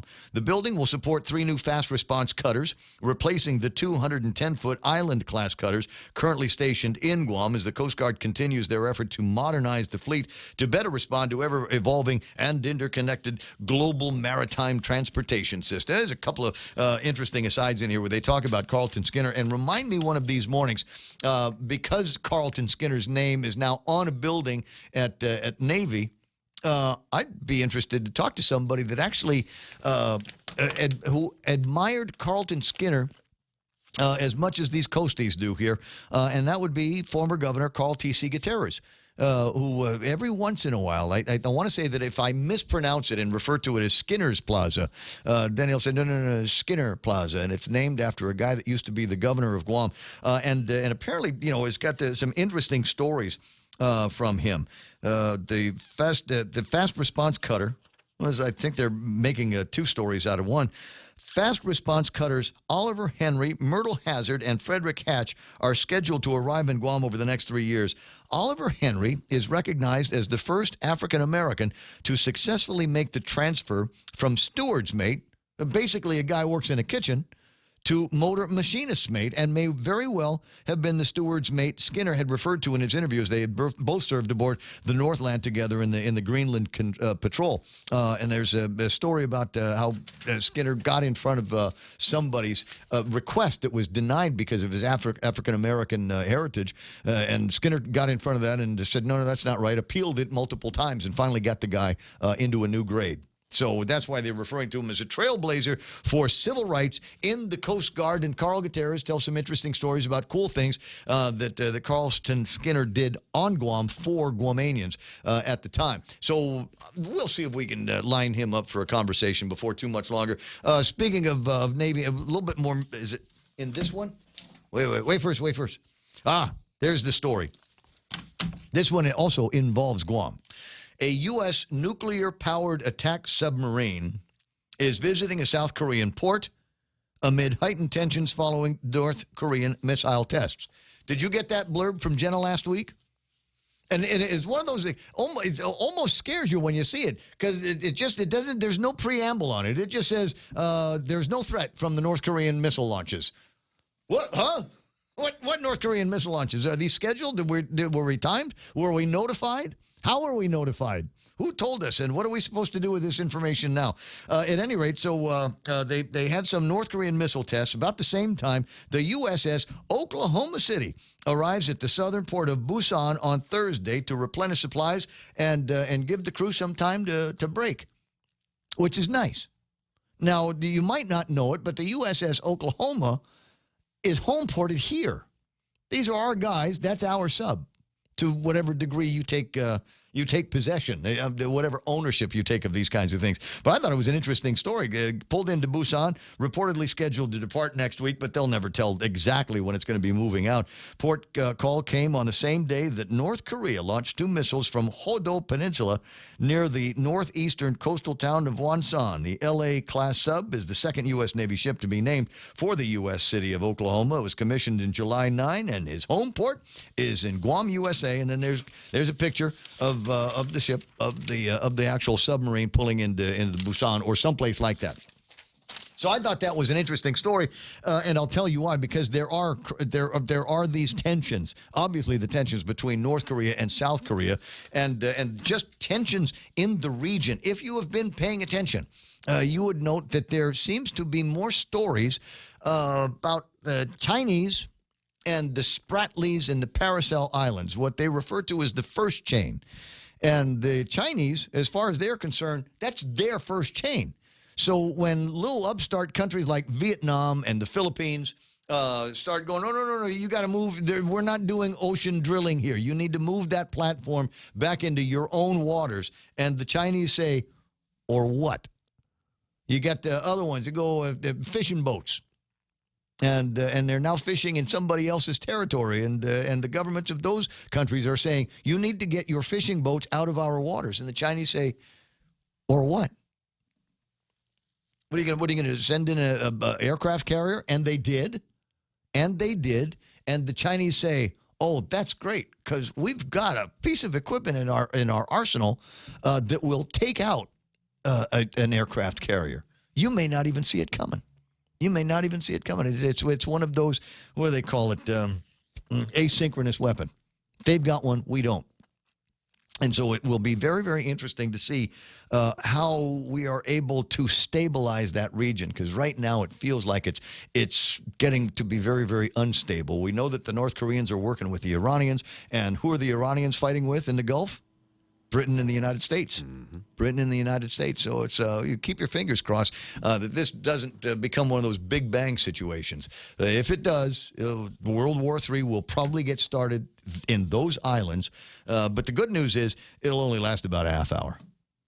Yeah, it'll only last about a half hour, whatever it takes for the missiles to go up and come back down, and it'll be all right. 9:51 and change. That's what we got for you in the program. We'll kill the next 9 minutes or so with your help on the other side of these. Mezcla Chamorro Fusion Bistro brings you island hospitality with a true taste of modern Chamorro cuisine. A bistro look that feels like home. Their menu features local and traditional flavors with a twist. From their famous Calaguan Hafa to fresh ahi poke salad and their award-winning barbecue ribs. Mezcla takes your favorite local dishes and serves them with extra flair that you'll only find at Mezcla Chamorro Fusion Bistro. Stop by their newest location in the Grand Plaza Hotel in Tumon. For reservations, call 969-2652. Mezcla, a true taste of Guam. Worry less and stay connected when traveling for business. With Docomo Pacific's Data to Go, you can use your local data abroad, whether you're accessing emails, surfing the web, or just keeping in contact with your family and friends. For just $10 a day on any postpaid plan, you can get access to any of our 17 data-to-go destinations.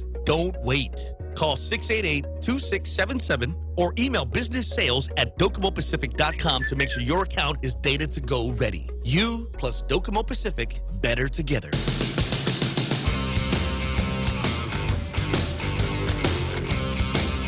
I am absolutely digging this Monday. Did everybody have an action-packed, fun-filled weekend? Did you get to spend about every single waking minute with somebody you enjoyed spending waking minutes with? I even got some Mike time over the weekend. I needed to make an adjustment on something. I come in, and there's Mike, and he helped me out with something. And then I went up to the transmitter site. I didn't necessarily need to do anything up there. It's just I like the view. I forgot that you stopped by. I was already drunk. I thought I smelled something. Sandra De Leon is smiling and dancing in there. Tommy Higa's online, and Chris Chip is hanging out with me online. Chris, I love your confidence here, where he says Guam has nothing to worry about from North Korea or China. There is more U.S. military hardware in the Pacific than you will ever know. And I take great comfort because Chris, an old military hand, and knows what he's talking about. It probably still has clearance levels I've never even heard of, and that's good. Otherwise, I'm still with the same thought that I've had in my head virtually all of my life. I remember finding out that there was a SAC base on Guam, really Strategic Air Command, with the B-52s. What do you suppose they put in those? It is not balloons filled with water. I don't think it's that. And I remember the conversation back in the 1970s. Don't you worry about the Russians or the Chinese communists, the Red Hun. Don't you worry about that. And I said, why? Is it because if there was a shooting war, it'd be over in about 45 minutes. And you wouldn't even know. All of your problems would be wiped out in millisecond-sized time slices. There'll just be a bright flash, and then it's you and your ancestors. Okay. So it's the same theory as climbing the tower. Every once in a while says something, hey, do you ever climb your radio station's tower? I said, no. I'm not. Number one, I'm not certified to do that. It's one of the few fears that I have, and that is a fear of heights. So I leave that to the professionals. And the line from among the professionals is basically this: don't worry, because if you fall, I said, you die real quick. He just bang. It's not the fall. It's a sudden stop. Stop at the end, and so it's the same view that I have. There might be something inevitable about it, and if the bright flash comes, then just don't worry about it. All of your problems are over. You don't have to worry about paying credit card bills, or whether the kid's got enough money to hit college, or whether you've got enough money to survive a retirement, or what is that noise when the wheel goes around in my car. It just doesn't matter anymore. You will be just vaporized, and you'll die real quick. 9:55 in the morning, and a couple of items here where we could get outraged. Shall we be outraged? Let's be outraged here for a second. A bill to the public schools. This is just a whole lineup of annoying headlines here. Guam Daily Post from Saturday, right? Public schools face budget cuts. And you'll say, well, why should we be outraged by that? That's where the biggest spend in the government of Guam is going to be. Therefore, that's where the biggest savings are going to be. And the answer is because our children, kids can't read English. And social promotions that move them from one grade to the other. And by the time they get out of high school, they can't read the application for employment. Not to mention the fact that teachers haven't been given a pay raise in, 5 years? Ooh, more? Careful. I don't know. I haven't Sore been here that subject. long. So you bring that up, and there's going to be people that will be reminded how angry they are. Yes. Yeah. Where's my increments here, guys? And now you're talking about taking even more money out of our pockets. And then this one here is a bill reduces funding for new officers in the police department at a time where we need more police officers, not less, not the status quo. We need more guys out there. But that's okay, because in the fairyland that the people that work at the legislature live in, that's not a big deal. In fact, not only is that not a big deal, we're not working this week. I don't know what they're doing. I don't know whether they're going to be in committee. I don't know if they're going to be, padding some resolutions or any activities. But normally there is a legislative calendar that gets written out for the day that shows what the public hearings are, what board member is going to get, the dog and pony show or whatever. There's nothing on the legislative calendar until Thursday. Yes. There's nothing on the legislative calendar until Thursday. And I'm of two minds here. I'm of two minds, Mike. Mind number one says, What the hell? What the taxpayers are supposed to be getting out of this outfit here? We're taking days off in the middle of what is it? Do you need the time off to get the kids back to school? Yeah, clearly we share that viewpoint. That's viewpoint number one. Viewpoint number two is if they ain't working, we might be safe for a little bit. There won't be if we're not working until Thursday. That means we're not going to be making any ill-informed decisions or feel-good or virtue signaling decisions on any of our votes until at least Thursday, and maybe that'll keep their hands out of my pocket just a little bit longer. It means it's 3 more days without any cockamamie legislation that's going to get introduced. But it is 3 days for them to snipe at each other in the newspapers. Oh, let's do that. That's fun. We need to encourage that kind of behavior. I'm not kidding. 9:57 on the program. And I want to say thank you very much to a bunch of people that have hit like, and in some cases, Valentine's likes. There is nothing more powerful in my mind, nothing that shows me that you love me and are behind me and the brilliance that is this program than a Valentine like. And I got a whole bunch of Valentine likes and thumbs up on it. It's basically an invitation to run with me. I'm going to be at Resort World Manila August the 25th. Because there is going to be a Run With Me race. There is a 5K, a 10K, 21K, and 32K race. Run, Forrest, run! I'm going to be participating in the 10K race, and you can run with me. If you're going to be in the Philippines on the 25th, let's do it. Or if you're looking for an excuse to travel, if you're looking for an excuse to go to the Philippines. And they say, why do you want to go to the Philippines? Because Ray Gibson said so. He's going to be there. We're going to run, and I'm not the only guy in this race. You remember at the Liberation festivities, there were all these Filipino and Filipina celebrities riding in the fancy cars. Many of them will be running as well, and a number of other really just the best-looking people in the Philippines. You know, there are movies and television and radio shows, and they sing songs and stuff, and there's a whole bunch of these people that I don't know, but I've seen the pictures, and they're really, really good-looking people. They look good in running clothes, and if you look good in running clothes, or you want to hang out with them, or you want to hang out with me in the Philippines, then go to runwithme.ph on the World Wide Web, and that's where you can get yourself registered for any of the events. There's also reservations.manila at the Savoy hotels, because they've got a special Savoy package for the race as well. Love to see you hanging out with me. Runwithme.ph on the World Wide Web. Take a look at it. See if that works out with your schedule. Music's playing in the background. I guess that means I got to go and look for some more stuff to exaggerate on tomorrow's program. For Kevin Kerrigan, Michael Knight, and Blake Watson, this is Ray Gibson saying thanks for watching and listening, and I'll see you tomorrow on The Point. He clashed with the boss. Now Dan Coates is out. I'm Jane Metzler, Fox News. President Trump announcing the change in an afternoon tweet that, quote, highly respected Congressman John Ratcliffe of Texas will be nominated to be Director of National Intelligence, noting that the former U.S. attorney will lead and inspire greatness for the country he loves. Then the president adds that Dan Coates, the current director, will be leaving office on August 15th and thanked him for his service. The two never quite saw eye to eye when it came to the issue of Russia and the U.S. intelligence community. He has been a leading voice warning about ongoing efforts by Russia to interfere